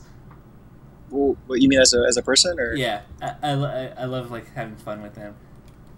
And so a lot of people are surprised when I say like a lot of good things about Mewtwo King. They're like, "Wow, like you like Mewtwo King." I'm like, well, like I'm just being.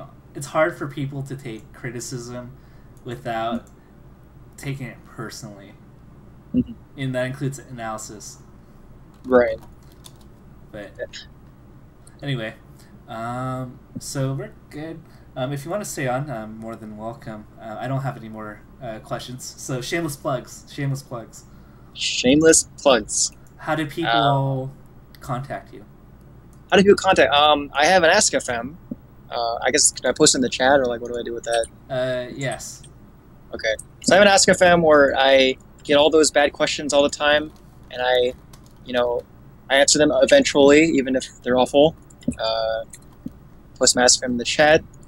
Also, there's my Twitter, which is at the top, I think, and my stream. Those are the main ways you can contact me. I think a lot of people find me on Facebook and add me, and I used to like just accept them all, but now like I don't know these people, the social awkwardness breaking through, so I'd prefer Ask FM if possible. Dude, I have 300 friend requests that I haven't answered. I feel so bad. 300? Or I lied, it's like 230. Jeez. My indicator is if the 2 friends they have are top players, then I'm like, I probably don't know you. Oh, okay. Yeah, I mean, makes sense. Okay, and in your stream? Oh yeah, my stream, it's just twitch.tv/sleepyk. I mean, I'm in the chat over. Sleepyk. That's my stream, it's my username thing, whatever. So, I will do match analysis there. Do you do private coaching for a nominal fee? So my view on that is I don't think anybody should pay me unless they really want to, because I didn't pay anyone when I was improving other than like travel fees, you know? Yeah. So I don't think it's fair that, that someone should pay me when I never paid anybody to get better, because it's... I think your stream is really great. So, when do you normally when do you normally stream? I only go like once in a while, so but the times I have, it's been pretty good. Oh, thank you. I usually stream like when I get home from work, so like 1 a.m. Eastern time, maybe sometimes later. So in the wee hours of the morning when it's primarily Europeans and Australians who are awake is when I stream because of my work schedule. Okay. This guy named Jellybean requested me. I guess I'll add you. You win the Tired Nice Taff award. Jellybean 41? Something like that. Yeah, he's in my stream all the time. He's a cool dude. Welcome. You are a good man. You can enter the gates. The Tafokints. Yeah. Are you the SoCal gatekeeper now? No, I'm not. I'll tell you a funny story though. Crimson. So Crimson's like feeling high and mighty, but I went to Twitch last week, or like, yeah, last week, and The Office. Yeah, The Office, and we were playing My Fox. That's like really bad against Crimson's like Marth, and Yeah. I destroyed him the whole night. It wasn't even close. Hashtag Prime Blur. Man, I think he's in the chat too. So like, ooh. I think he took like one match off My Fox out of like 40 or 50 matches. 40 or 50. Oh, that's not what happened. Oh, he's in the. Oh, look at him in the chat trying to. Oh, damage control. Dude, you know, we can ask the other Twitch guys to verify this, but Oh shit. man, he just didn't know what to do against my ghetto Fox. Dude, but your Fox is so good. Remember, there's that infamous match. Your Fox is so good, Tapo. Dude, that was so funny. Like I was glancing at them because the way it worked was like I was facing the TV and behind the TV was the commentators Yeah. desk. And so like, Yeah. I did something cool like, and then I looked up and they were like getting really excited. I was just like, gosh dang it, they think I'm getting bodied right now. Oh, the Tapo Shiga. What's going on, man? Dude, That's so funny. there's no stream matches because we didn't buy MACD repellent, so everything went down. He unplugged everything, you know. Dude, I'm thinking about creating like a fun like comedy video, like a corny infomercial with MACD, and we're gonna call it MACD away or MACD away or something like that. Back to you, wait. Like, do you find that does your stream go down? Does the power go out? Well, now you need some MACD. I don't know. That'd be pretty good. Oh, we have them for like the maybe like before a big event or something. You know, like during a big stream or something. Like we could probably coordinate something with VGBC to get those on or whatever. Dude, that'd be so funny if we had like something called MACD away. Dude, that'd be great. What would it be? What would MACD away be? It would just be like a spray. Yeah, but there's got to be like an essence of something that he abhors. What would it be? Long pants. It'd be a picture of long pants. It's like I've never seen him wear anything but shorts. I was thinking it could be that, or you put Leffen in a desolate area, so it's like a magnet. It's like a magnet. It's like a little inflatable like sad left hand in a corner or something. Oh, it's so mean. Oh, I feel bad. A little bit. Dude, and like in the beginning it could be, and then like we could show like, and MVG didn't use it, so look at MACD, and then we have like MACD with like a vicious like looking face, like unplugging everything. Oh god. It's like finally ripping cords out of something, you know. It's, I think that would be like the funniest like 40-second infomercial. that'd be amazing, dude. He'd be for it too. Dude, he already told me he would be for it. It's just sick. I suck at like video editing and everything. Dude, we should make have that a stretch bonus for Last Stock Legends. Oh yeah, that'd be great. Oh dude, that'd be amazing. Oh, that'd be so sick. Dude, MACD away? That's so funny. Like, I don't know why, I just thought, like, I thought about it, like, walking from buildings at work, and I was like, you know, it'd be really funny if, like, we had MACD away. Like, you know his, like, face, like, kind of looks trolly on his, like, Twitter? Yeah. We just, like, have a picture of that with, like, a red circle with a line dashing through it. Oh, man. That'd be amazing. Dude, oh, you could have, oh, man, that'd be really funny if, like you made like a mock-up like MacDOA. It's like for Breeze or something, just like, you know, and you like on like I don't know, Big House 5, like main stage or whatever, if he's up there, you just like spray it on him, he like runs off. That'd be amazing. You guys set it up. Dude, Blur is you know, and I think with like the money we're raising, we could send like, you know, California's actually pretty there's like droughts happening, so I can understand why Blur is so salty. Oh, Yeah. It's okay. oh damn. Oh, dude. Oh. So the funny thing is, it's like, it's not that Blur is... So there's a difference in verifying stories. Notice how Blur is saying he's denying that I won. Because if you actually, like, didn't win and you actually won, then you would say, I won. Like, no, you didn't have. Well, I won. That's true. Are you saying that he's trying to blur the story? Yeah, he is. So you have a... You know, if you actually did win and if somebody else says they won, then you would say, no, I won. But no, he's denying the case altogether. He's denying he's stating the lack of evidence as the reason that it didn't happen. Yeah. And given the fact that it's easily verifiable that I actually win. So, like, that's so funny, because, like, when you have, like, you know, when you have a question,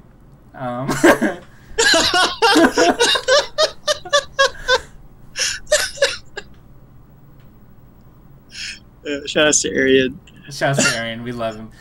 Yeah, it's funny. I always laugh because you can always ask like leading questions that even if they don't answer it, the way they don't answer the question will tell you the answer anyway.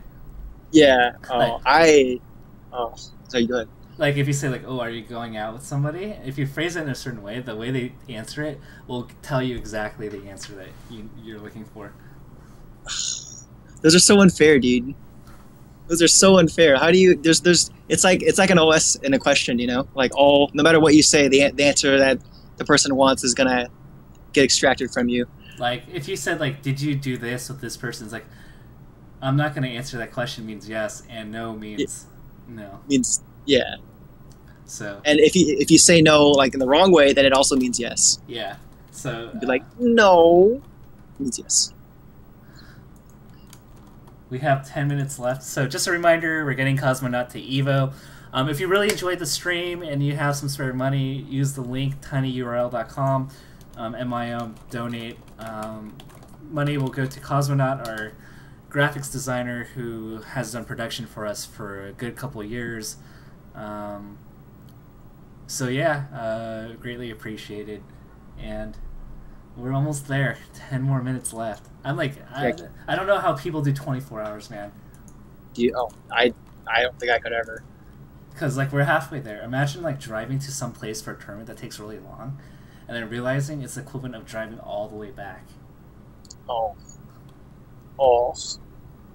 Yeah, I don't know how you, like, did you, like, energy drinks and nothing, or, like, coffee?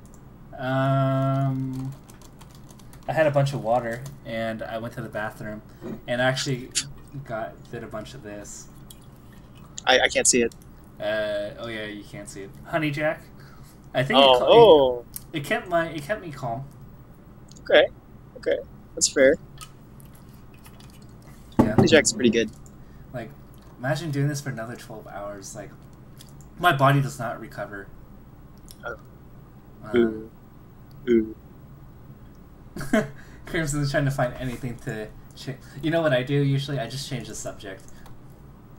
Oh, what? Oh. Poor Arian. Oh, okay. We got 2 new donations. Shouts to Aaron Hooper. Thank you so much for your donation.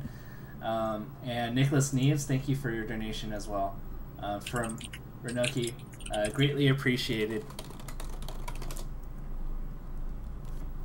And yeah, I didn't drink this from like all the way from the beginning because it looks like I drank the whole thing on the stream. Did you ever? What was the longest stream you ever done?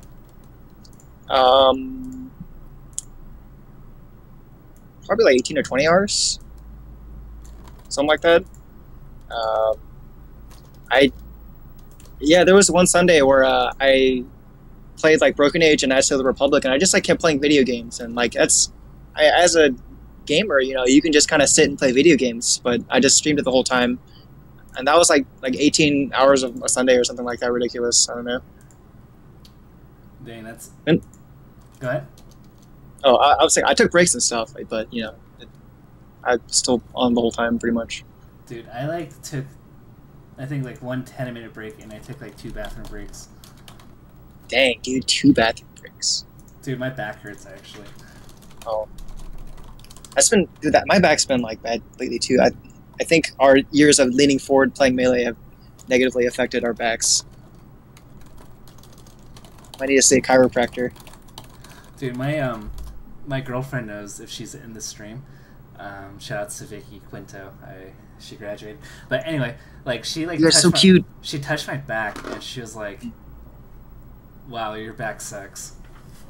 Oh, that's not good. Have you considered seeing a chiropractor? I should. I mean, once in a while, like I get massages, like probably once every couple months, and it helps a lot. It hurts the day after, but then I feel good like 2 days after. Right. I might have to do it too, man. I don't know. It's been kind of bad. So I'll do a couple of match analysis from here. It was a pleasure having you, Sleepy. Thanks for having me on, dude. It was fun. Alrighty. Have a good one. Have a great night. You too, dude. Good luck with the last X minutes or whatever. Yeah. Bye-bye.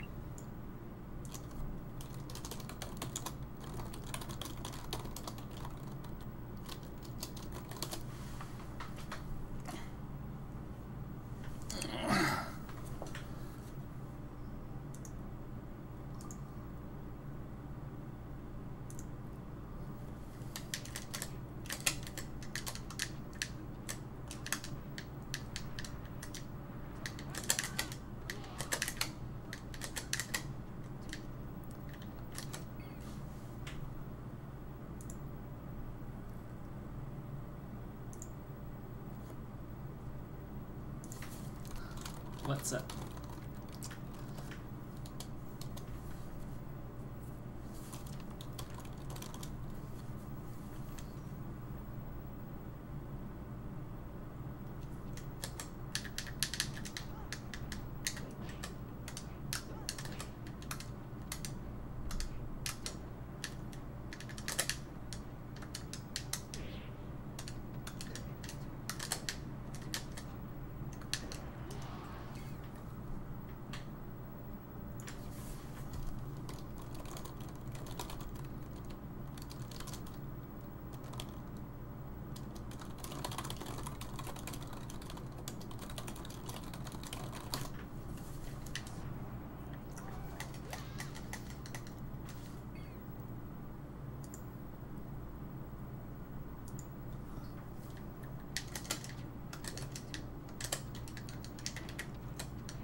Alright.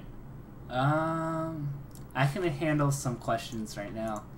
And then we're gonna...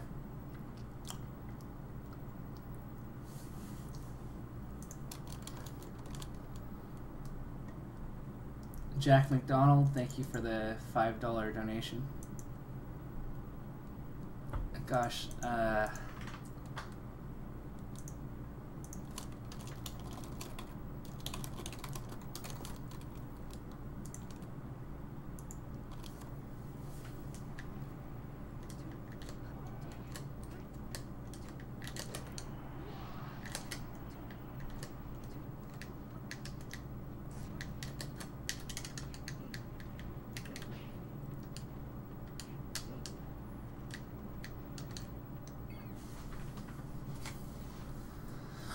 alright. Let's see.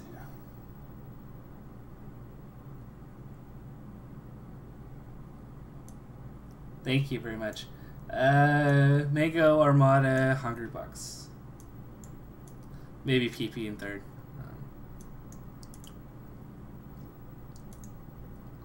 Let's look at some matches.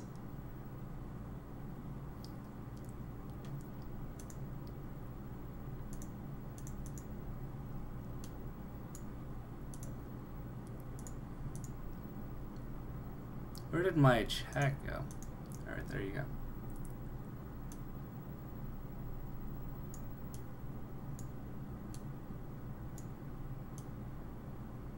Okay. I guess I'll do match analysis until like I die of exhaustion. So remember, you can donate you can donate using the link.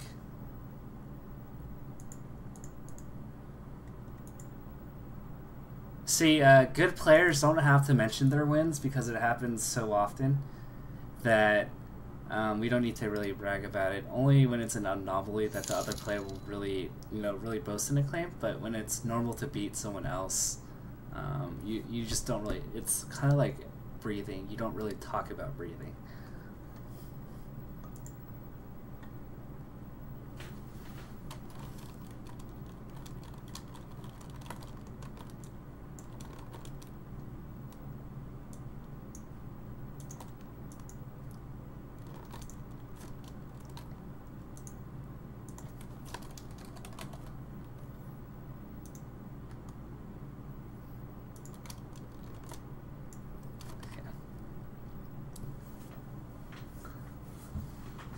All right, let me take a minute to watch this match, and then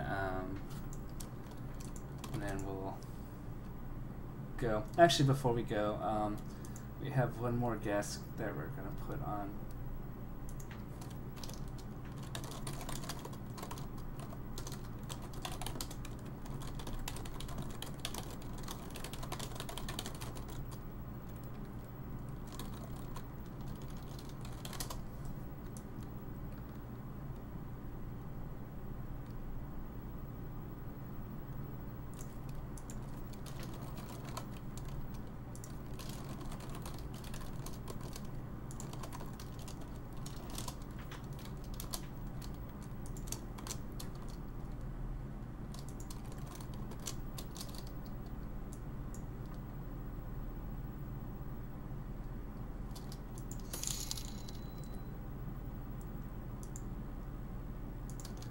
Blur and I love each other, so there's like no animosity.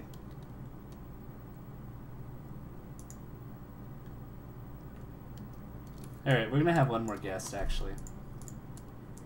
I think you already know. I love Blur, so yeah, don't.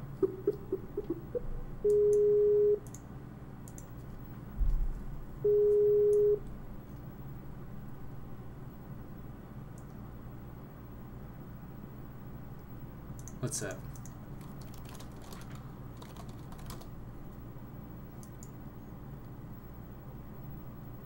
Hello?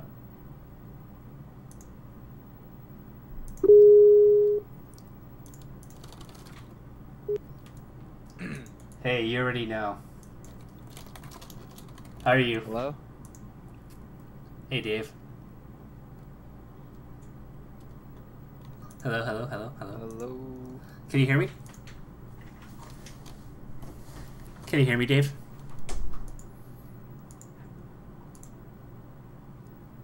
Oh, okay. I see you I now. don't hear him at all or anything. Hi.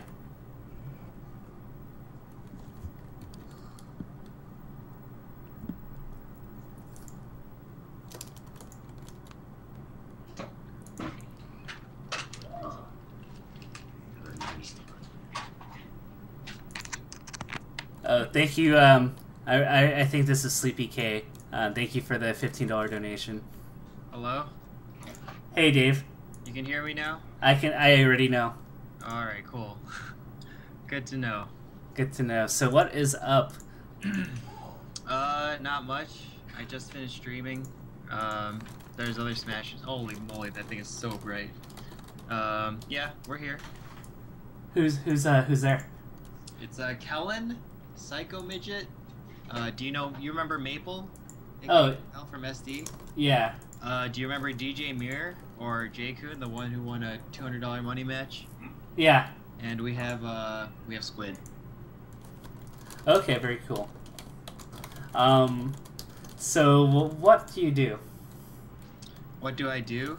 I create tutorial videos that pretty much just teach you how to play Super Smash Brothers. Mostly aimed at lower level players, people who have gotten into the game, they have the tech skill, but they don't quite know how to use it yet. Although we are starting a series for people just trying to get into Melee from the very beginning as well. Okay. And where can they find these videos? On youtube.com/SSBM tutorials. Okay. Dude, what's up, chat? Chat's awesome, man. So much love in the chat. Yeah, they all love you, man. You became a fan favorite after you beat Kirby Kaze convincingly at I'm Not Yelling. Like, your stock went from penny stocks to like S&P 500. Yeah, that's pretty sick. This is Kellen's room, by the way. But yeah, you know, yeah, I mean that's just how it works. I thought you were gonna say something like super profound with the way you. What I was gonna say was I thought me beating Shroomed was way bigger, but because it wasn't on stream, no one like said. People didn't even know I beat Shroomed for like a long time. They were just like, "Oh my god, you beat Kirby Kaze, good job!" Like, so. That's so funny. So what are your goals? Like, why were you inspired to put all this work into a channel about improving other people? The biggest reason we did this actually was just because there were like UCI, University of California, Irvine. They have this great Smash scene, and this happened because Kellen put it together. He's the president of the club. And it went from like this tiny club to like over 500 members, like rooms, like we could not find rooms big enough to hold all the people and setups we had. Like it was so packed all the time. And I was like really kind of moved just by how cool that was and by how much everyone was into Smash, you know? So a lot of people were asking like, man, how'd you get so good? Like, what do you do here? Or like, oh, I think that this is pretty good. Like maybe I should use this move. And I just wanted to teach them like, hey, this is, you know, this is what to do. These are some baseline things, like this is what you do out of grabs, this is how you approach, that kind of stuff. But as we're making it, we're like, there's really no reason not to just show this to everybody. Like, yeah, we're still helping the UCI club, but everyone can just watch them. So we just started doing that. And not a lot of other channels, I think, cover that this subject. I mean, a lot of people have like tutorials or like they show like how to do these things or analysis and stuff like that, but I think just something more accessible to the public, to just for everything, you know. I think that's what we're going for here. Right on. So you've recently hit some power spikes. It's like you got an infinity edge, and now you're kind of, you know, seeing more action. What do you think has been leading to that? In terms of like my melee skill, like my play, like your results. Well, part of it's just because I've been playing for a long time, but actually I really didn't start tryharding until last November. I actually remember making a decision that I would attend every tournament I could, and even if I didn't feel like it, even if I didn't feel well, I would just go and just do my best and see what happened, you know? Yeah. Yeah, and I did come back to Melee, you know, because of the documentary and stuff like that, but I wasn't playing a lot, you know. I wasn't ranked at one point because I only went to one tournament during the ranking period, but then last November I've been going super ham, just playing a ton, just playing as many people as I can, going to every tournament, so yeah. Gotcha. The whole adventure that comes with that kind of led to where I am now. Do you feel like the grind's been good? Definitely. I actually, very recently, I feel like I haven't been playing so much. At one point, I was literally like playing 4 to 5 top-ranked players every single week, like driving out to them, playing them for at least 3 hours, coming back and like writing down notes, everything, like just going super ham. Yeah. Now I don't have a car at the moment, which is very unfortunate, but but yeah, that grind, it's not only super fun, it's just really fun. I mean, it works, you know. That was the most profound statement I've ever heard from you. I know, you know. Not only is it, I'm just kidding. I don't know. I was just, yeah. Okay, so what are you taking notes of then? Like, how do you take notes? Basically, how do I take notes? The biggest thing is habits. I notice habits that I have that are getting punished, and I notice habits that they have that I could take advantage of.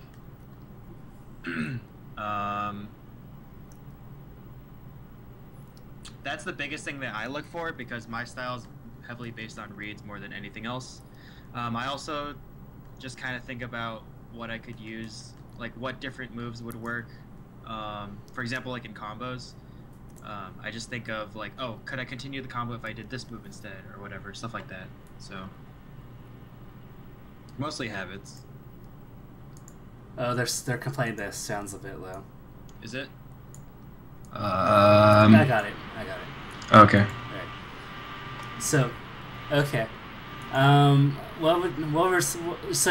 you get to help out with the club of the 500, or do you interact with them at all? Yeah, I mean, I go every week. Just talk to all the people there. There's like awesome, there's really cool people there, you know, not just top ranked players, but just people in general. I was hosting tournaments at some point, but we just haven't quite had the time, I feel like, to continue that. We're looking for a venue so that we can host another series like Mayhem, just so we can get more monthly tournaments going for SoCal. I know SSS is supposed to return, but in that absence, we kind of wanted to do something. But yeah, UCI wasn't quite working out, so. But yeah, recently not super going ham on the club. Just kind of doing our own YouTube thing and stuff like that. All right, and okay. Is there anything you want to add? I want to make this short because I'm going to do some match analysis next. Yeah. I don't know. You guys should follow me on Twitter at @SSBM_Kira. I do my own stream as well. I do a lot of match analysis, which all the match analysis gets uploaded to another YouTube channel. It's an old YouTube channel. You can see in the about section of our stream, which is just Twitch TV/SSBM tutorials, all the same thing. And also, the UCI Club's really awesome, and we're streaming a UCI banquet. It's a Smash banquet with awards, kind of like the SoCal Melee Awards, if you guys ever knew about that back in the day. It's like worst secondaries, biggest rager, person to most likely get arthritis, you know, stuff like that, you know. It's going to be really funny. There's going to be a lot of hype money matches. And if you guys want to watch that, it's going to be on Wednesday. And I can tweet out the stream and all the info on that. So, yeah, I think that's it, unless you think I missed something. No, I think they already know. Okay. All right. All right, great, dude. All right, thanks for coming on real quick.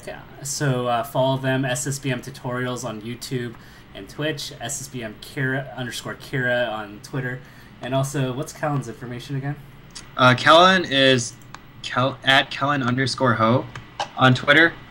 And you can also go to, I think it's like kellenho.com. Okay. If you go to the About page in the YouTube channel, it'll say all that. So. Okay. Awesome. Well, thank you for all the work that you and Kellen have been putting in. I think a lot of people have really loved it. So, yeah, thanks, and have a great rest of the weekend. Yeah, thanks for having me, and I'll see you soon. Let's do a Q2. All right, dude, I hate League. Okay. Talk later. All right, see you. All right, let's go back to match analysis. Start off with Kuba Truba. So Kuba Truba donated 50 earlier, so I'm gonna do his first, and then we'll do that. We'll do Jack's later, and then we'll go from there. So I'm gonna watch a little bit of the match first to just get a feel for what's happening and seeing if we can work from there. I'm going blind. I usually whenever I do these shows, I preview the match before. I usually watch the match before, and I have some ideas, and then I go over it with the stream. We're gonna start on Yoshi's. I don't know why Koopa Troopa went here. Squid starts off with the quick punish. Look, what is Mario gonna do? What's Mario gonna do? Squid plays Falco because he's a genie. We're gonna start on Yoshi. So the things I noticed from the beginning is that you're preemptive and throwing out hitboxes and making a lot of assumptions on where they're gonna be, and We're gonna start. no reason. To be honest, I don't really see a reason. Yoshi's, I don't know why Koopa Troopa went here. Let's see. Sorry, my export tool. We're gonna start on Yoshi. There's no reason why you should be throwing that hitbox here, unless you specifically thought that they're going to go this way, but that's a hard read. And so I think you take like 80 damage unnecessarily because you're overextending yourself on blind guesses. Yoshi's, I don't know why Koopa Troopa went here.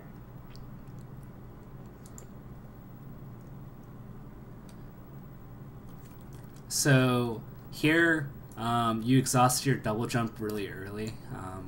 I think you could have reacted to, if he shows a jump, then you jump, but you jump before he even showed a move.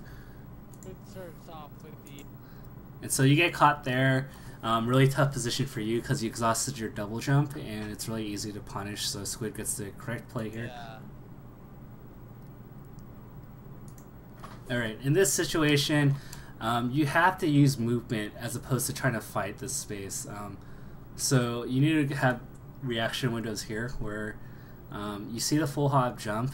There's no reason why you should be trying to compete with this with your own aerial. Instead, what the better play is, as opposed to competing with a high priority move with the dare, is you use your spacing to win in movement to get out. So I mean, I personally would try to move to the left and dash dance grab, or dash dance like back air if you think they're going to go off the stage. But competing here gets your opponent pretty much 25 free damage there, and so little mistakes with just spacing incorrectly have given you 80%. What are you gonna do? What's Mario gonna do? Up throw, up air, what was that gonna be? Up air, what was that gonna be? Let's see. Do! What's Mario gonna do? Up throw, up air, what was that gonna be? What's Mario gonna do? So as soon as you see the double jump here, there's no reason for you to use second jump, and so you could have found a faster route just by going down here. Once you see that Falco's showing no threat to hit you like this, because he's already preemptively going this way, you could have reacted and gone down here without using the double jump. And so now what happens, because you use the double jump, is he's gonna have kind of a threat to you as you land, because you're all the way up there and you have to go down, and so it becomes a lot harder, and you're gonna have to outplay in this situation, and you get caught there. So up air, what was that gonna be? What was that gonna do? Squid, you're wacky.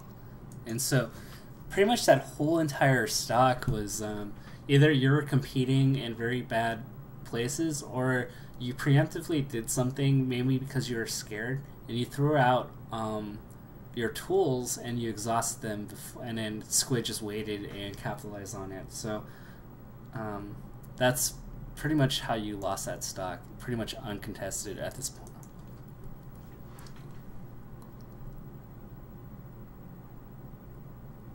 So I think that was a tech flub. There's no reason for that air dodge. I don't like this up B, unless you know the up B cancel. Let's see.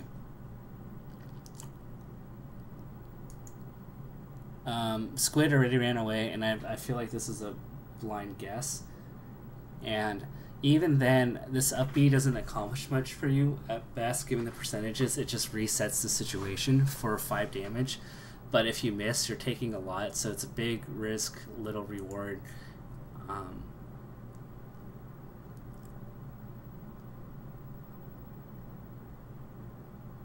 So I like that you went, so you adapted here the first time you were in this situation.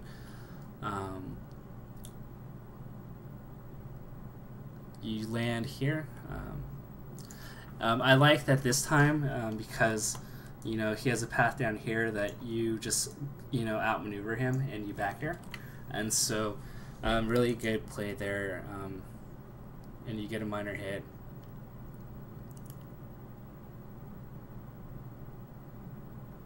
Interesting decision here.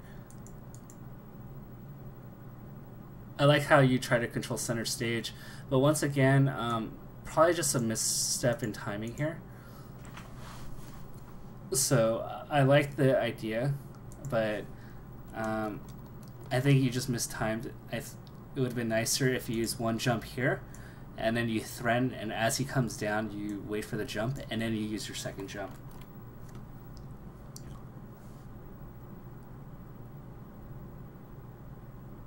And so that was just, I think you could have waited on your second jump and you got caught there.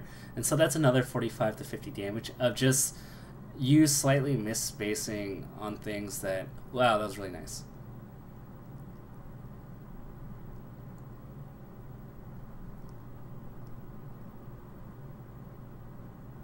Alright, pretty nice play. No. That was really interesting. So nice. If you're trying to be cute and you got caught in an awkward position there with the potential danger of a get-up attack, to be honest here, as soon as you see below stage, as soon as you see, you shouldn't have turned around here. If you were expecting the side B, then you turn left and you throw out a hitbox. But I would just have my back facing towards the outer portion of the stage, so that in a situation where they go below, that you can just quickly back your edge guard and end the stock. So you miss here. Should have gotten the kill.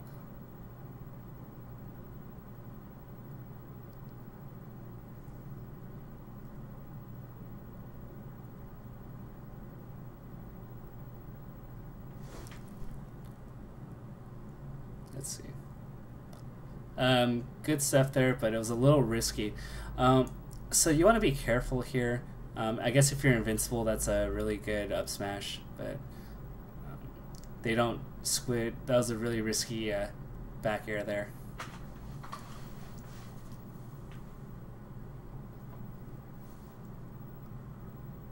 So let's see. Yeah. You need to be careful of, and be mindful of their effective range. And I just think you got caught, and I think you knew that your recovery wasn't a smart one.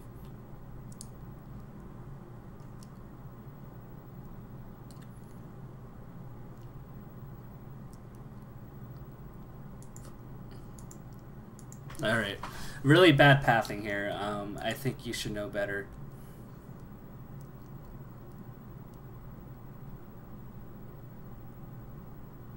Okay, you got him in a pretty good position here. The only thing you have to risk is the shield drop. So you can just stay out of his range and like dash dance here and threaten Falco to do something and react. But what you do here is you've shown your hand here, and as soon as you see the full hop, Falco gets a free route to center stage.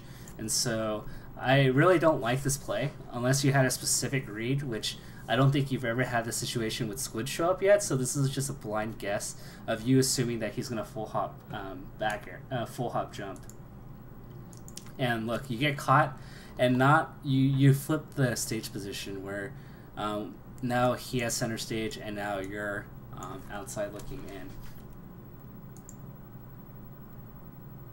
So you took these type of situations where you lose center stage and you give up a hit are huge, because it's a tug of war, and you essentially like had like the tug on your side, and you just gave him the full rope.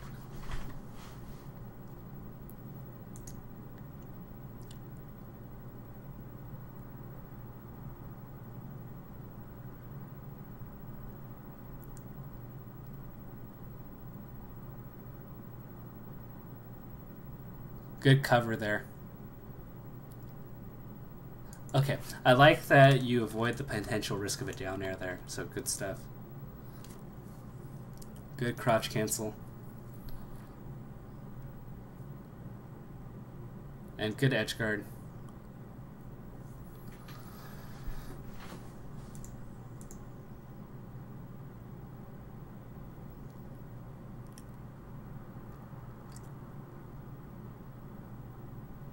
Alright, good read on the full hop there. So once again, you get caught in a really awkward position. So once again, you have to learn to react to the situation, and in this moment when you're running this way and you saw him go all the way down, you were going to be late, and so even committing to this was very questionable, and honestly I would have just dash dance here instead. And so this is how you get caught. It's because you didn't react to the situation and you're preemptive. Get caught here. And so sometimes you just don't have to fully commit. You can dash dance and wait and see if they're gonna do something first, and if you condition them to not do something, then that's when you should be initiating more. Good stuff there. This time some shield pressure. Alright, good weight there.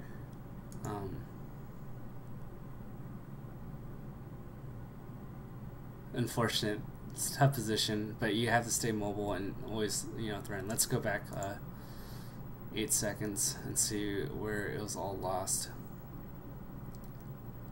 So another like minor reaction window. I would at the very least dash dance here, and if you think you can get it, because Falco's committing to a full hop, is get center stage. Or try to get,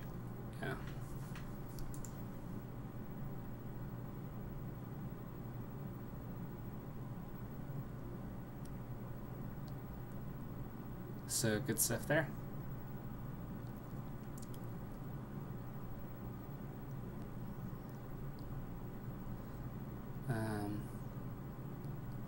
Good punish. Oh, forward smash punish. That's a based Koopa Troopa. Ooh. Nice. Very nice.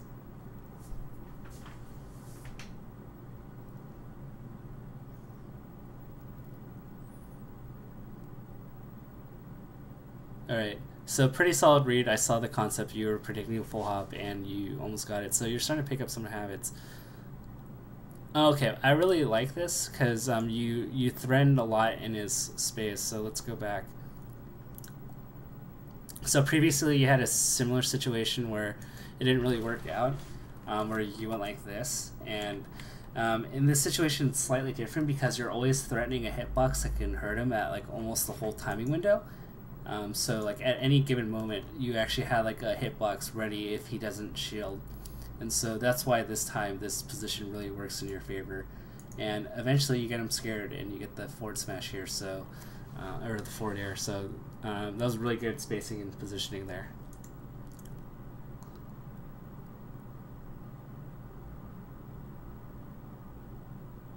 Ew, that was kind of ballsy. I would just get more comfortable out of like unusual situations, and I know it's like really hard at a faster pace, because up B should be a situation to get out of trouble, but this wasn't a situation where you're in trouble, and I don't like that B too much unless like it's like a bailout wake up shuriken, but I think you could have gone more. I would have up tilt in that situation.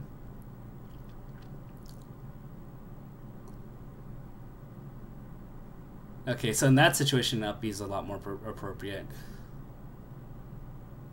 I really like that.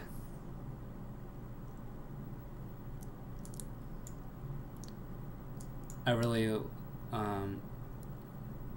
like this. I think really good thing to counter the shield drop. If you feel like they're gonna jump here, it's a mix-up, so I'm not gonna harp it too hard. But I think run-up jab might be good. Oh, unfortunate for you.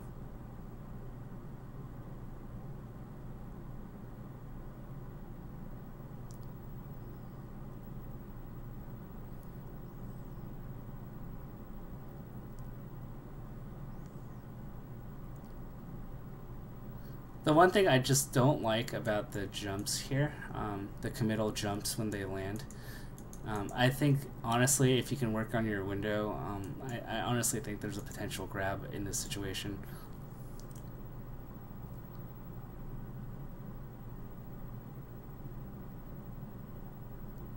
I think that was a grab. I just don't really like these jumps that close because if you're wrong or they crouch cancel, then you ruined any potential opening that you had. So it's like essentially going all in on a position.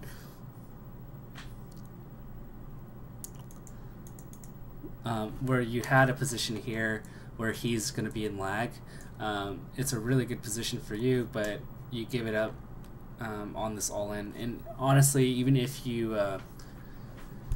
hit, I don't know if that falls up into anything, given the position of you guys. And I think part of it is just that you're a little late on a lot of these things, and so it's making for awkward spacing. And I think just getting comfortable with knowing when you're going to be late and knowing when to go in while not being too preemptive is just something you need, and it requires just experience and with timing.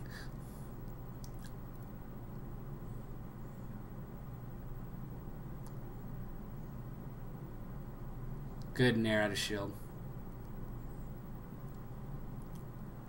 I don't like that forward smash that much, but it's because maybe I'm going to half speed.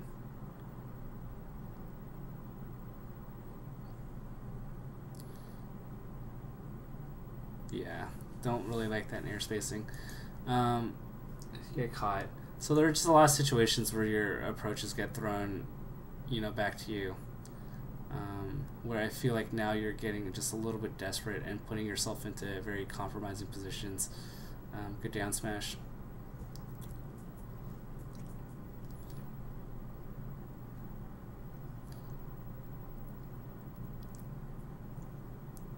Alright, rack up some damage.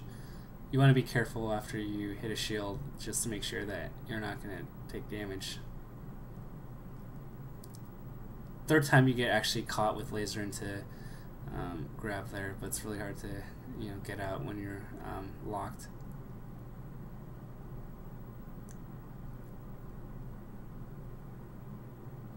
Fishing for crouch cancel at 100 doesn't really make much sense. Alright. I like that you try to hold stage a bit more. No, okay. No, everything is so preemptive and you didn't need to risk there.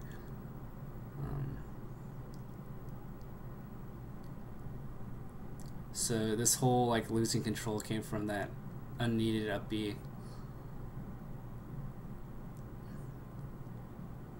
Alright, good stuff. Oh, that's the worst. I'm so sorry.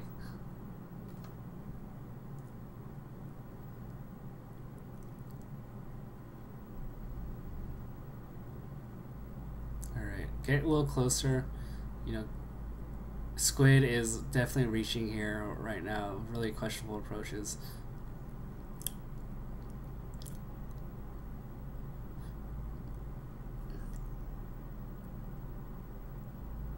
Aw.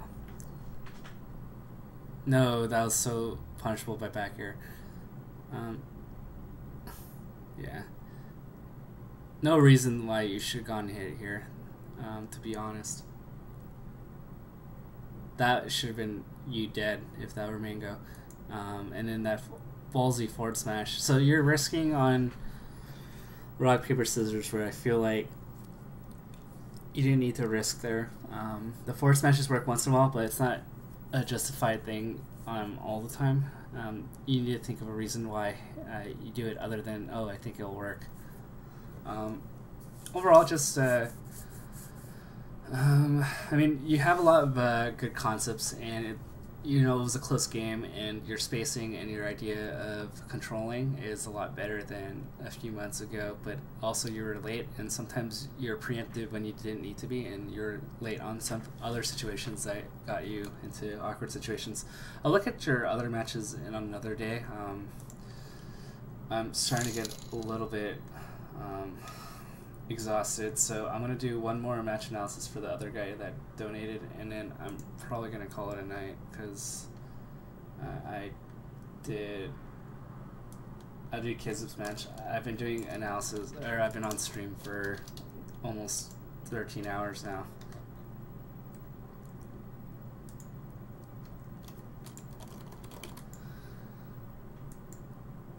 This potluck. All right, I'll look at one match and then I'll look at potentially more in the potluck's future. in that folder. It's not. That's PM. Shouts to the stream.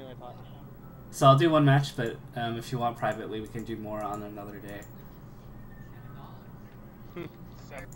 Pop.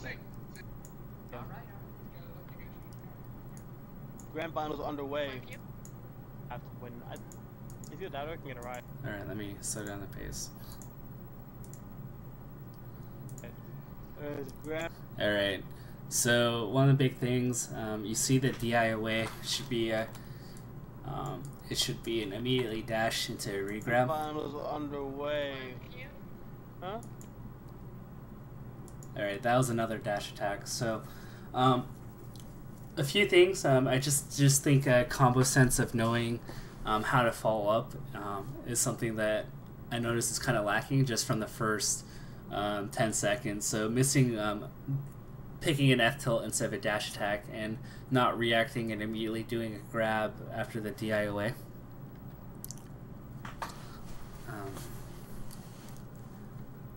Is two things that I already noticed in missed punishes that could have easily added another %.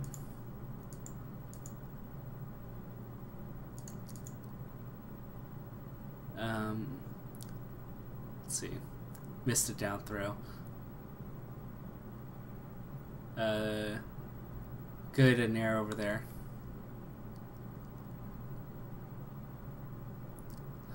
So honestly, there's no reason why these stray forward airs should be hitting you from the marth. So even here, just learning to, use movement to get them to whiff, meaning like for them to hit the air, and then punishing their lag is more ideal than standing still. So get a sense for like their effective space, like the hitbox that they can threaten you with, and play around that spacing by like dashing in and out, and making them have tough decisions while not really committing. So if we go back, let's see, go a little ahead. Oh, we went too ahead. So you get hit here.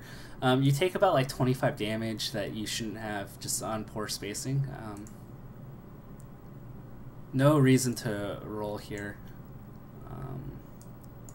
Let's see. Go back a little bit. And just being familiar and not nervous in those situations, because he is this far away from you. And he's dashing away, so you should use this graphical tell to say that you are in no threat right now, and so there is no reason why you should be grabbed in a range where they can effectively react to it and punish you. You put yourself in a very compromising position where you didn't need to do that roll. There's no reason for it.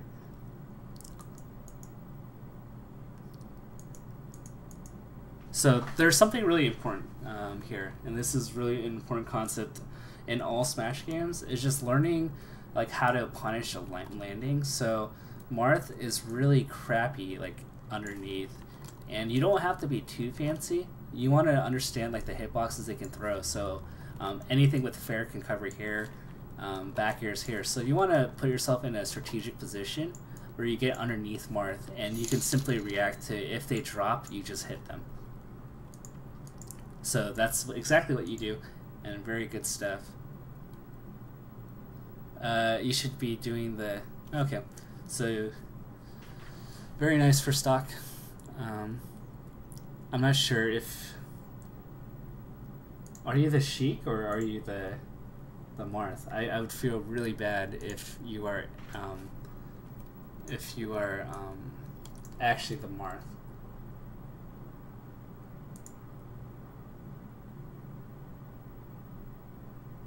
Oh, you're the Sheik. Okay, just double checking.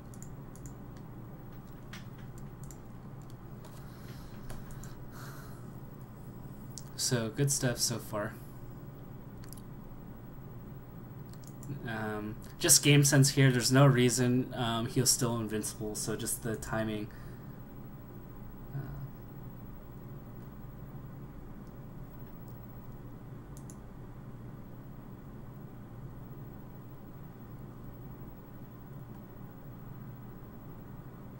You get caught here, and no reason for you to take the damage here.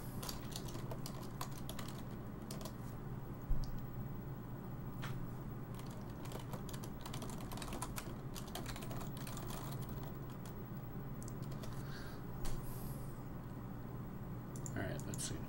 I missed it.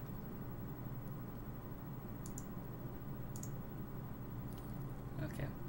So, he didn't punish you there. And no reason why you should be competing there. You got punished for a couple of hits, but not too hard. Alright. So, no reason. You're competing in a lot of ways. I think if also the Marth was better, no offense to him, you'd be getting punished a lot harder just on misspacing. And so, even this, probably not going to hit, just the way that you're spacing it. So you hit here, first of all, it's a whiff, so it's a misspace. But in this situation, if I'm confident that he's going to drop down here, even then I think it's kind of a strange option. I'd be dash dancing and then punishing his landing. But you get caught here. Very fortunate air dodge. Alright, once again you miss a punish, and I think you could work on that dash after the grab. That's something I saw you miss twice. That's another dash attack that you could have gone. But you still continue to punish. Forward tilt, miss. Oh gosh. So there's a Zero to Hero episode where I go over punishes off a grab. And there's a Kirby Kaze Marth grab punish guide, and I really think you could be adding at least 20 to 30% per grab, which I don't really see. I'm really seeing a lot of missed punishes. Okay, good grab. Interesting punish there. No, okay. Okay, no reason for you to ever double jump, ever. What you need to be doing here is standing underneath and then positioning yourself that you're within one jump plus a hitbox away from Marth. No reason why you should be double jumping here. The reason why is now you don't have a jump option, so the effective area you can cover with hitbox lands inside this bubble, and now you're prey to Marth, and you're probably going to get hit right now.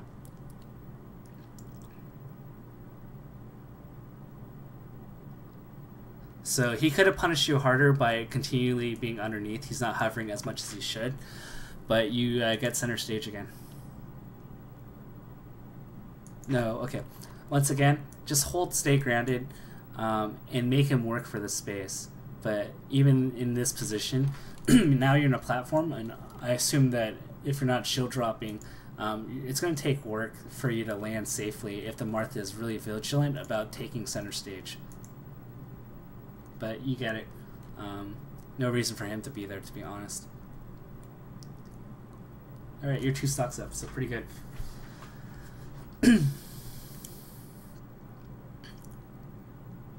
Ooh, just tech flub. That could have cost you.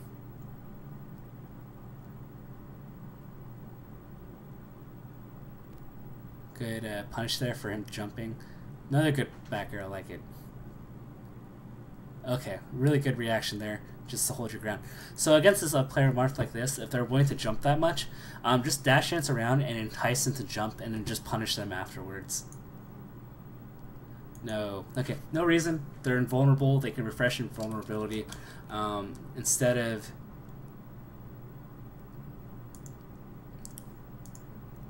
So here, To be honest, I would reset to here and just be just outside of that get off the ledge nair range. And if they throw out a nair, if you're at the right space, which is around here, you can jump in place fair and straight up beat it. It's pretty safe. But here you're not beating the hitbox, so this is just really questionable pre-spacing. They're invincible, so there's no reason why you should be competing there. And you indirectly lose control and, you know, eventually get killed for it.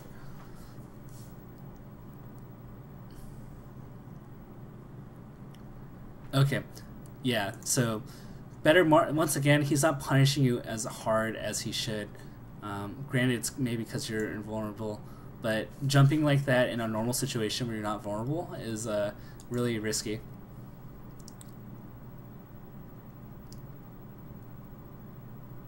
Alright, good of you not to spot dodge here. That's a common Sheik reaction. So one problem I see with the Marth is just if you're a training partner with him and you want better to be pushed, you should be giving your friend advice. Very rarely is a jump by Marth in the forward direction ever going to be good against Sheik, and as demonstrated here, it's just so vulnerable to throw out these jumping fairs against a character like Sheik. She can easily get underneath.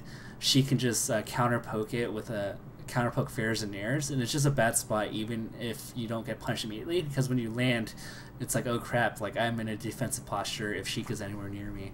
So tell your friend to focus on wave dashing and moving and staying on the ground and down tilting, because there's no reason why he should be jumping forward like this. So you'd make the proper punish.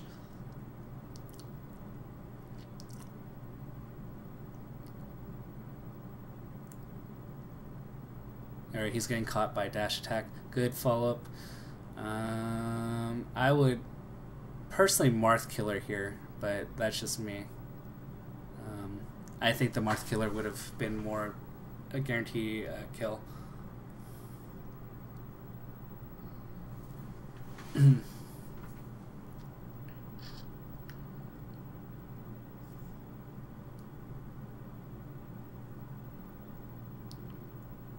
To be honest, if you're in a situation, I don't see why you're so hesitant to use the shield, because you're not in a threat of grab in this situation. There's no way you can trade, so just react. I mean, if you're in this like stuck position, either you're going to be forced to jump, which I guess this path would be ideal given that Marth is already heading this way. But if you're in a position where you're stuck and they can throw out a hitbox and you don't have a threat of getting grabbed, to be honest, just throw a shield here and you don't run the risk of anything bad happening. But instead, you take damage here, which honestly, you should have taken 0 damage. So this Marth also needs to stop jumping so much. Good weight there.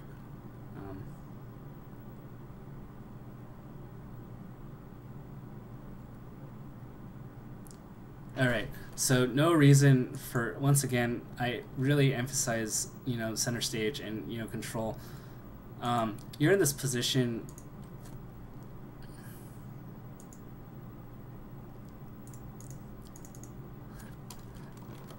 You can, with Marth's back turned to you shielding, he has no threat of hitting you.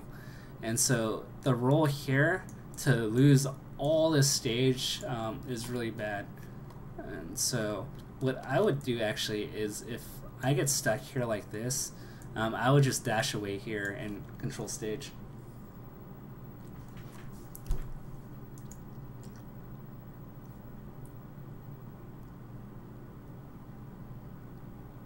So another tech error, I noticed that.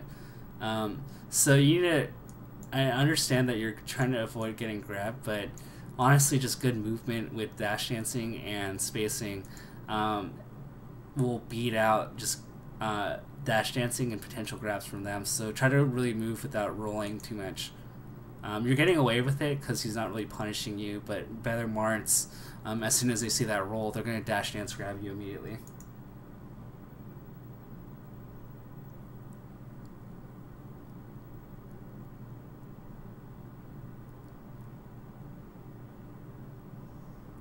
Good stuff from the Marth.